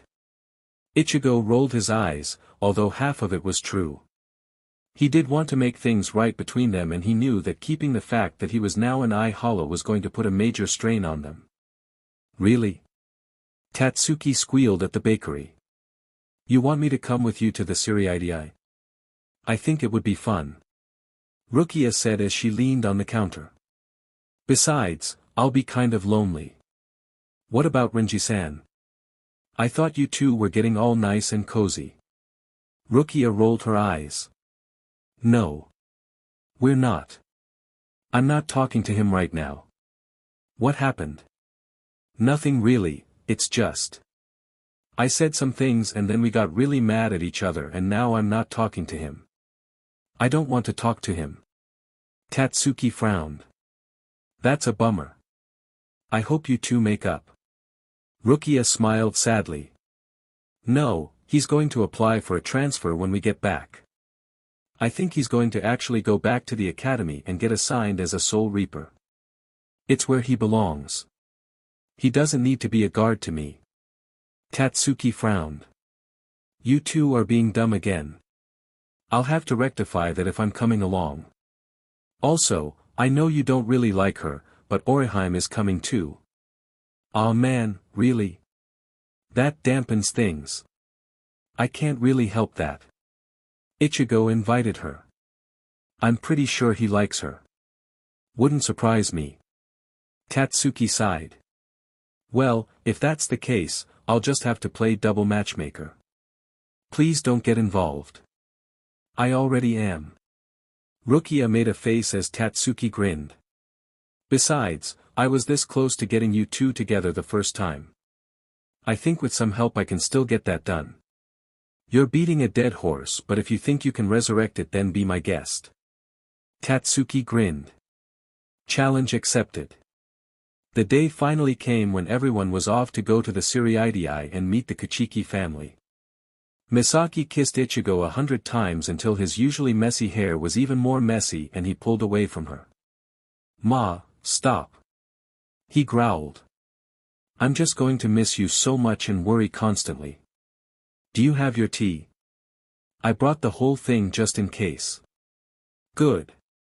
Now play nice, and if we play our cards right, you'll be seeing one of the great doctors and be cured in no time." "We'll see." Ishin frowned. "Don't ruin this with some stupid tantrum, Ichigo. Your life is riding on this journey." "I know. It's time to move on now, son. Orihime is not the one who will fix you, the Kuchikis are. You need to grow up and accept that." Ichigo's fists tightened, but he smiled at his father and nodded. "Of course." Tatsuki was practically in tears as she saw the beautiful carriage she would be riding in. She practically fell to her knees. "No one will ever believe that I was in the Shiba entourage back to the Siriidii. No one will ever believe that I was friends with a Kuchiki. Tatsuki, get in the carriage or you'll be run over by one of the beautiful horses." Rukia growled. Tatsuki got up and ran in, sitting next to Rukia and bouncing in anticipation. "This is so luxurious. Not to sound snobby, but the Kuchiki ones are much nicer." "I would think so. I don't care though." The carriage door opened again and Orihime walked in. Tatsuki frowned at her for a second but got over it as she looked around the carriage some more. "Shiba-sama said I should ride with you guys since it would be inappropriate to ride with him alone." "No trouble." Rukia said. "You're the cook, right?" I do some of the cooking, yes." "Odd he would bring you along." Orihime nodded and looked out the window. It was odd, and after she had agreed to it, she thought about how odd it would look to everyone. She was nothing more than a servant and he was bringing her along to a glorious place. "My brother is training to be a soul reaper there and I haven't seen him in a while." Orihime began to explain. "Shiba-sama knew that and thought I'd like to come along since it will probably be the last and first time I'll ever see the Siriidii." "Is that so? What division is your brother trying to be in?" "Squad 4, but so far he's the one in need of medical attention," she said with a nervous laugh. "He hurt himself and from the letter he sent me, the normal types of healing don't work and so he had to do them naturally. Captain Unohana is amazing at her work. I've never met the great doctors but I do hear their work is extraordinary.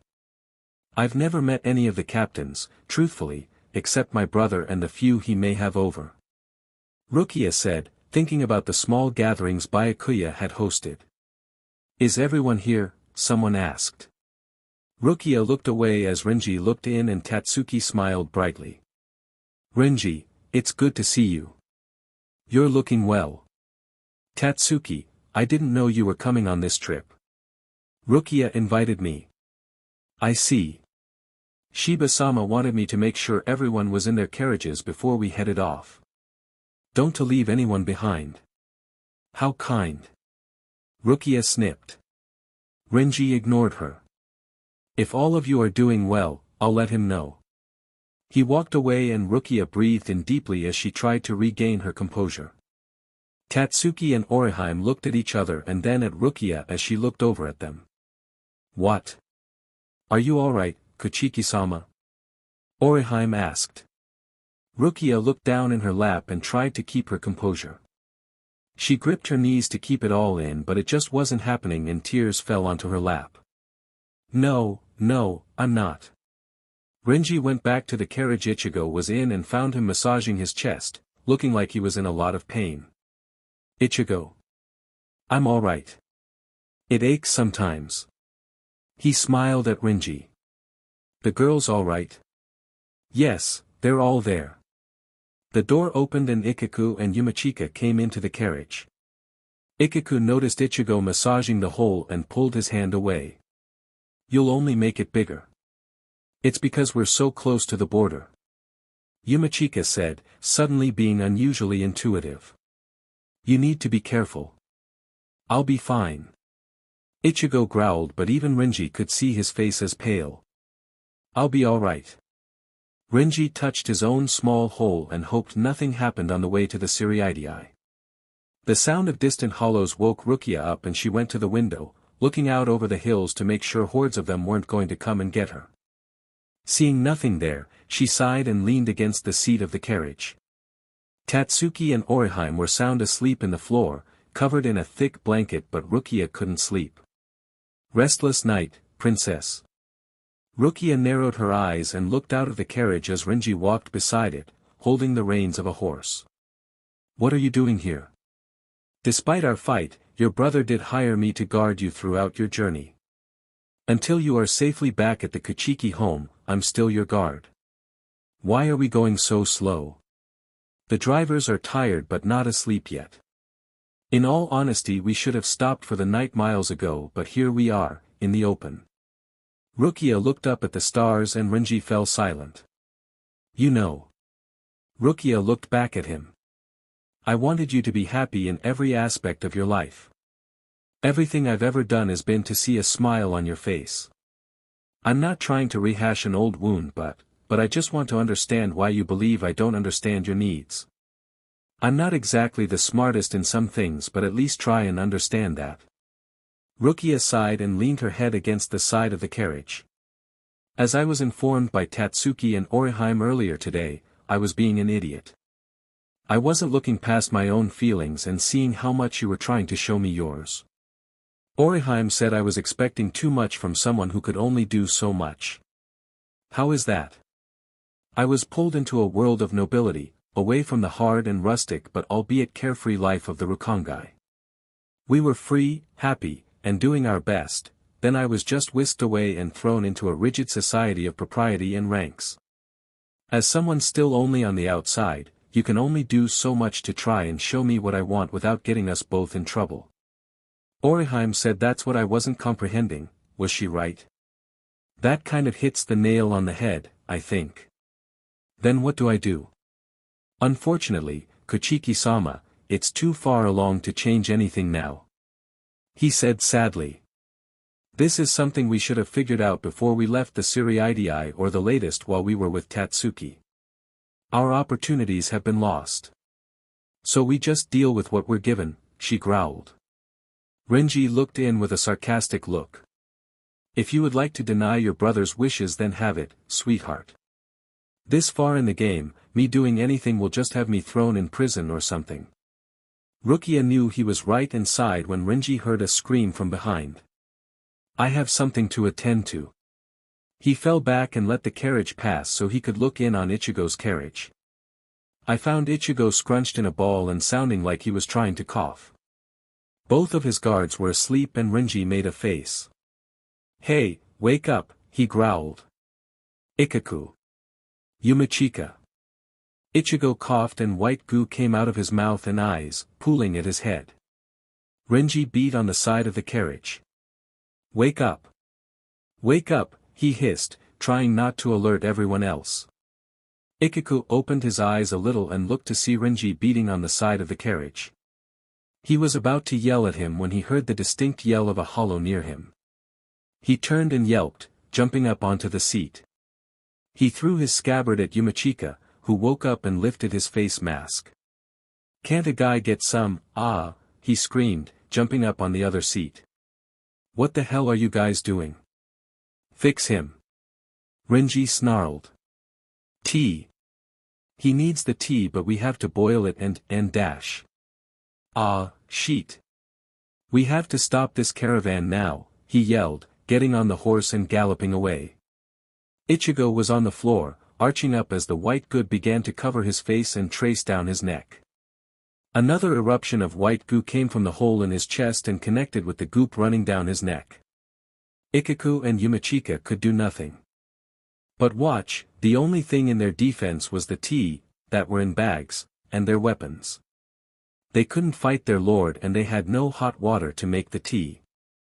The carriage stopped abruptly, slinging Ichigo around. He let out a feral scream and the door opened quickly. Renji grabbed Ichigo by the legs and dragged him out of the carriage, grabbing the tea and the pot. "Where are you going?" Ikaku yelled. Renji didn't answer as he tied Ichigo up into the back of his saddle and rode off into the night. When Renji thought he was far enough away to keep anything from happening, he stopped the horse, practically crashing Ichigo into the horse's legs. Renji really didn't care at the moment and jumped off the horse to take a look at Ichigo. A white mask was over his face but he had stopped screaming. Renji wasn't sure if that was a good thing or not, but he knew that he didn't have enough time to sit there and try to get water to boil. He grabbed the tea leaves and poured them into the teapot, then he poured water into it and put the lid back on. He held his hand over the top and the spout and shook the water around vigorously, starting to feel his own chest tighten in anxiety over the situation. He had to fix Ichigo, he had to stay calm to make sure nothing happened to him, he had to mix tea, he had to stay calm, he had to keep the secret, he had to stay calm, he had to keep the secret, he had to make sure nothing happened to anyone, he had to make sure no one found out, he had to keep the secret, he had to fix Ichigo, he had to stay calm, he had to. Renji. Renji snapped from the racing and circling thoughts and looked behind him, finding Rukia standing there. What's wrong with your face? Renji touched his face and felt the sticky goop running under his eyes and swallowed hard. He didn't matter right now, Ichigo did. He was her betrothed and he was a nobleman, low class, but a nobleman nonetheless. Renji was just a guard. Go back to the caravan, Rukia. But what dash? I said go back to the caravan. I'll be back in a moment. Rukia just stared at him, confused on what she should do. Renji narrowed his eyes at her and pointed. Go, Rukia. Don't make me tell you again. It's dangerous for you out here dash. For me. Look at your face, Renji. It's like you're turning into one of those eye hollow dash. Renji cut her off by drawing his zanpakuto and pointing it at her, not looking at her. He had never raised a hand to her or threatened her with an actual weapon. Rukia Kuchiki, listen to me for one god-med second. He turned his gaze so that it followed up the hilt and down the blade of the zanpakuto to look at her, and the white streaks under his eyes in the moonlight made him look otherworldly, like a monster. Rukia felt tears pricking the back of her eyes as she realized what was happening. This isn't a suggestion, this isn't a request, it's a plea. Please leave us be. You can't help in any way, shape, or form. The longer you stand here, the worse things get in both forms of the word. For your safety and sanity, go. His gaze softened for just a second but his blade never came down. Please. He whispered. She nodded and ran back to the caravan. He didn't put his zanpakuto down until she was out of sight and then he let it fall to the ground. He was surprised that she hadn't seen Ichigo, but he chalked it up to her surprise at him and didn't even bother to take a look at her betrothed or why Renji had even rode out and away. Even though it was cold, Renji was pretty certain the tea was at least tea now and poured a fair amount onto Ichigo's mask. It cracked and then broke away, leaving the exhausted nobleman unconscious on the ground. Even though it wasn't his dosage at all, Renji drank the rest of the tea from the spout and felt the streaks fall from his face and calmness take over. He would have to really explain what was going on, but he couldn't face Rukia again. He just threatened her life and drew his weapon at her, something a guard would never do to the person he wanted to protect. But he had to get her out of there and he had to get her to understand. She was stubborn to a fault. Renji finally gathered his strength and grabbed Ichigo from the ground, pulling him atop the horse as he got on as well. He heard the sound of a hollow scream in the distance, but for some reason, he knew they'd leave them alone. The caravan already had 2 hollows, they didn't need any more. Ichigo woke up and sat up quickly, putting his hand to his head and miming. He felt like he had been drowned and then punched until he couldn't breathe.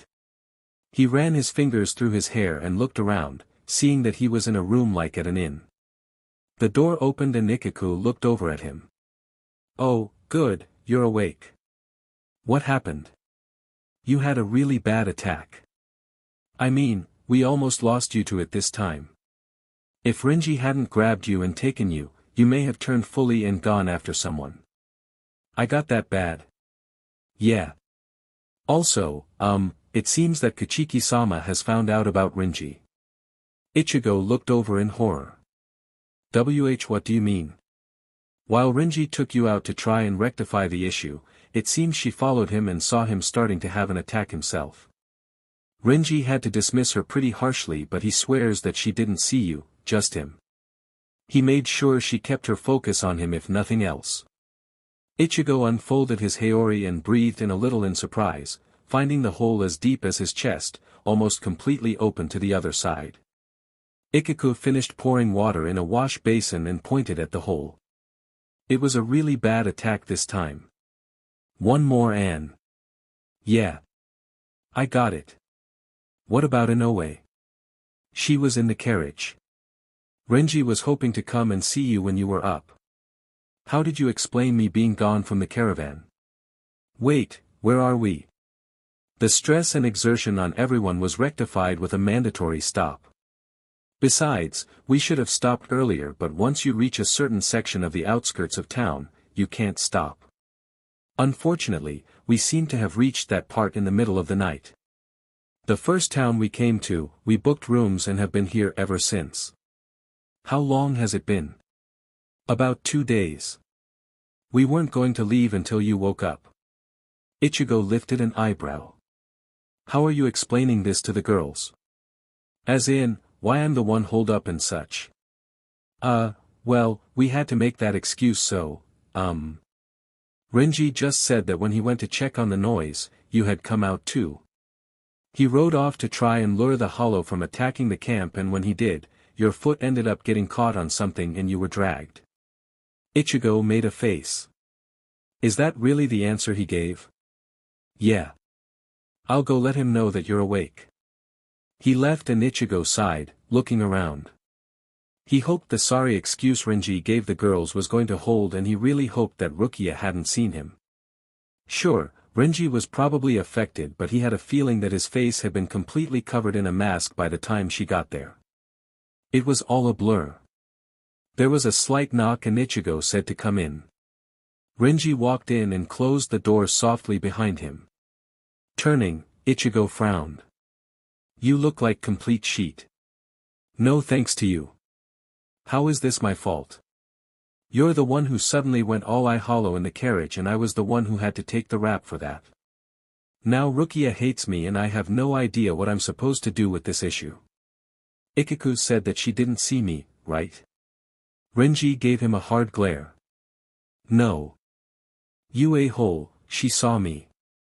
Too much tension and stress and anxiety made me lose my head, and she saw that white stuff coming out of my eyes.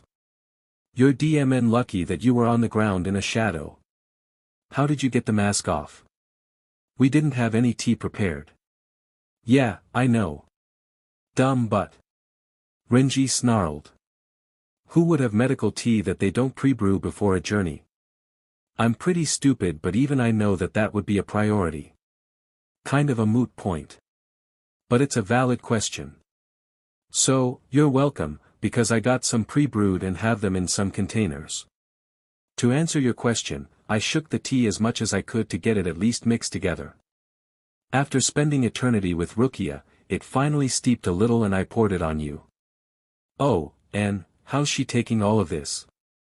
I'm not sure. In order for me to keep your secret, I had to threaten her at Blade's Edge.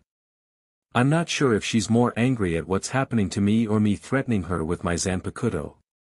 Knowing her, it's the latter. I don't think so. Are you okay now, though? Yeah, just. I really can't do that again. He opened the Haori for Renji to see and he frowned deeply. Will that happen to me? The rate you're going, yeah. You probably already have either an outline or something of a hole in your chest somewhere. I don't have that much time left. If I go through another one of those, then the attacks will be almost impossible to contain and I'll become a full hollow. I have to get to the great doctors. Don't worry, we'll get you there.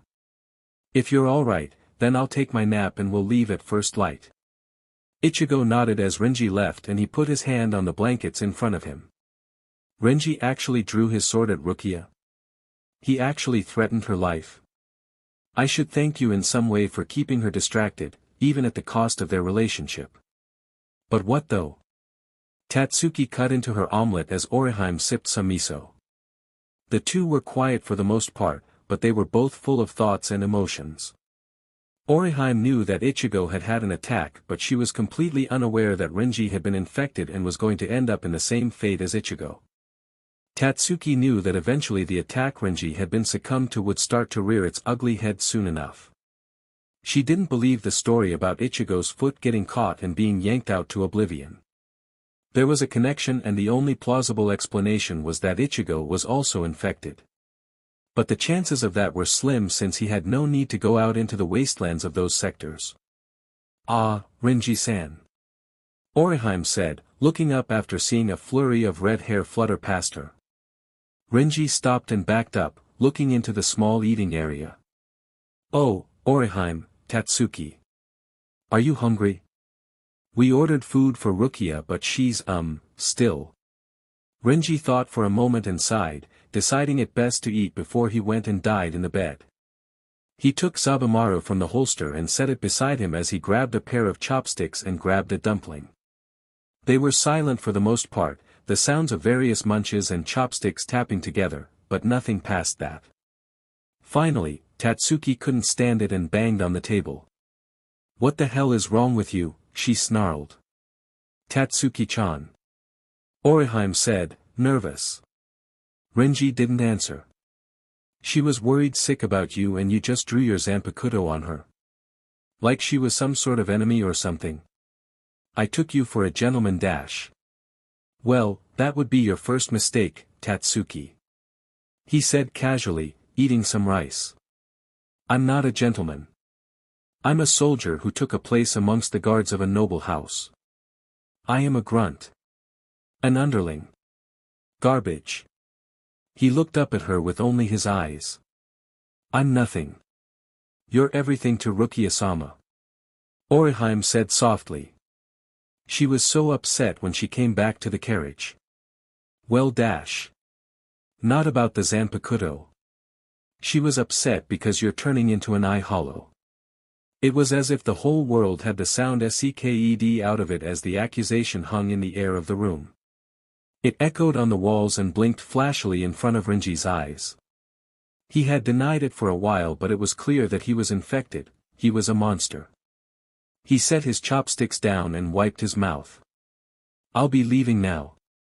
It's not a secret, Renji. Tatsuki said, watching him go. I mean, you came to my house that way. It was bound to catch up to you soon. Tatsuki. Yeah. He turned to her, a menacing look in his eyes. Shut. The F- up. He left the room and Tatsuki looked at Orihime. She cleared her throat and continued eating. I apparently crossed a line. I think it has more to do with the conclusion is final. You know, for once, I agree with you. Renji plopped in his bed, letting Sabamaru slide from his hand and hit the floor. He had had no choice in the matter regarding pulling his blade on Rukia.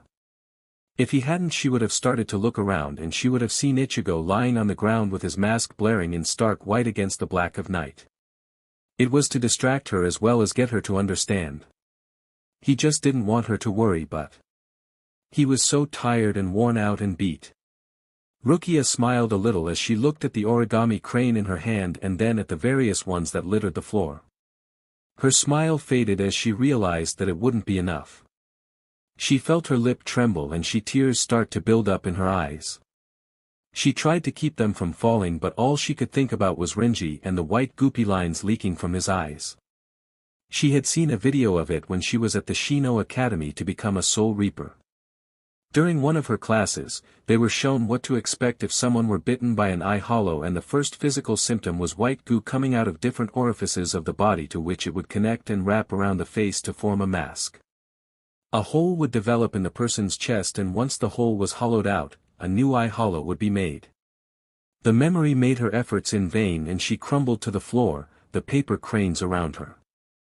"I can't make 1,000 of these in time," she wailed to no one. "If I can't make 1,000 of these, then I can't make a wish, and I can't make a wish to make it better. I wish." She sobbed when she felt someone's hand on her shoulder. She looked at it and saw Ichigo kneeling behind her. "If 1,000 cranes could heal this, then I would have done that a long time ago." He pulled the fold of his haori open. "I have something to tell you. I have something to tell you." "That's your great plan, Ichigo. What are you gonna do? Tell her that you're affected too after the fiasco your friend just put himself through so that you wouldn't be revealed." "That sounds like a great plan, Ichigo." "Okay, calm down. You've started the sentence. The more silent you are, the weirder she'll think you are. Focus." "What is it?" Rukia asked. I wanted to say that, I'm sorry that I didn't say anything before." "About what?" About knowing about Renji-san." "Good going, genius. I had my suspicions from before when you had mentioned that you were attacked on the road by bandits, but I didn't think to say anything. Maybe if I had. Oh. I kind of already knew myself. I should have paid better attention to it instead of just letting it go. I guess I thought that if I didn't think about it, I wouldn't remember that it was my fault for causing it in the first place." "What do you mean?" he asked, sitting next to her.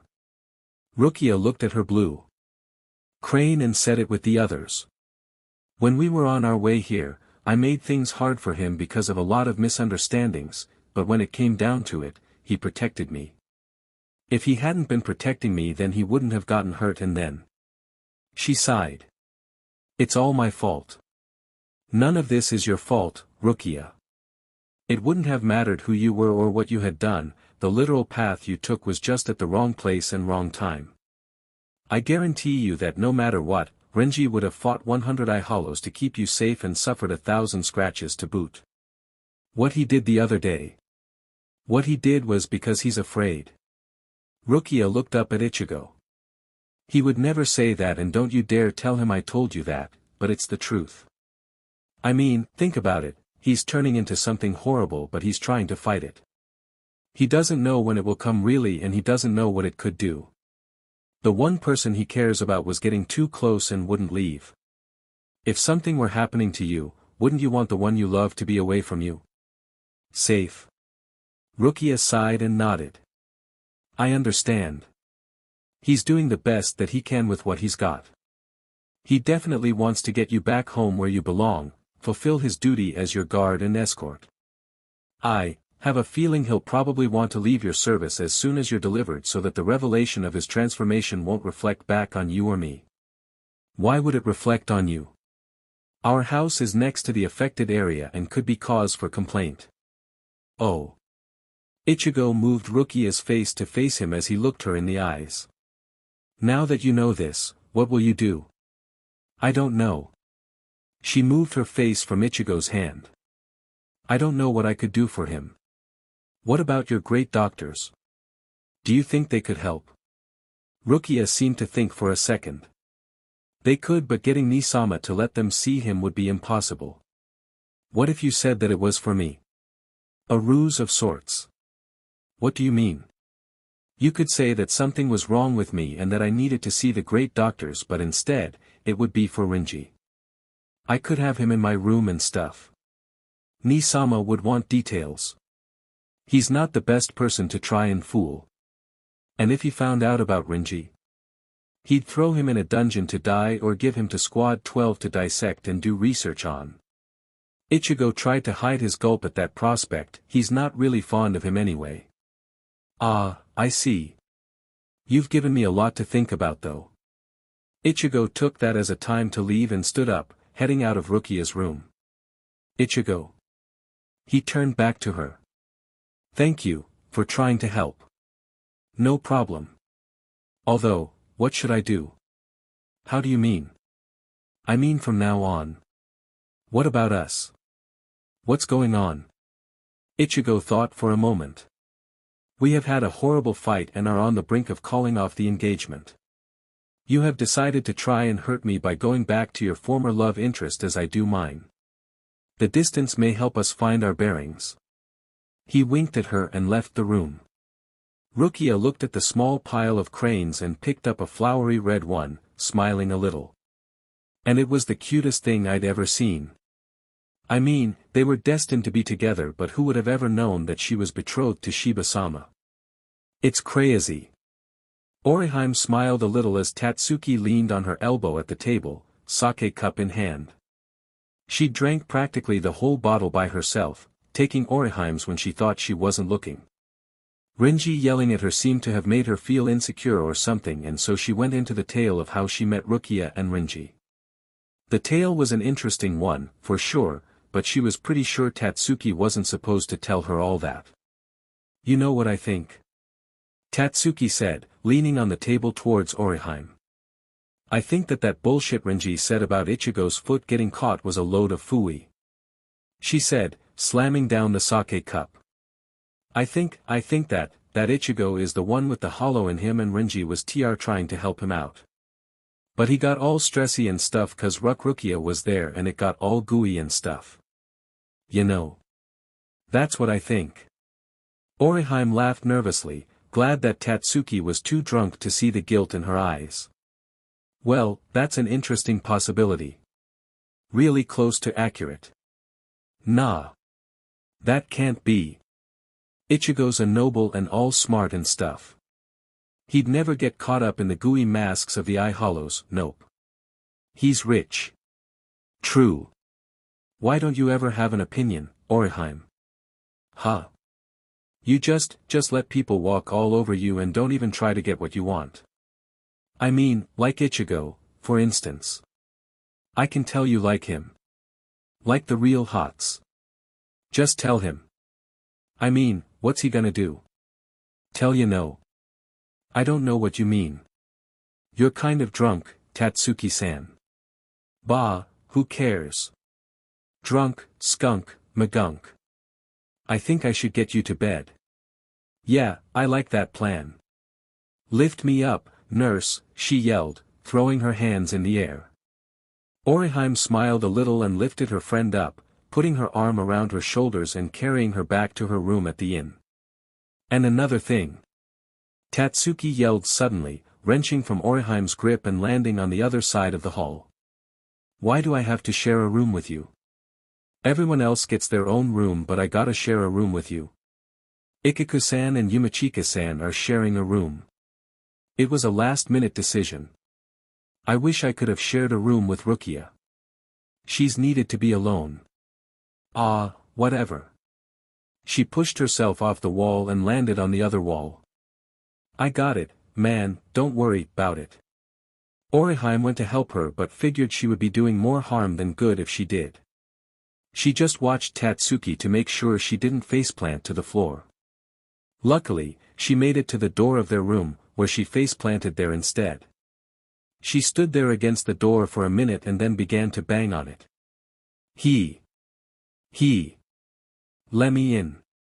Orihime sighed and went over to the door to open it for her. Tatsuki jumped at her presence. Whoa. How'd you get from in there to out here? Can you teleport?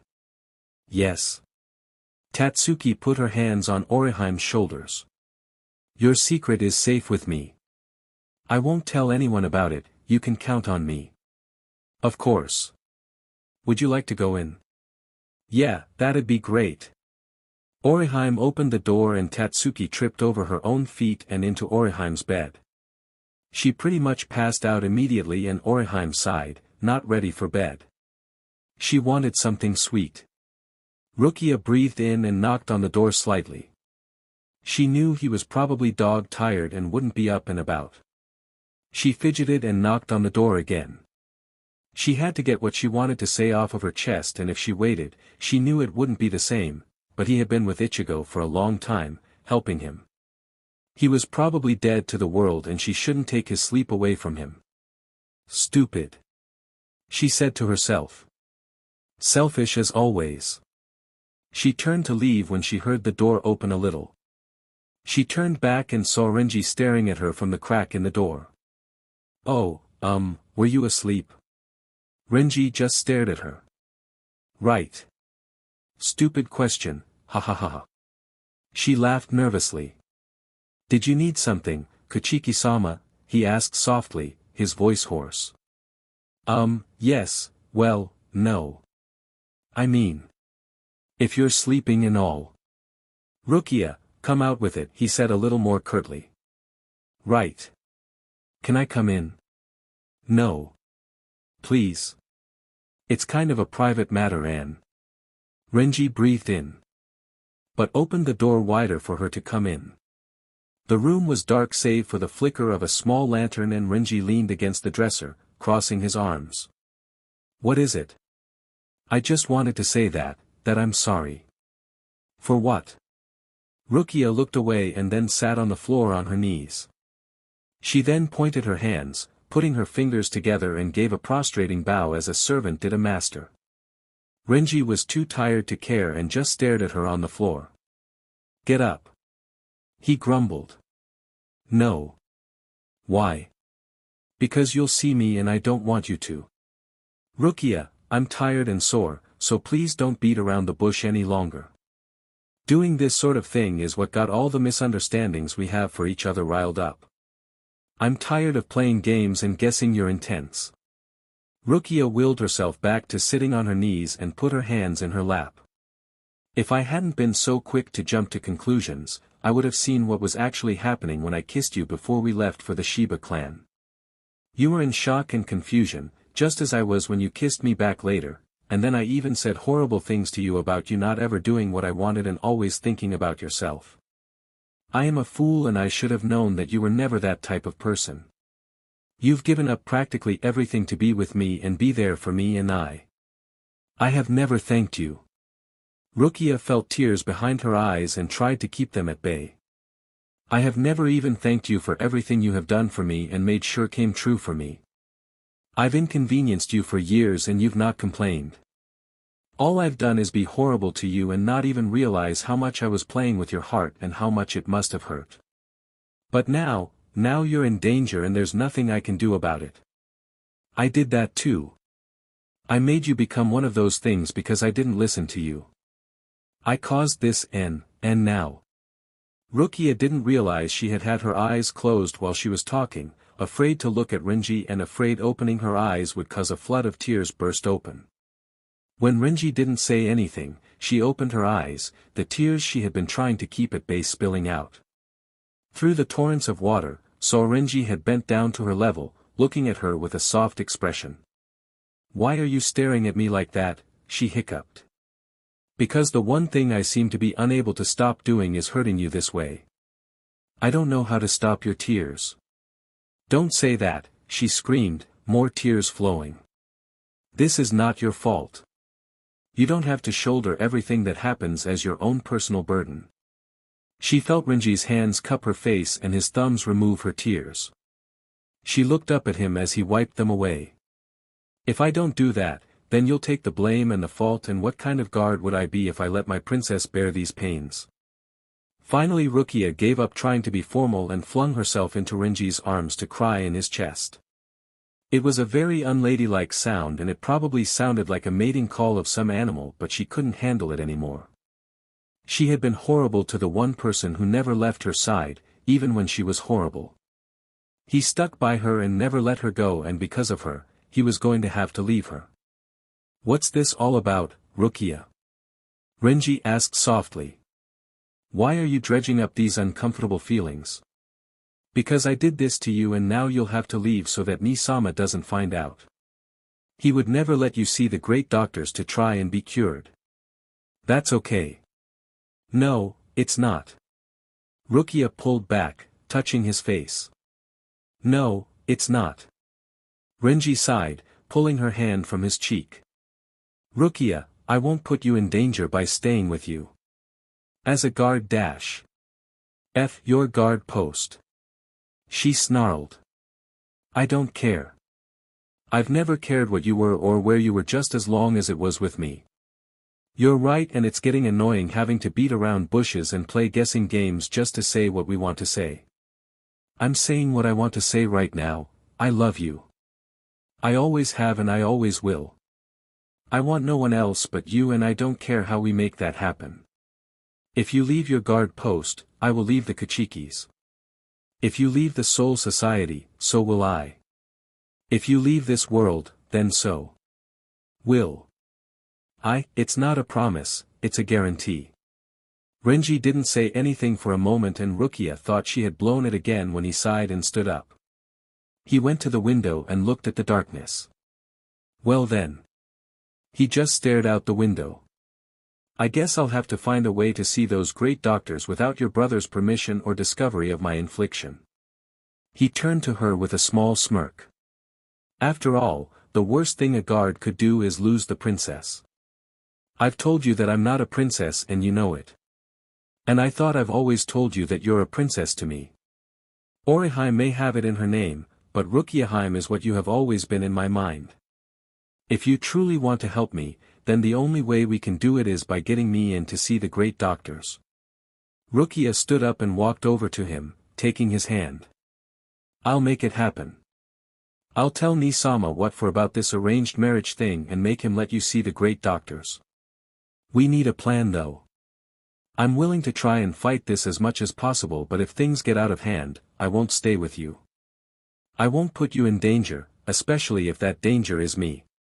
Renji. Why did you say it was okay to go with the Kuchikis? If it was going to hurt you this badly, tear us apart, then why did you do it? Renji touched her cheek. Because finding your family is rare, and to keep that away from you would have been the cruelest thing in the world. I knew you would have stayed if I had had even the minutest twinge of doubt, so I let you go. Rukia pulled on Renji's heori to bring him to her level. You stupid, stupid boy. She kissed him, slowly and with meaning, and for once they seemed to understand each other as Renji responded in kind and on time. They were supposed to leave at first light, but Ichigo figured Rukia and Renji needed a little more alone time. While they were sorting things about with each other, Ichigo decided to maybe try doing something with Orihime. They had been in separate carriages and they hadn't really had any time to talk. If he went through another attack, he would lose all sense of himself and become a hollow for good, and then all would be forgotten. He had little time left to be worrying about Renji when he himself also had little time. He knocked on the door where Tatsuki and Orihime were staying and waited. It was starting to get dark, so he wasn't sure if she would even want to be with him so late at night, but he was feeling all right and the night was clear. The door opened and Tatsuki peeked out. Oh, Shiba-sama. What do I owe the pleasure? Is Orihime-san inside? No, she went somewhere earlier. I wasn't really paying attention, so I don't exactly know where. Do you want to leave a message for her? No. He sighed, defeated. Don't worry about it. He turned to leave. Shiba-sama. He looked back. Can I talk to you for a moment? Sure. Tatsuki opened the door a little more and Ichigo walked in. She directed him to sit down in the chair and he did as she suggested. I'm only going to ask this once, and I suggest you tell the truth. Are you also infected with an eye hollow? Ichigo blinked a little and then looked away. Oh, of course not. Whatever would make you want to think that? I think you'd better rethink your answer. I told you, I'm not. Then let me present the facts. Renji took you out there for a reason, and it wasn't because there were hollows around. I heard that scream, and when I looked outside of the carriage, the only thing I saw was Renji and you, being dragged by that horse. The hollow screams got dimmer and dimmer the more you were being pulled away. I already knew about Renji, but I'm giving you a chance to come clean. So, I will ask you one final time, are you turning into a hollow? Ichigo breathed in and fidgeted for a moment and then sighed, nodding. Tatsuki nodded as well, crossing her arms. You're only marrying Rukia so that you can get in with the great doctors and have them help you find a cure, right? Basically. Then why are you playing around with Orihime? I'm not, he shouted, angry that she thought that of him. I'm not trying to do anything of the sort to her. The Shiba family is a little different regarding how we marry. Most noble houses, like the Kuchiki house, requires that the heirs marry those of the same rank or higher with a few exceptions. The Shiba house, because it's so small, is the opposite. A person of my household is allowed to marry whomever they please unless an offer has been made from another house. If the offer is agreeable, then you are bound to that person due to whatever is attached to them. If I had met Orihime earlier than I did, I could have told my parents that she was the one that I chose. They would have been fine with my choice and treated her no different than anyone else, but because of my disease, I was betrothed, and breaking this betrothal will mean that I won't get to see the great doctors. I will die. I don't want to be in this and neither does Rukia. But Rukia doesn't know that you're affected with the eye hollow too, does she? I mean, Orihime doesn't, right? Ichigo didn't say anything. She does. She found out sometime before Rukia got there and Renji does too. I had to show him when I found out he was infected. So Rukia is the only one who doesn't know what's going on with you. No, after I found out Renji was infected, I figured she shouldn't have to worry about both of us. Are you going to tell her? I figured it would be best for you to tell her yourself. It's not my place to say anything. That being said though, Rukia needs to know about your condition. I don't think she needs to know. We have a plan to try and avoid marrying each other, and if it works out, everyone will be cured without me having to reveal anything. Why is it such a big deal if she knows? I'm already putting pressure on her to try and do this convoluted scheme with me. Knowing that I also am infected just seems like a lot for her to take responsibility for. She's worried about Renji, she doesn't need to worry about me. What about Orihime? Don't you think she's worried? Don't you think she's carried this by herself for some time? I know she has and I feel bad about that. That's why I don't need Rukia carrying that burden too. If she figures it out on her own, like you and Inoue did, then fine. But telling her when she's got everything else on her plate is something I won't do. Tatsuki touched Ichigo's arm. Shiba-sama, I know you think that's a good idea, but Rukia is much tougher than you give her credit for. If she knows that you're infected as well, it will most likely make her work harder to keep the marriage at bay. While you don't want to hurt her feelings, you're slowly pushing Orihime away from you to focus on getting out of what your parents put you in. Orihime would never tell another soul about what's going on and would die to keep that secret. Do you really think it's because of blind loyalty? She likes you, Shiba-sama, and it's clear that you like her. You don't have that much time left, so why are you wasting it helping Rukia and Renji? I know I don't have much time. I chose to try and get the best of both decisions, but I don't think it's going to happen anytime soon. I wanted to go see the great doctors, but I also wanted to try and woo Orihime. But Orihime is too kind and she would never let herself get in between who she believes are two people betrothed to each other. She's not a selfish person at all. No, she's not. So, show her that it's okay to be selfish this time. There are some people you really can't change, Tatsuki. And there are some people who help those types feel that it's okay to do it. Show her that you want her to, that you would go against your own house in order to be with her, and that if she would fight too, you will do anything in your power to be with her. As you said, you don't have much time, so what's the holdup? Ichigo smiled a little, then nodded and left as Tatsuki sighed. Why is it so hard to play matchmaker? You'd think it would be easy. Rukia woke up, feeling Renji's arm around her torso, and smiled. She pulled it tighter around her and he ummed but didn't move. She thought about what she was doing and what she was going to do. She was betrothed to Ichigo, who knew she was in love with Renji. Renji was infected and needed to see the great doctors, but she was betrothed to Ichigo and her brother would never allow Renji to see them. She had to figure out a way to get Renji to the great doctors without alerting Byakuya as well as getting out of this arranged marriage without raising suspicion. Why is this so complicated? Why couldn't I have just said, no, I don't want to marry Ichigo, and that be the end of it? Byakuya would never let me not marry Ichigo, but I wish I could have at least had a say to stand my ground. She looked back at Renji as he slept soundly, his face serene and beautiful. He had been with her through thick and thin and had gotten infected because of her. He was everything she ever needed and wanted, and now because of her insolence he was going to be taken away from her either by the infection or by her brother finding out and throwing him into the dungeon, or by Ichigo's plan failing and the two of them ending up marrying, in which Renji would never be able to be near her and leave her side.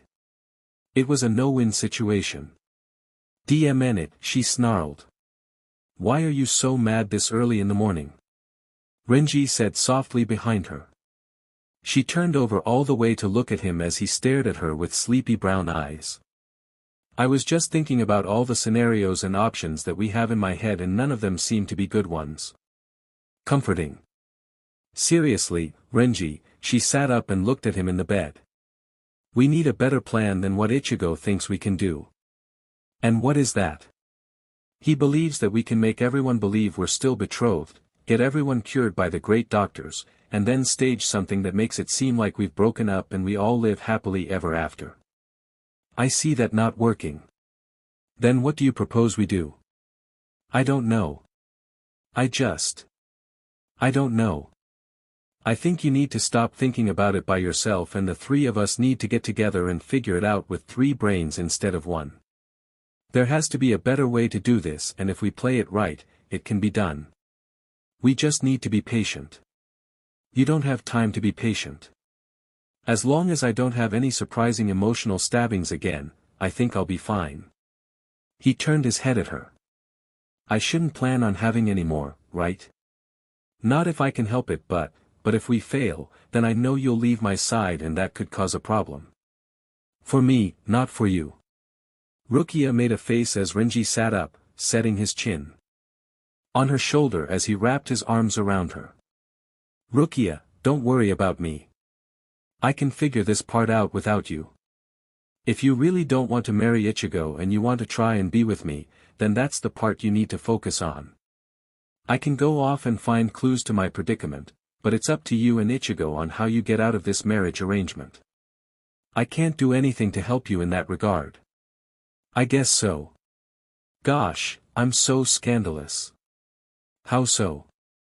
"I mean, here we are in the same bed, waking up 2 days later. We've not done anything, Rukia. I would never do that to you. What if someone happened? You think Byakuya will kill me now? If something happened and you ended up PRGN or something, I'd never survive. I wouldn't mind that. It would definitely halt the marriage. In my condition, I would never do that to you, and even if I wasn't in this condition, I still wouldn't put you under scrutiny."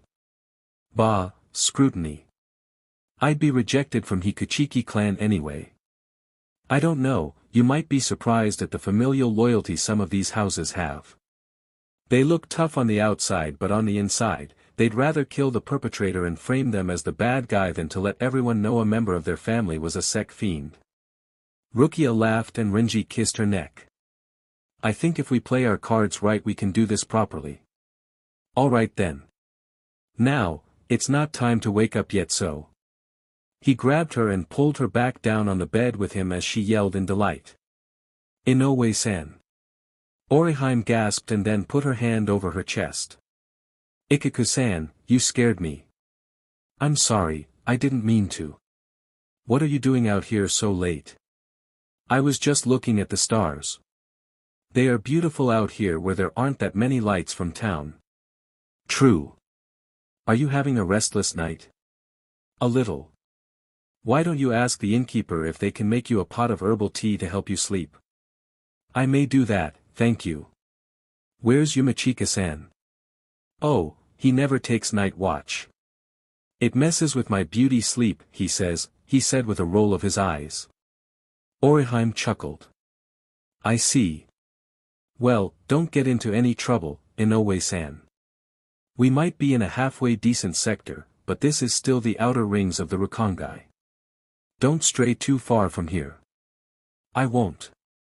He nodded to her as she continued her walk around the inn. She didn't know what to do with herself. She needed to tell Ichigo she knew all about the infection, but with what happened with Rukia and Renji, she wasn't sure how everything would pan out. If only she was brave and sure of herself, she could confess her love to him and then tell him she knew everything but that she was okay with that. Inoue-san. She looked behind her and found Ichigo standing there, looking beautiful against the soft light of the moon as well as the glow of lights inside casting small shadows on his orange hair. He was beautiful. Shiba-sama. I didn't expect to find you out here. I thought you might be in the kitchen. Well, since this is an inn, I figured they didn't want or need my help in there. That's true. Would you mind if I tagged along with you? Sure, of course.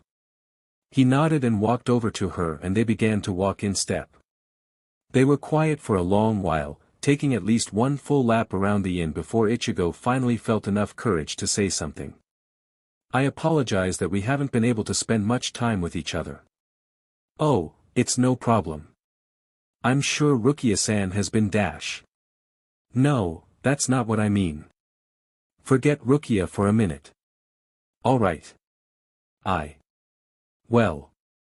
I don't want what happened between Rukia and Renji to happen to us. I don't want misunderstandings and idiotic misconceptions to take over what we have. I'm just going to come on out and say it, I like you, Orihime. Orihime was a little shocked at this revelation. Wasn't he betrothed to Rukia? But Shiba-san dash. Please just call me Ichigo. I can't do that. Then Ichigo-san will be fine. Right. Ichigo-san, you're betrothed to Rukia-san, and I mean dash. If I wasn't infected, my parents would have let me choose you to be my wife. Orihime looked up in surprise. The Shiba clan isn't like the other types of clans. We don't have to marry nobility unless there is something to gain from it. Why do you think our clan is so deep in the Rukon district? We don't follow the traditional rules of nobility. That being said, if I wasn't infected, I may have been a little braver and told you how I feel sooner and we could have been married, but we can still have that. How? I mean. I like you too, Ichigo-san. I've always liked you but I could never get close to you and you were a noble so. But now you're betrothed. I would never step in the way of a political movement such as that. Ichigo stepped closer to her, blocking her way out with the side of the inn. There's one thing I've noticed about you that I find attractive. Do you want to know what it is? Sure. It's the fact that you are unselfish. You think of others all the time. You would rather be in misery if another person was happy, and that includes me. But this time I want you to be selfish. Your selfishness is what would make me happy. But if you don't marry Rukia, then you'll never be able to see the great doctors. I can't give you a cure, Rukia can. But Rukia can't give me you. Orihime looked up at him as the light from the cast a faint light on him. His eyes were serious and his body language told her that he wouldn't let her go until she gave him an answer.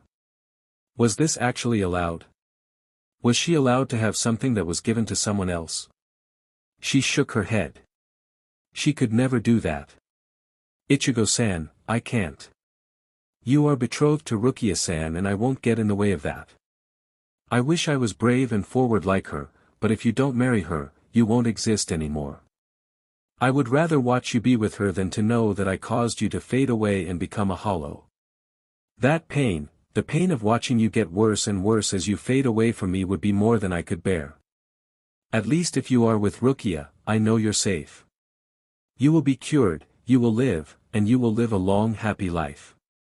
Ichigo put his hand on her cheek and made her look at him.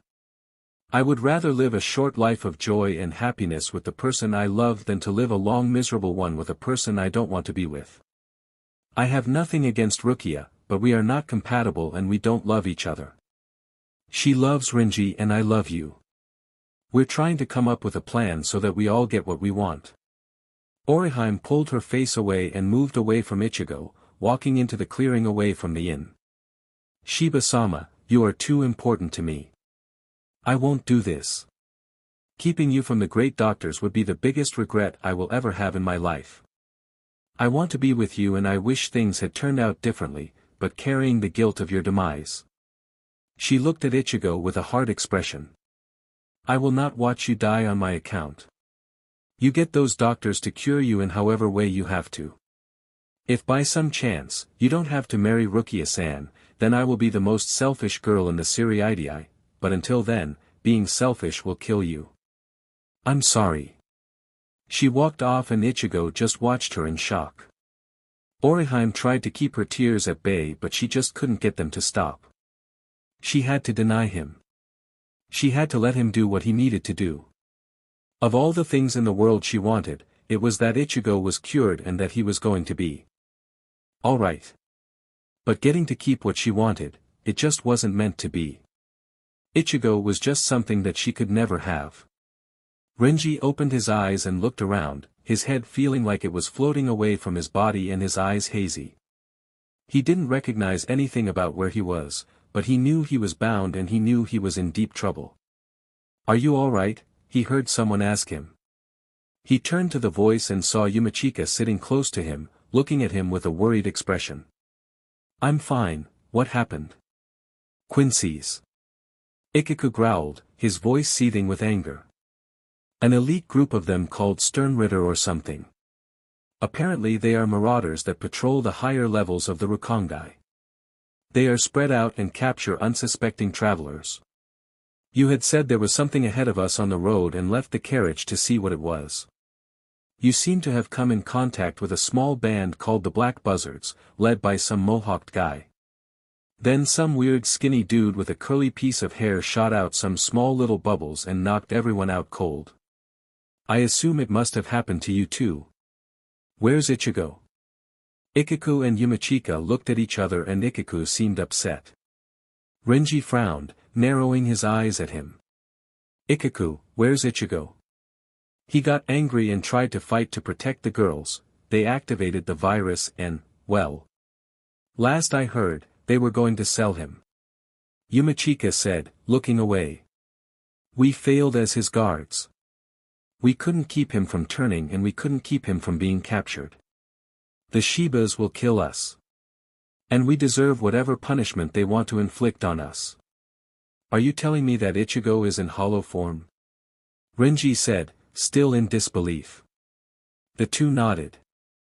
I don't know if the hole is completely through his chest yet, but the longer they provoke him and keep him a hollow, the deeper the hole will get and the farther he will get from being saved. Renji moved a little, gauging the tightness of the binds. We have to save him. We can't. These ropes are bound with small bits of rasher sapping strands. The more we fight, the weaker we get. Are you going to let some little strands keep you from saving our friends?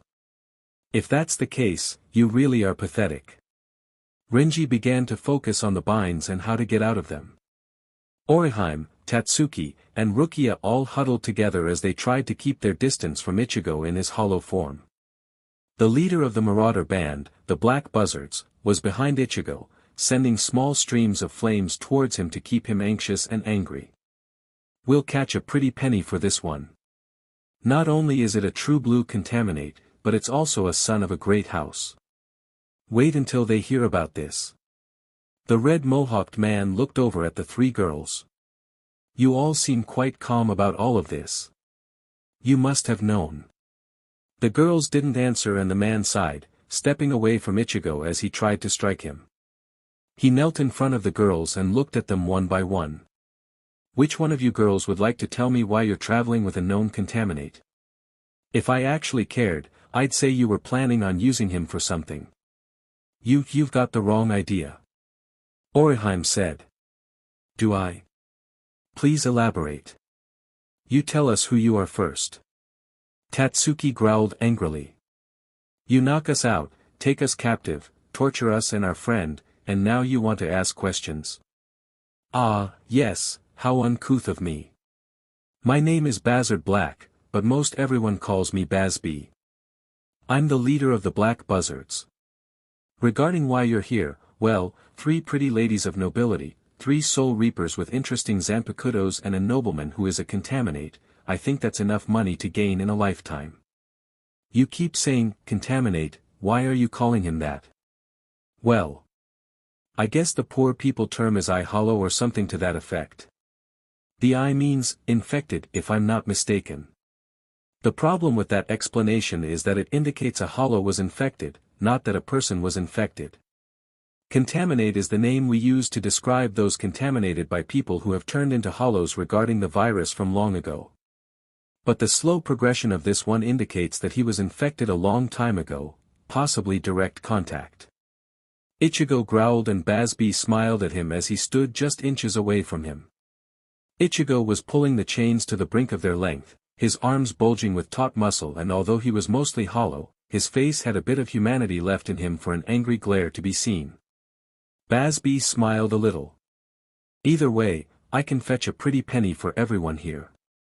In the meantime, please don't try to escape. If you do, I'll set your friend loose and make him hunt you down. Bazby left and everyone watched Ichigo as he angrily screamed at the loss of his prey.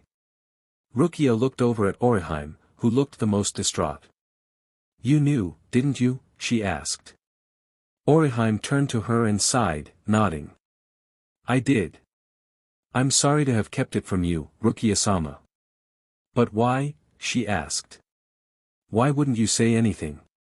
It wasn't my place and I figured that he would tell you when he felt it ready. He knew you were stressed about everything that had already happened, adding his own ailment to the mix just wasn't what he wanted. He wanted to get to the great doctors without too much trouble, help to get you and Renji-san together and find a cure for himself in the process. Rukia looked at Ichigo as he screamed one more time before falling to his knees.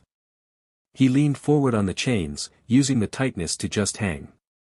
He was breathing heavily and seemed like he was losing strength. Rukia moved and stood up, walking towards her betrothed. Rukia, both Orihime and Tatsuki yelled. Hearing their yells, Ichigo looked up just as Rukia got close to him. He looked at her, his face quite human even though there was a thin mask on it that distorted his features. His eyes were jarring, black scara with bright yellow irises like a wolf, but they were still human, giving emotion. Rukia stood inches from him, knowing he couldn't get to her. I'm disappointed in you, Shiba Ichigo. Not only did you deceive me, you also lied to me and took advantage of me. Now look at you. I can't believe you didn't trust me enough to tell me this. She fell to her knees in front of him. Oh, Ichigo, look what's become of you. Ichigo was still breathing heavily and opened his mouth, a low rumble escaping. Rukia looked up at him as he stared at her, the humanity in his eyes trying to come through to her. He could feel trickles of his intelligence seeping through the frenzy. He could fight it, he knew he could, he just needed a little help. Orihime got up and walked over to Rukia, kneeling down next to her gracefully. Sensing Orihime, Ichigo turned to her and Orihime smiled nervously. I'm sorry, Ichigo-sama. Is there any way to get him back to normal? There's a tea that the Shibas were giving him that the doctors of their clan had made to counteract the episodes, but from what I gathered, it's starting to get more and more difficult for the tea to do its job. Oh, I know what you're talking about. I saw it before. I haven't had many dealings directly with Ichigo-sama regarding the tea, but I remember seeing him have a pretty bad spell. His father poured the tea on the mask itself to break it and then he drank the tea to help from the inside. That's all I know so far. I assume Ikaku and Yumachika knew about this. Yes, they usually made sure there was always tea on hand. Then we have to trick these guys into giving Ichigo the tea so that he can turn back. I think if you don't provoke him anymore he'll turn back by himself. Tatsuki said. I mean, the eye hollow is activated due to extreme physical or emotional turmoil. If we leave him alone, he might go back to normal. The issue isn't us, it's the Quincy's. You saw how that guy was provoking Ichigo with his little spritz of fire. Even if we don't do anything, that guy will come back and screw with Ichigo. We need that medicine and we have to figure out how to get someone to give it to us. Well, we've got plenty of time. Tatsuki said, leaning on the wall. Rukia made a face as she tried to figure out how she was going to save her friend. Stupid Ichigo. I can't believe he didn't tell me this. After hours of twisting and working, Renji thought he was going to pass out from losing so much energy, but finally, his hands came unbound and he pulled them out to look at them. He smiled tiredly and stood up, stretching his arms. Ichigo and Yumachika had fallen asleep and Renji looked around at where they were. It looked like a holding cell of some sort, but there was a barred window a few feet above him. Renji worked his muscles, getting ready to do Shunpa, which he hadn't done in a good minute and the space was quite tight. He launched into the air and jumped, catching the bars and looked outside. There wasn't much around to tell him where he was and he sighed, falling back to the ground. Ichigo woke up and looked up at Renji with a startled look. But how? Perseverance. We need to find Ichigo now. That's all well and done, but we need our Zanpakutos to fight. These guys aren't just normal marauders. When I get back to the Siriidii, I'm going to tell Kenpachi how sad his members are and he'll set your butte straight. What is with you two? You act like you've never fought without your Zanpakutos before. I know for a fact that the captain wouldn't let you not know how to fight bare-handed. Did you get too comfortable at the Shibas? Ichigo made a face. No, that's not it at all. Then what's the problem? Ichigo seemed on edge, which was unusual for the man. What are you not telling me? When I said they weren't normal marauders, I didn't mean just because they were Quincy. When you didn't come back, Yumachika and I went to see what the issue was and we met up with two of their members. We started fighting to try and keep them away from the others and Yumachika activated his Bankai. It was stolen. Stolen? What? That makes no sense. I'm telling you, it's true. The man held up a medallion and started chanting. When Yumachika used his Bankai, it looked like it was SCKED up into the medallion. Renji watched him for a moment.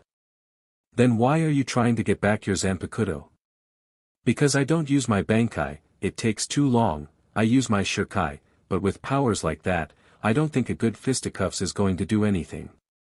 Ichigo isn't any help, Yumachika doesn't have a weapon, and the girls have been captured. And what about me? You're a ticking time bomb yourself. If you get too riled up, you'll end up just like Ichigo and then that just leaves me to defend everyone. I'm up to the challenge, but I can't do it to the best of my ability without Hosokumaru. Renji made a face, knowing that Ichigo was right. Zabumaru had been taken as well, but if he got into a good fight and it activated the virus, he wouldn't be of any help. Everyone else that was capable of fighting was down for the count, well, almost everyone. I think you'll be fine for the time being, Ichigo. What do you mean? I forgot about something. What do you mean? Don't worry about it. Let's focus on getting out of here and finding everyone else. The girls can take care of themselves. Where did they all go? Basby yelled, walking into the cell that Ichigo and the others had been in. You, girl, where is everyone? Rukia sat up from the ground and rubbed her eyes. What? Where is everyone? Those two other girls and the contaminate. Rukia looked around and made a face. Did they escape without me? She said in disbelief. If that contaminate escaped, then that means he's wreaking havoc. But if he had escaped, then that means you would have been eaten. What's going on here? I'm just as confused as you are. Rukia yelled, seeming lost. I was tired, so I took a little rest, and the next thing I know, you're yelling and no one's here. This is a disaster. Basby started pacing and talking to himself as Rukia watched Tatsuki and Orihime leave the cell. Ichigo was oddly cooperative to her scheme and was quiet, not moving a muscle. Once Tatsuki and Orihime were out, Rukia sighed, but she still had to keep Ichigo hidden from Basby. You know something and you're not telling me. Basby said, turning to her with narrowed green eyes. Spill it, girlie. I don't know what you're talking about. She said, looking innocent. Basby stared at her for a second and made a dissatisfied noise, throwing his hands in the air as he left the cell. Once he was gone, Rukia seemed to deflate, Ichigo's form coming back into view. She breathed heavily from having to use her Kido for such a long time. I haven't used Bakudo in such a long time and for such a wide range. I'm losing my touch. Ichigo just stared at her, strangely attentive. I'm starting to worry about you, Ichigo. Rukia looked up at the window and sighed. I hope Tatsuki and Orihime can find the others. I hope Renji is alright. When we get you back to normal, you've got a lot of explaining to do, Shiba Ichigo. I'm not going to let you get away from skirting around the issue, either. Rukia looked back at Ichigo, but he was still in his hollow form. She made a face at him. Did you just, me? He did nothing and Rukia got up, walking towards him. Instead of lunging at her, he was still, letting her get close to his range. She didn't do anything and Ichigo raised his head to look up at her. Even though the mask was still there and his eyes were still so strange, there was humanity there, control. Are you in there, Ichigo? Rukia asked.